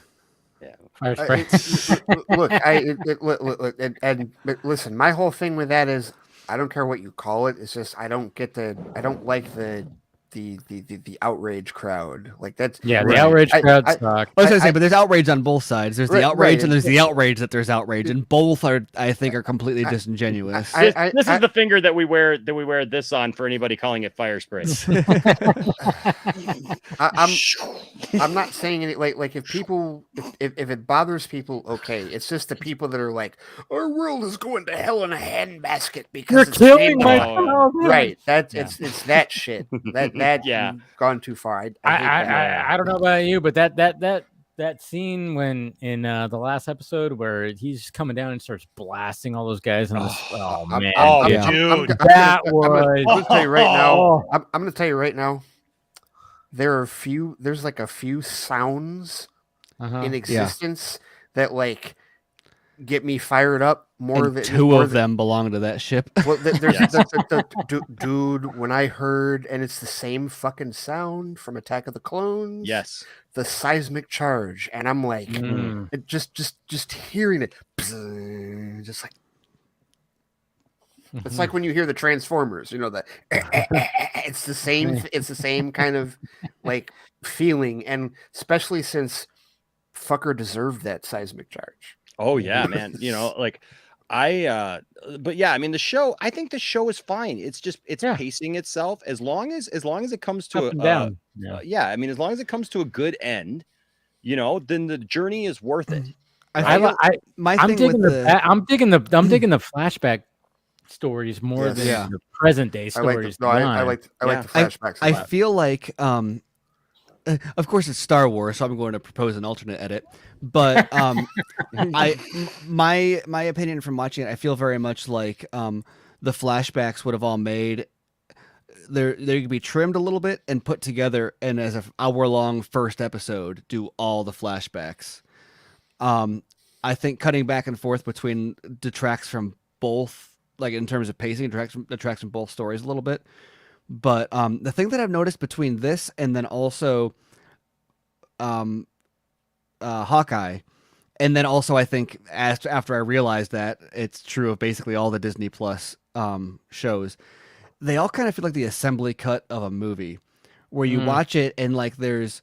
You mentioned that last week. Oh, I did mention that last week. Oh, so rerun.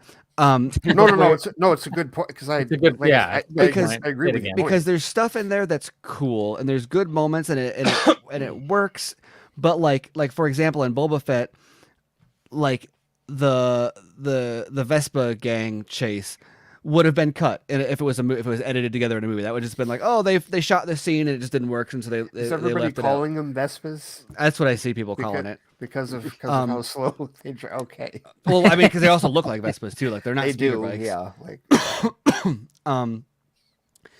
And there just seems to be stuff like that in every single show where it's like, and I think the biggest thing with all of them, but also Boba Fett, I think my biggest frustration after I realized after this last episode is that so much of these episodes has been spent explaining stuff that I'm not convinced needed to be explained. Like the flashbacks are cool, but I don't know that we needed quite so much to explain like why he's going to go against the Pikes. And now we're 4 episodes in, and it's like, why not just start, like, give us the flashbacks and then give us episode 4. There's cool stuff that happens in between, but I don't know why it feels like it's all there to explain something that I was ready for in the first episode. I don't know. And I think Tamora Morrison also, it's funny because he's just like, it's very clear he's like not media trained. Because Ewoks, man. But he was in an interview and he's just like, yeah, I think they have me say way too many lines. I'm complaining to John all the time, like, cut this line or give this to her. And that was one thing I noticed in the last episode where there was a scene where they nailed it. Well, for him at least, I think a lot of the cantina scene with Black Chrysanthemum could have been trimmed a little bit, but when it comes to like how I wish Boba Fett was more like in this show, is that scene should have been mostly the same, except he's standing there with his helmet on, and then his line, "It was worth a try," is like there. That's what he needs to be like. There's too many moments where he like goes on this like soliloquy, and it's like I don't know that you need it. I didn't need that much from him. Boba Fett, yeah. Like I'm not saying he has to be just like this helmet wearing one-liner just because of how he was introduced. But there are a lot of people that feel that way. I'm looking forward to the moment. I feel like there's a moment coming though where he's gonna lose it, and we're gonna see that. You know what I mean? Like I feel like there's coming this moment because like everything that happens seems to not phase him right now. Yeah, it's like everybody's like, well, no, we're not gonna join you. Okay. Yeah. It's like, dude. Like even Fennec is looking at him like that, like what are you doing, kind of thing. You know what I mean? Like why aren't you forcing your hand on these people? You know, like why aren't you making them do it? And I think the point is going to come down to it is he's going to end up with the respect of everyone, and over all of it. And there's going to be a confrontation with the Pikes, and there's going to be this thing that happens where Boba Fett. I mean, like we got a little taste of that was like. Boba Fett's been nice, kind of, he kind of beat up everybody in the tattoo parlor, whatever. And, but then, like Dave was saying, like he literally blew the entire biker gang to hell. Yeah. Right. And so, so I feel like there's those moments where Boba Fett is like, look, I can do whatever I want, whenever I want. So therefore I don't have to do whatever I want, whenever I want. Exactly. Yeah. Exactly. Well, and that's where I feel like, I'm totally fine with him being that way, even though he hasn't been traditionally portrayed that way, including in canon and non-canon. My biggest, I don't know, frustration or quibble is like that from in the timeline when we've seen him, we see him in Empire Strikes Back, and that's the first time we were introduced to him, and it is Darth Vader, who has spent 2 movies indiscriminately killing dudes for looking at him wrong. And then he's got this lineup of bounty hunters, and he's like, "Find Captain Solo by whatever means necessary. Oh, but you don't go too far." Like, whoa, wait, who is this dude? Right. Like, but I want them alive. You're free to use any methods necessary, but I want them alive. No disintegration. Yeah, and it's like, well, as you wish. Yeah, exactly. It's like, who is this? Oh, you're doing the Jeremy Bullock. Not the the good one. I listen. I love Tamara Morrison, and I'm really happy for him in this show. But that is the one change. Oh man, that I hate the most. Greatest mistake of my life. I hate the first Comic-Con I ever went to in Detroit. Jeremy Bullock was there, and we were so caught up in a bunch of other stuff. Like I kept thinking, man, I really want to go meet him. I really want to go meet him. I really want to go meet him. I really want to go meet him. Never got around to it. Never went over and even said hi. Didn't go meet him. Did you know that's also not his voice? That's actually a third act. That's actually another actor's voice. But Bullock was the physical. Like Bullock was Bullock. He also was the guy who was leading Leia through Bespin. Yes. Yeah. Yep. Do you not see the room that I have? But and then would you like to test me on more Star Wars trivia? He's the only. That's he's like the only testing guy. me on Star Trek. No. Yeah. Get my bat'leth out too. On you. He's the only guy other than Tarkin, I think, who like doesn't seem to be afraid of Vader, and also isn't just killed because of it. He's worth a lot to me. I was gonna say, right? He mouths. He's like, he's no good to me dead. It's like, okay, this dude is just saying. And then Vader isn't. Then Vader isn't like, shut up and do your job. He says, you will be compensated. Right. Yeah, like everybody else, he's like, apology accepted. And then everybody seems to focus on because he's got a lot of people who like, I don't see what the big deal is. Admiral's like killing it, like left and right over here, and Boba Fett's just like, yo, you better not kill him. Yeah. That's my money. I better get my money. And it's weird because there's a lot of people, especially like some hardcore Star Wars fans, who are like, I don't get what the big deal is. People just like him because of the cool costume, but he dies unceremoniously and like whatever. Like, but so that's what we know of him, and then we see him at Jabba's palace once again, craziness going on, but he's just like being chill AF. And then clearly he's got a reputation, because you've got then Han is like Boba Fett. So anyway, the point is that the movies allude to this reputation, and he portrays this like Darth Vader. He's super cool and unaffected, but also we know that he's got a like sinister side when he needs to. Like he's all business, but Vader tells us this dude will disintegrate you if he wants to. Yep. And then he goes into the Sarlacc, and then he comes out in episode 1, and he is almost immediately transformed with the Sand People, like where his time with like the Tuskens. And I don't mind kind of the character that he becomes. I just don't feel like there's no bridge there. I understand the idea is he becomes this because of them, and that's great. But like, there's no moment of like I feel like he's that way when he comes out of the Sarlacc. Well, it's because that same So- person was a woman, and it's all well- woke. Don't you Well, know? yeah. Nice. He's changing his name in season 2 to Boba Woke. Okay, So- here we go. No, I was actually going to say the Vision Quest. Was actually going to say that, like the Vision Quest, because that's clearly what that was. Yeah. Because it's Oh, yeah, because that whole That's what I'm thing, saying is yeah.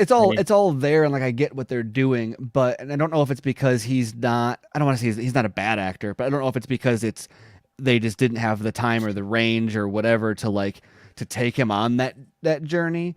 But it just felt like he went. We didn't get any of the Empire Strikes Back Boba Fett. Yeah. In this, he was and I just feel like there could have been. Or Well- maybe should have been a little bit of that, so that there's more of an arc Which would instead be of just being interesting like, though, because maybe if this is like the next chapter of Boba Fett, it would be interesting since they did this in flashback. What if we get a season 2 or whatever that's like the Book of Boba Fett Part 2 or whatever, where right. there's something that's leading up where like we get to see that like pre-Empire. Right. Boba Oh, Well, Fett. you like know there's what? supposed to be the him and That's what I've Cad been Bane on wanting. Tatooine. well, but let me Yeah. ask. Like- Let me also ask this though, because okay, how much of it? Because it's not like Boba wasn't in Boba was in. Like I know he was in Clone Wars, and I forget whether or not he was in Rebels, but I know he was in Clone Wars. He was in Clone Wars, not Rebels, but yeah. So, how much of it? Because one of the things that I've noticed about like Disney's handling of the franchise is that they are not just pulling in from one source. They're pulling in from like there's prequel trilogy references, there's original trilogy references. Yeah. And like they're connecting. They actually are following Jeff Loeb's "It's All Connected" bullshit that did not work for Marvel Netflix. They did not follow that at all. This Have you guys read Star Wars? Yeah. Comics? I have. Yeah, that have led between, because they filled in the gaps. Oh, the between, canon or not? the canon stuff. The canon stuff between I fell off a between couple years Hope, ago, but A New Hope and Empire. I mean, they filled in everything that happens with the story. And Boba Fett basically goes off, finds Luke Skywalker. Vader ends up confronting Luke at some point. yeah, Doesn't I read all realize that. that it's Luke, but that's where he first hears the name Skywalker is from Boba Fett, because Boba Fett is the one who's been hunting Mhm. Luke, and that's why they all know him, So- whatever. But So- and then so- they just filled in between. Well, and So- by the way, in that they make him probably the most. I haven't read all of his EU stuff. I know he's pretty cruel in some of that, yeah, but in some of those Star Wars, I don't think it was Vader. I think it was the Star Wars ones when he's like interrogating people on Tatooine. He is like real cruel, like not like outright villainous, like psychopathic level. Does whatever he needs to do to get information out of people. Mhm. Which makes it because I think that he's always a little bit of that, not anti-hero necessarily, but like lawful neutral sort of. Well, And he's a bounty hunter. He gets Right. paid to do the job. He's not necessarily evil. Right. He just But whoever pays him. I've never considered him someone who like goes out of his way to be evil until like I read that and I was like, you didn't need to go that hard to complete the job. And so it's that kind of stuff where then I'm like, I don't. So I'm just confused why they introduced him in this, where it's just like, oh no, he's just like happy all the time now. With this big pearly white smile. I don't know that I maybe not happy. No, but I'm maybe just, exaggerating on that, but yeah, Yeah. I was just gonna say like reserved. yeah. But I guess my whole point with that is like maybe it's not just Now he's petting rancors. like when you're no see now that I see and I brought He's gonna this up. ride that rancor before it's Oh, over. yeah. Man. He is, and I can't wait. And I love the fact that it was. And Steven, were you the one that said that took you out of it? The fact that it was Danny Trejo, was that I you? think somebody else Or no, said that. it was Travis. I think Travis said that. But I tried to not speak on it too much last week because I had badmouthed it too much the week before that. I get it. I didn't see him. I don't know what character he was playing. It's Danny Trejo. Like, I felt the same way. The second he showed up, I was Danny like, Trejo, it's Danny Trejo. well, You're but it like, was- oh, Robert Rodriguez. Yes, we get Yeah, it. but it was Machete's training Rancors now. I'm one of those. I'm one of those people that, like, if I see somebody that I know from other things and now they're in this franchise, like I just talked about how I love that Thundercat is now canonically in Star Wars, like as a character. So Danny Trejo, Machete, of course, yes, him being in Star Wars. I don't but mind just, it like, so much. I feel Nobody like him minds it. being the Rancor trainer specifically might be what was weird about it. Well, It no, felt I- very I- much like a bit part as I- opposed like- to like make him a Yeah. bounty hunter or make I him guess the a story behind that is that he is like a big pit bull defender. And so that was like his primary motivation for, because the idea is, and that's one of those subverting expectations where, like, okay, we all have our expectations for what a Rancor is based on Return of the Jedi.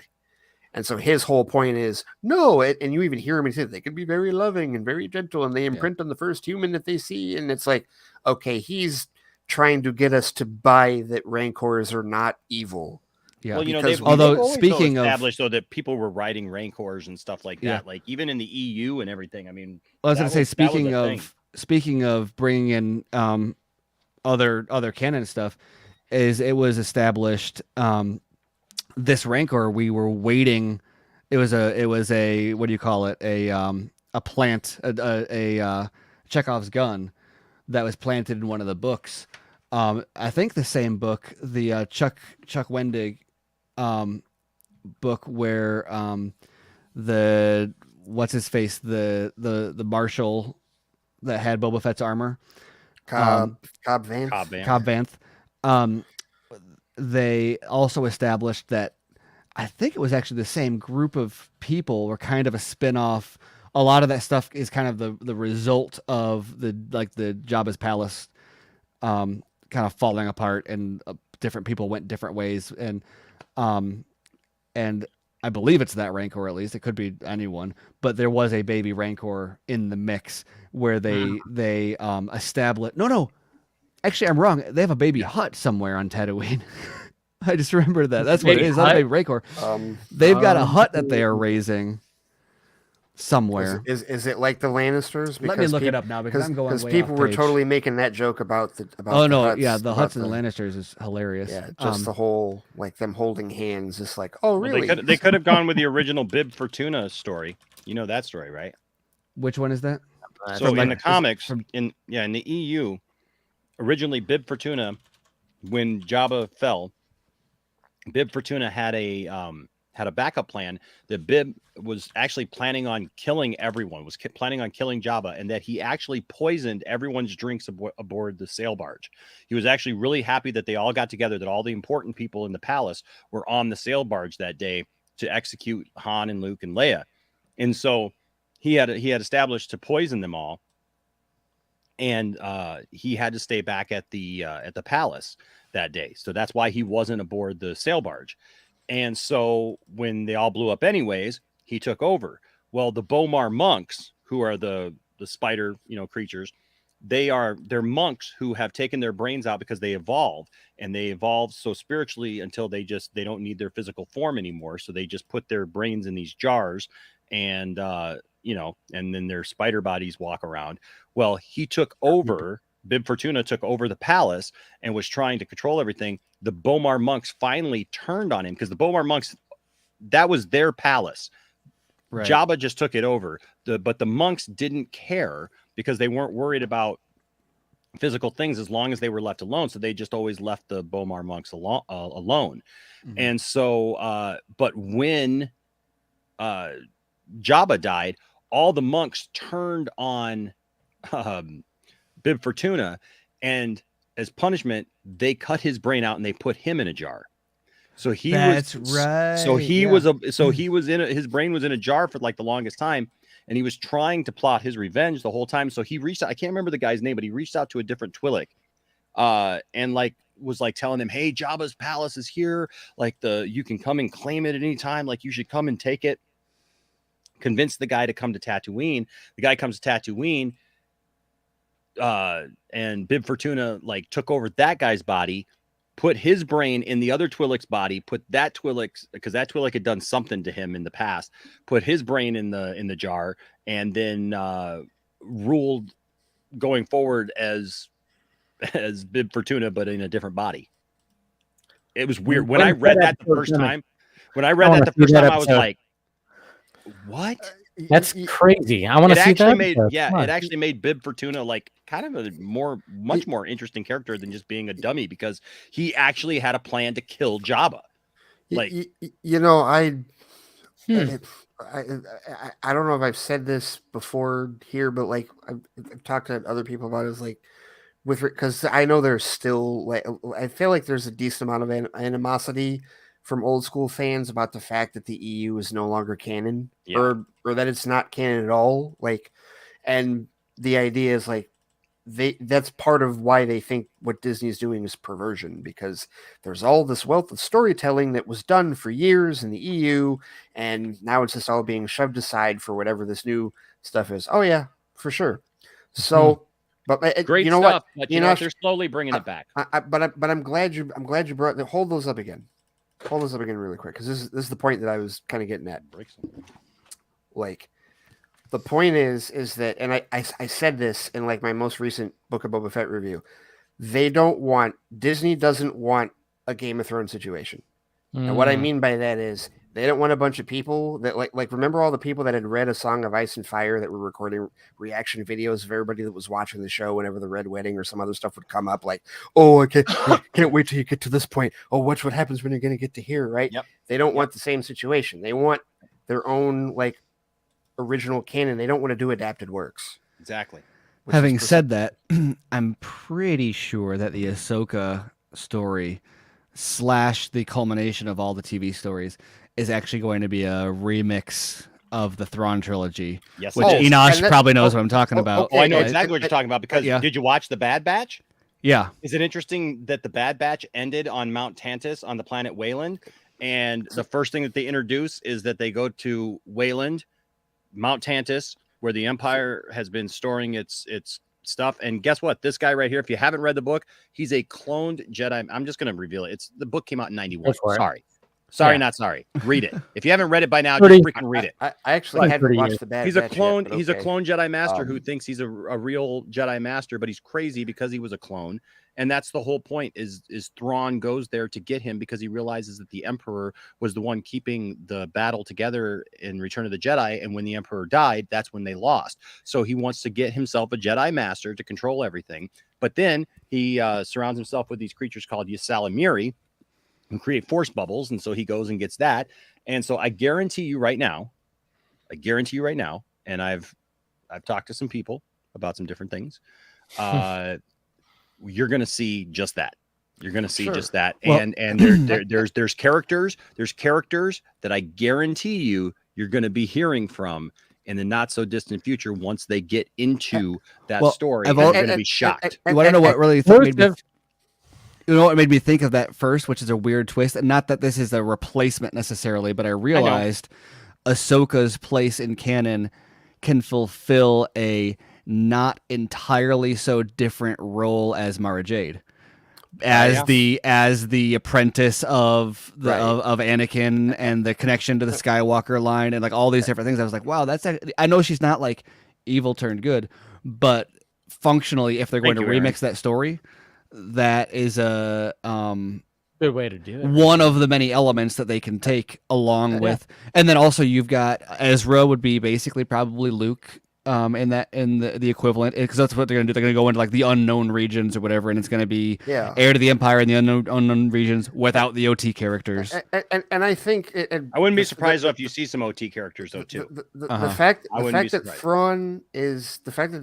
Thrawn was central in Rebels signifies that they're most certainly willing to bring characters out of the EU into this.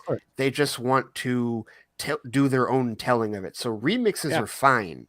They just do not want to do exactly an adaptation. I mean, it's going to be wildly different, I think. But it's going to be like fans from the books are going to say like, oh, they're taking this from here and this from there. But like, on a high level, I think it's a very like the chess pieces are going to look different, but they're going to move in a similar. Yes. Right.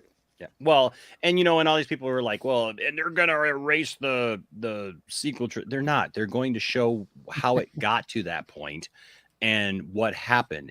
There's 30 years worth of story to fill in. Like that's the crazy thing is what's always surprised me is how people expected all these characters to still be in the same place in their lives, like they never changed within 30 years. You know what I mean? Like that just doesn't make any sense to me. Well, that's what I was saying earlier. Is like, Star Wars is, when it comes to telling these stories, you need it in a series format more than, trying to cram it all into like all these movies. That's the thing. There's so much. There's somebody in one of my more. collectors groups. Somebody in my collector group, one of my collectors group the other day was just talking about they posted a picture of Kylo Ren. And they were being sarcastic and they were like, who's this person? I don't know who this guy is. Can somebody tell me who this is again? And here comes all the, he's a disappointment. He's this, he's that, like they're making up stuff or whatever. And then somebody goes, yeah, well, he was supposed to be the, like a ruler who ruled with an iron fist from the dark side and the most powerful Sith that ever was. But they screwed him up and they did this and they made him a whiny, complaining, arrogant, person who let his ego take over. And I'm sitting here thinking, familiar. You mean like Anakin?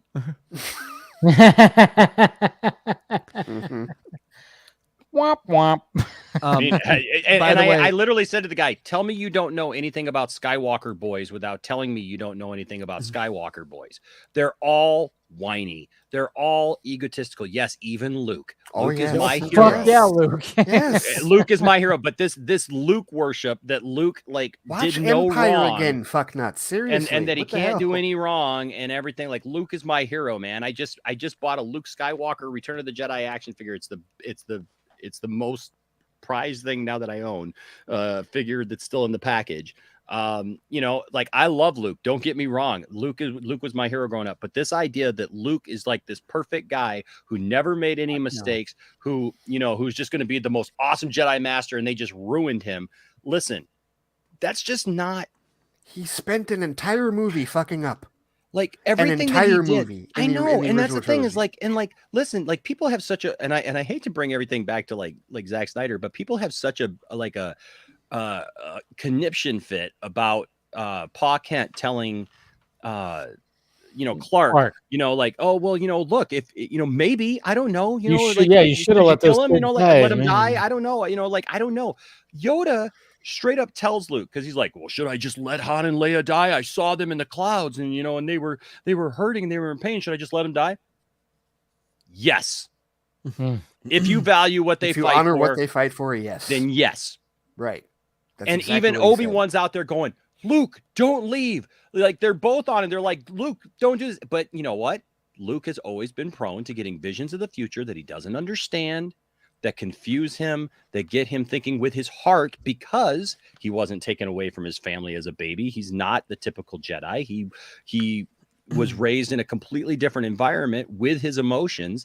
And so he lets it get the best of him. And that's what started to happen. And nobody likes that, I know. Well, but that's they what also started tell to him, happen. They also tell him straight up that he has to kill his dad. Right. Both of them. They're like, hey, you got to kill him. But,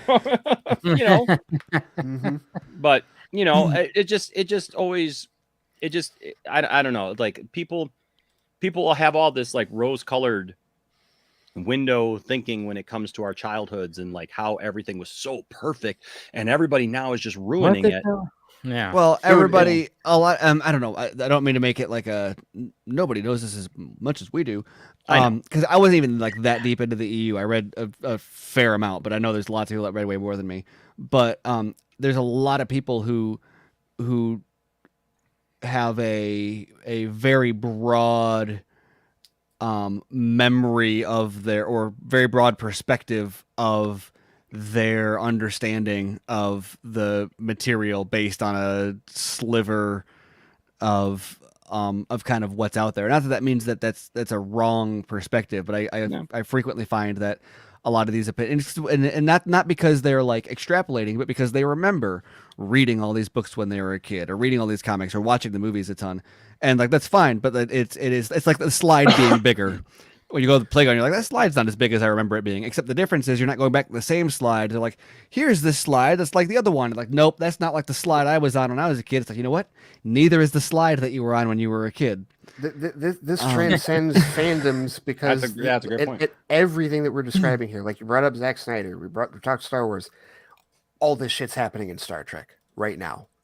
There is there's this phrase that it's as bad as Hamadaverse. It's called New Trek, and that's what it's spelled NUTREK,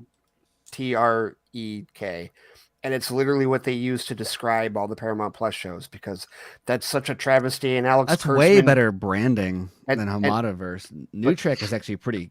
I'd buy into that. Cool.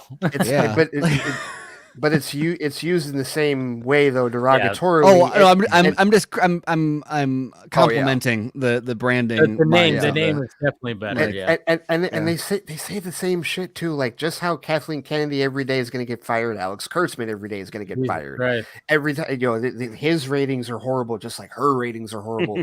And they look at the shows and they're like, I can't believe how they've bastardized TNG and the Star Trek that we know and love with all of these stupid jokes and bad humor and all this ridiculous retelling of Picard's origins and everything. It's like there is an episode in the first season of Star Trek The Next Generation that is definitively 110% racist. There is a racist episode of Star Trek The Next Generation. It's called Code of Honor. It's the 4th episode in season 1. Enosh, I don't know if you've seen it. I have not. I'm still kind of behind on all the Trek stuff. I will say this: look, I don't wholly embrace Disney Plus and all of Lucasfilm's creative decisions. I don't at all. There's many things that I have a problem with. I just like the Rise of Skywalker. To me, there's so many problematic things. But you know what? But I don't have a problem with a lot of the things that I see people gripe about, right? Like I see people gripe like there's no way that the Emperor would come back as a clone and blah, blah, blah. It's like, that's maybe because it's back in the early 90s. None of us were complaining. We thought it was the most awesome thing on the planet. We thought it was so cool that the Emperor had cloned himself. I got an action figure. We thought it was so cool that they did it again. I got an action figure of the cloned Emperor right about there. Yeah. And he's one of the coolest figures that I have. and then stuff like people are like, well, Rian Johnson doesn't know anything about Star Wars. Well, okay, because in that same comic book, you know what Luke does? Luke turns to the dark side. Full on. Can you imagine if that had happened in the sequel trilogy? Oh, if God. Luke had gone and been like, I'm going dark side. Because one, Lucas was going to do that to him in Return of the Jedi. The original ending was he was supposed to put on Vader's helmet and go, now I'm Vader. Which is hilarious. I need to see that. Right? I mean, come on. Somebody repurpose that. But in that comic, Luke literally goes to the cloned Emperor, pledges himself to him, and guess what? Then all of his friends come in on the Millennium Falcon to come save him. They all get Luke out of there. They're in hyperspace. They're leaving. They get across the galaxy, and Luke says, hey, thanks everybody for coming saving me. I really appreciate it. I'm paraphrasing here. Thanks for coming saving me. You guys, I love you and everything, but this is something I got to do. Please don't come back for me. And they're like, what are you talking about? And then he disappears because, he force projects himself across the freaking galaxy. Oh, kind of like he did in Last Although, Jedi. I enjoyed that comic, and I didn't have a huge issue with the force projection, but I will say, I thought the force Dark Empire was kind of a batshit insane comic. I'm just saying, I'm just saying, back during the time though, we were in a position where we wanted story. Like nowadays, we just don't want stories. We just want to reminisce about what we had. And then we complain that everything is too much like when we were a kid, or it's somehow bastardizing our childhoods. And it's like somewhere in the middle, there is something, I don't know what, but I'm not complaining about the Emperor. What I'm complaining about is they didn't flesh out the story enough for how he came back. And because of the reaction to the Force or to the Last Jedi, they literally just crammed a bunch of stuff into the last one to just try to make everybody happy, and that's never going to work. Because in the EU stuff, or not the EU, but the new canon stuff, the NU canon stuff. No, the the books and whatever. They actually, I thought, really effectively set up the Emperor's return as a clone, especially the Chuck Wendig novels. But I mean, even you go back to the Vader comics, and they brought in Dr. Silo and introduced the Emperor doing all these experiments to find out how to bring himself back after death. They were doing like the digital like mind recreation and clone bodies, whatever, and he was looking for apprentices to replace Vader, and then there's this whole Sith ceremony that's done in the Aftermath books that one of his acolytes says that he's going to return across it. Like there's all this stuff in there that's like leading to that, and then in the movies they're like, all right, so we've got this all built up, and they like contradicted all of it to bring him back. Like, oh no, he's just back. It's like, I don't know why they didn't, like, I know like you can't hinge the movie on the book canon, I get that, but like there was this opportunity to, like, they were gonna work together, and I'm watching the movie and I'm like, this does not flow at all with like what the way they set it up. And after seeing what they're doing with the Disney Plus shows, I question if you can set all of it up in 2.5 hours. But you certainly can in 6 or 7 episodes in a Disney Plus series. Yeah, I mean, it was very they went out of their way to not set it up. I'll say. And there was okay. Even though I enjoy the sequel trilogy, was it clearly a cluster in terms of organization? Yeah, it was. Clearly, it was. There's no question about that. Even though I do enjoy all 3 of those movies, and part of it was even simply just the spoiler. I part of the reason I'm so like anti spoiler in some ways is because that's, I think, one of the biggest things. Like, they knew they wanted Palpatine back, like, instead of Snoke early on, and I think that they just didn't make a decision. I don't know that that Snoke was always Palpatine, but they just couldn't make a decision, so they're like, well, let's just do Snoke.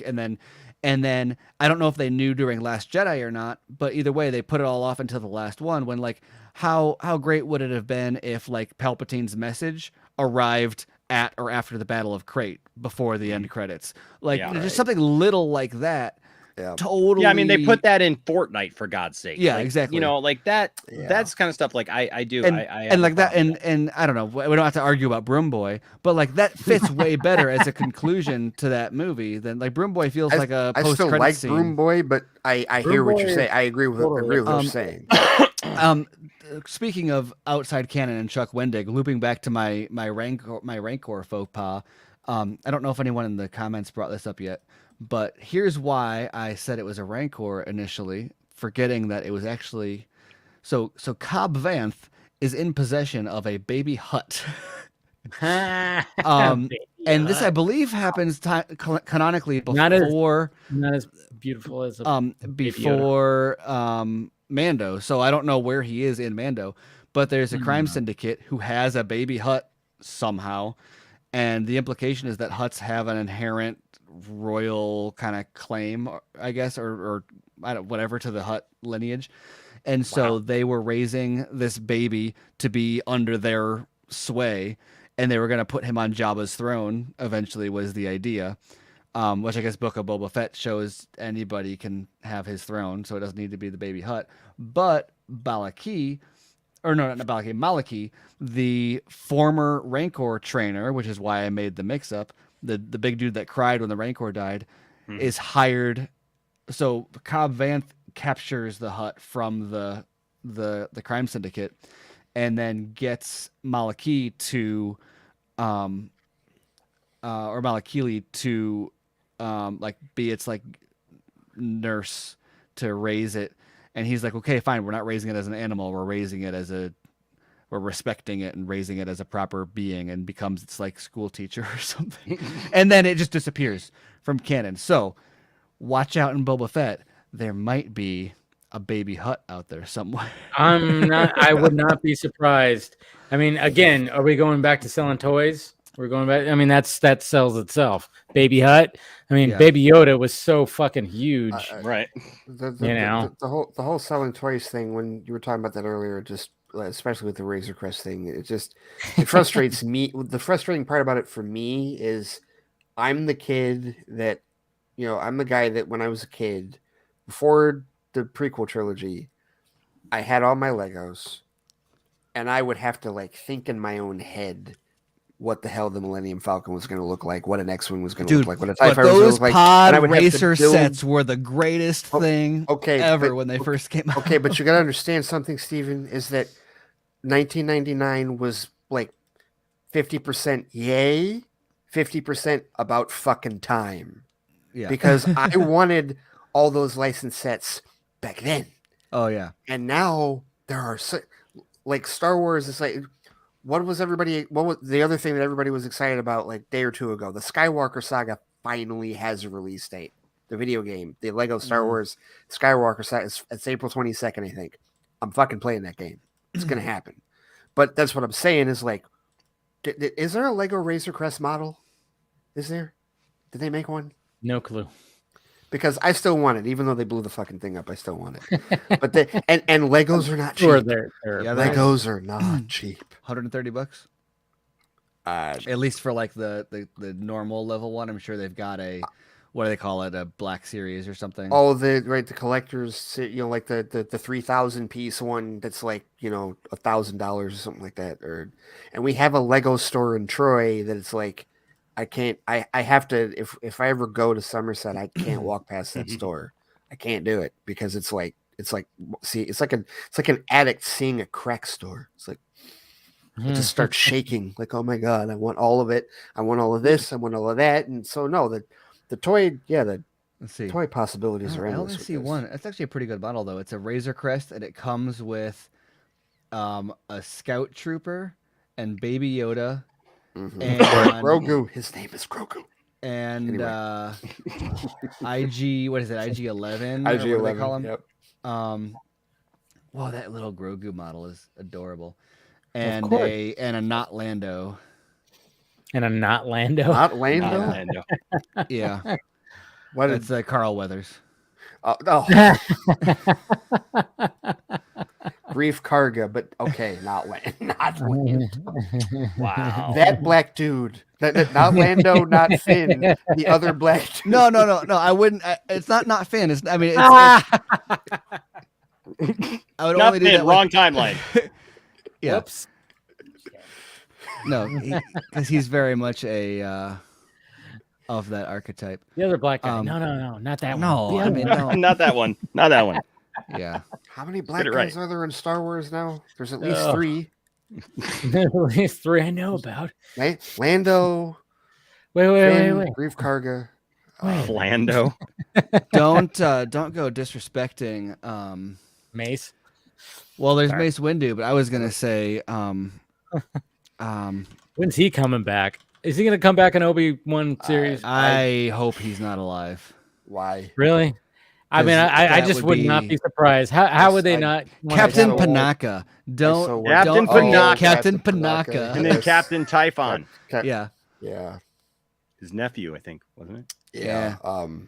No, But I come on, how did they not I- bring back? I him? want Mace to be alive. I do. I think they're gonna bring him back. It's Sam Jackson. How did they I not mean, bring him back? No. I mean, because they knocked him off the top of a building while being. Oh, he's a electrocuted with his fucking arms. Jedi master, Steven. I don't want but him how back. many I don't characters- want him back. How many Well, characters can you shoot off the top of a building? Okay, with, to be fair, he's sl- probably not coming back because we already saw him in that Marvel sizzle reel as old grizzled Nick Fury, so he's probably still just tied up over there. He's not going to switch over to Lucasfilm. He's not going to go across the hall and work. I bet he comes back.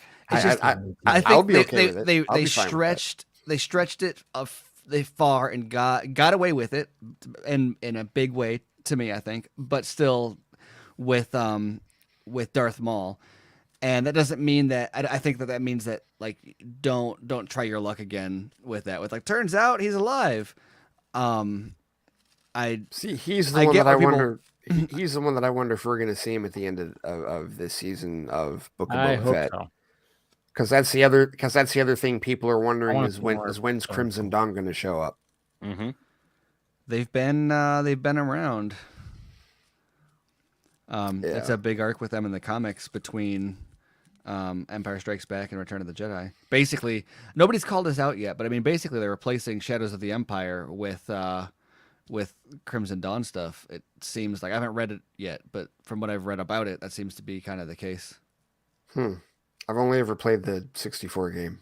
This is my favorite book, probably. but I guess And that was an event. yeah, That was an and a event. soundtrack. Oh my gosh, it was a. You would have thought it was a movie. It is 'Cause weird it looking was, back it was on a it. book. And It was a soundtrack. It was a game, a comic. toys, the game. I mean, Oh man, yeah. I had a bunch of those toys. I had the Luke in the Imperial armor, and the Chewbacca in the bounty hunter disguise. I've got all those figures up there and too. Dash Rendar. Heck yeah. My mom threw away a couple of them, and and she thought that I was gonna get them out of the trash later, and I thought I was too, and then I forgot. And so they're gone. I lost Those Dash stories Rendar's. I Those lost his stories are pistol on an serious. airplane. She just throw them in the trash, thinking like Steven. I was like being You were being noisy when she was on the bad. phone or something, and so so in it's the punishment. And so Punishment. it was punishment, but also she was like slyly she was like, I want him to know I'm serious, but like I know he'll go get them, and I just won't look when he does that. I'll let him get away with that, and then I just didn't. You're like, Mom threw away my dad. I brought that up later, and she was like, I feel bad about that. I thought you were gonna go get those. See, that's different than different than your You're like parents. 24. Yeah, no, That's different than your parents telling you don't play with these toys anymore. We're calling the Salvation Army. Bye bye to your Fred Flintstone and your He-Man. I didn't keep them in the packages, but I kept the plastic portion of I cut the cards out of the back and kept them in a little filing like Rolodex thing. Okay. And then the actual plastic covers, I would put them back into those, the two pieces, and then put them like in a drawer when I put them away. So like my Star Wars toys were always like I had to earn like money to buy them, and so I was like very like I didn't get them as gifts. They were all stuff that I had to like I knew how many hours I had to work to get one of them, and so I was very particular with keeping all of them. So I think they were a little bit more lenient on like, you know what, we'll if he's gonna take care of stuff, we'll like let him have them. I was gonna say, did you write Steven on like the bottom of their shoes? No way. Like, no. Like in Toy Story. Yeah.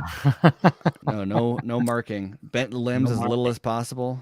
Oh wow. Yeah. Why, I know. You were one of those kids? Most of the playing Okay. was like lining them up and then just like Dude, when I was a kid, I had all my GI Joes, and I had an 8-foot long like folding banquet table that I had in my room, and that was my GI Joe base. And I had all of the tanks and all of the aircraft and everything like just kind of put out there. And when I wasn't playing with them, I would set the guys up. I would take the engine covers off, and I would make it look like the guys were working on the engines, and I'd put everything back. And then I'd come back to it. It was all right there. I had another like folding table in my room that was like this big thing for so you were young Lord Business. Basically. No, because I played with them. I would get them out on my bed. I'd get them out on my bed, and I'd play with them and everything, and I'd do the whole thing. But I didn't just leave them there. Like I would put them back so that they were taken care of. Because all my friends, GI Joes, they all had broken crotches. They all had lost all of their accessories and everything. When I sold my GI Joes, they were full of sand. Listen, I've shared this story before, but when I sold my GI Joes back in 2001, when I was like 24, right after I'd been married a year for the first time. And my ex-wife just wanted me to get rid of all this stuff. I had everything in bins, man. I had, ships, and I had, all the action figures were together, all of their accessories, all their backpacks, everything. The travesty of that is I sold it all for $35. That's the bad part, because nobody cared about GI Joe at the time. And it was all like yard sale prices. And so I was just like, I couldn't give the stuff away. Right now, one figure would be hard to, especially the figures I had, because I had all the hard to find figures. I had all the Snake Eyes, I had all the Storm Shadows, I had Cobra Commander, I had like all this stuff. And so the thing is, though, is that I would just put things back, and I never let my friends play with the stuff when they came over, because my friends' stuff was all broken. It was all yellowed. It was all trashed and nasty, and the paint was wore off and everything. And it was just like, nope. But my stuff was always in good condition. No, I get the not letting friends play with stuff, because they were pissed at me too. When you said broken with Because whatever, I had a ton of stuff. Tough shit. That's their fault. Right? That's why I still have my original Boba Fett, still to this day. I'm with you on on my collection. Broken crotches was a problem. Broken action. right. It was a problem with it because of the way that they have the legs. Yeah, it was definitely a problem. That's why I still have things like my original Voltron Force. Nice. Wow. From when I was a kid. I got the other ones right over My there. 5-year-old loves Transformers.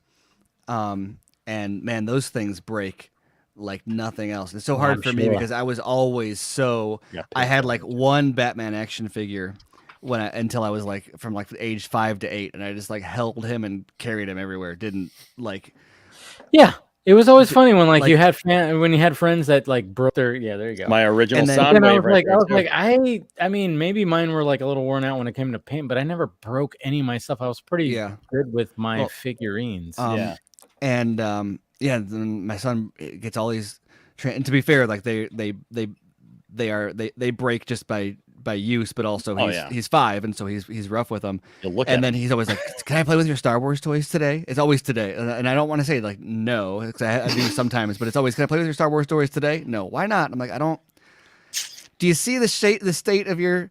I've had these for 30 years. right, yeah. And the reason I've had them for 30 years is because I didn't do that to them. And like I don't want to be like Lord Business, but also you do that to your toys. So I don't think I'm out of line here. No, you're like the guys. Like, I had parents do this at GameStop. They would come in and like if we had like defective like PlayStation 2s, like defective systems, they would want me to give them or sell them a broken system because their 5-year-old wants to play with the 360, and they're like, no. You don't get to play with the 360, and they'll just give them like a broken whatever, and they'll pretend like they're playing the game with a broken controller or broken, and they're not doing anything. My kids are at the perfect age where my son can play a game and it like knows how to use the controller, and my daughter can have a controller and have no idea that nothing she's doing impacts the screen, and they'll play great, and she'll be having so much fun and have no idea that it doesn't matter. And he'll be playing and actually having fun until she starts talking about like, I'm gonna shoot him, and he's like, no, you're not playing, and it's like, dude, just let her let her think she is. You don't need to. I have to tell him. Don't reveal it to her. I have to tell him sometimes it's okay. You can let people be wrong, dude. Let them be wrong. Yeah. It's okay. Yeah. It's like nobody's you got to be like the meme, like shh, let people enjoy things. Yeah. Yeah. Let her enjoy it. She's having fun. Your sister's having fun with you. You're having a bonding. She's calling the Transformer the wrong name. It's like, you know what? People can be wrong, dude. It's okay. See, but the funny thing about that though is like, okay, so you have that concern like with your kids, right? But then like, you have the reverse of that, which is, remember when the Wii came out and you had all those stories about the people, the adults that were like putting like throwing the controller like at their TV into screens. The TV, they couldn't hang it. So like I helped my dad get one for my sister, my baby sister, for Christmas. It was like the big surprise, right? And at the time, one of our cousins was 3 years old, and so the edict was, don't let the 3-year-old get a hold of the controller, because who knows what'll happen. Of course, over the course of the night, the 3-year-old got the controller for like 2 minutes and was like all this or that. And the hilarious thing is it never left her hand. At age 3, she Isn't knew, that funny? Don't throw it. Yeah, but a grown person, how many times have we seen those YouTube videos or any videos on any kind of social media where the controller just launches out of their hand into the TV and breaks the TV? Right. You're trying to play. But yeah, the 3-year-old is like death grip.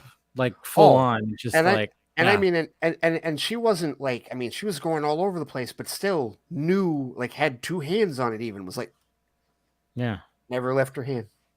Yeah, so well, it's kind of crazy. Yeah. All right. I think 4.5 hours in. It's pretty late, and thank you to my guest. Oh wait, no.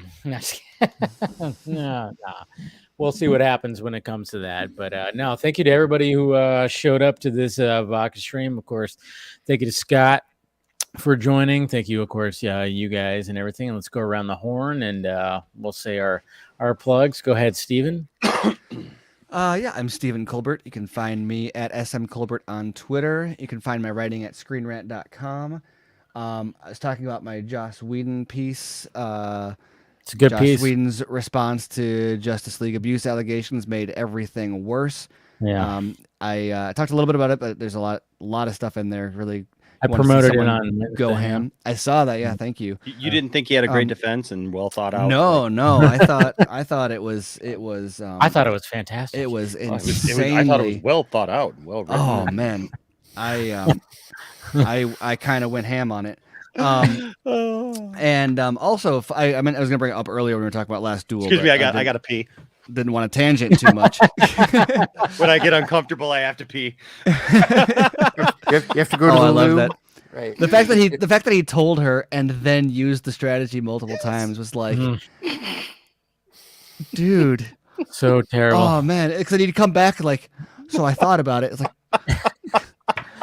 Jesus Christ, he probably sat down to pee. I also, I pulled all of Ben Affleck's Rotten Tomatoes scores for every movie he's acted in, and wrote a interesting piece about this week that it's kind of like, you think his career is head up and down. It's insane, the like streaks that he's had of like amazing movies and then like terrible movies, and the way his averages fluctuate and stuff like that. So that's another thing I'll call out then to check out on Screen Rant. And Cool. I'm not done yet. SnyderMinute.com for all the BVS by the minute, and we've got something else cool on the way soon as well. Nice. That I'll just let that something else be a little bit of a surprise when it arrives, but something else is coming. Cool. Enosh. Yes, you can find me at the Poindexter Lounge defending my castle against William and all comers.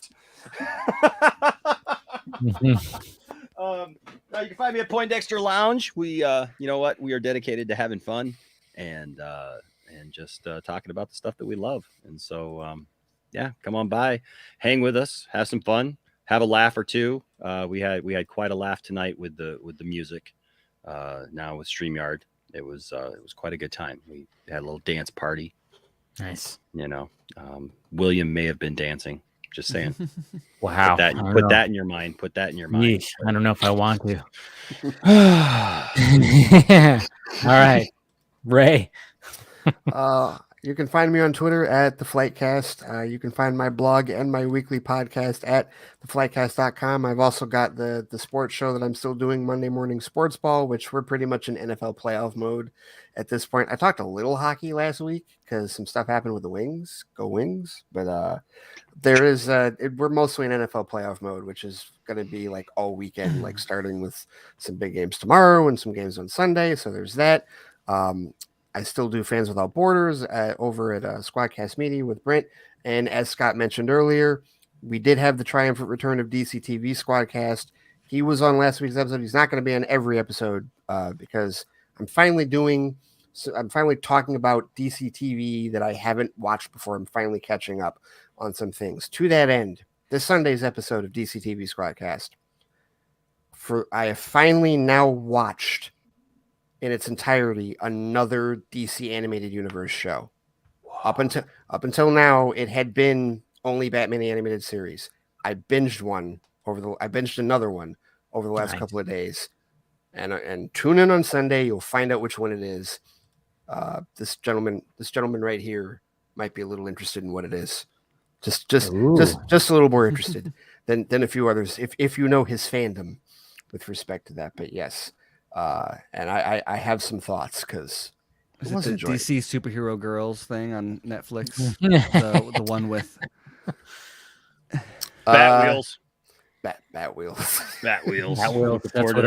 Bat Wheels. I'm actually, I'll check it out. It's Batman. So, anyways, did I mention? I like the Super Pets, man. The Super Pets look good. Yeah, I will. I'm gonna see that. I want to see that. Of course, I'm gonna watch it. I mean, yeah.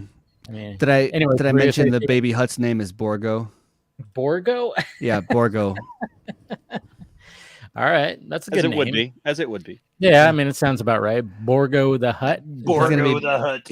And you know what? It's timeline wise, he's like big enough for Grogu to ride. So Borgo and Grogu need to maybe meet up. So Boba Fett will be riding the Rancor. Yeah. Grogu will be riding Borgo. Yeah. And then they all have to take on Pizza the Hut. Thank you very much, everybody. Spaceballs reference. That's right. I did it because Pizza's gonna be yeah.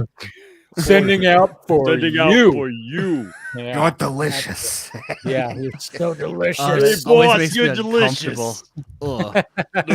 God, when you see that, I know it's like, ugh, Oh, God damn. so You, bad. every time I've watched that, I'm like, God damn, they made that thing so horrendously gross. Not good for the payor. Yeah. Good not for the payee. But Yeah. you're gonna pay it or else. Oh, God damn. Thing was like bubbling and fucking drippy and You can gross. stop talking. Not all You the need to get cheese a- was cooked. Do not get a Pizza the Hut drop. Oh, I know, right? Oh no, no. You Oh, got I was that gonna tell you to chicken- get that drop from The Simpsons where someone they're like, I gotta go to the bathroom, and then and then you hear like the door slam, like, and I was gonna tell you to get that drop to do when we talked about Whedon, but I forgot. You gotta get the what? Remember the dental plan episode where like he's like he had to go to the bathroom. He's like, "Where's the nearest bathroom? 23rd door on the left." Nope, nope, nope. Oh man, yeah, I'll have to look for that. All right, everybody. gonna Make go you get smash beamed. that like thumbs up before you leave. Subscribe, notification bell, so you know when I'm doing this stuff. Join if you want to join the members. Of course, you got the Patreon down there if you want to support that pirate ship, and of course, the Film Junkie Closet. Thank you to everybody. Thank you to Scott. Thank you to Stephen, Ray, and Enosh. All right, guys, we'll talk to you later.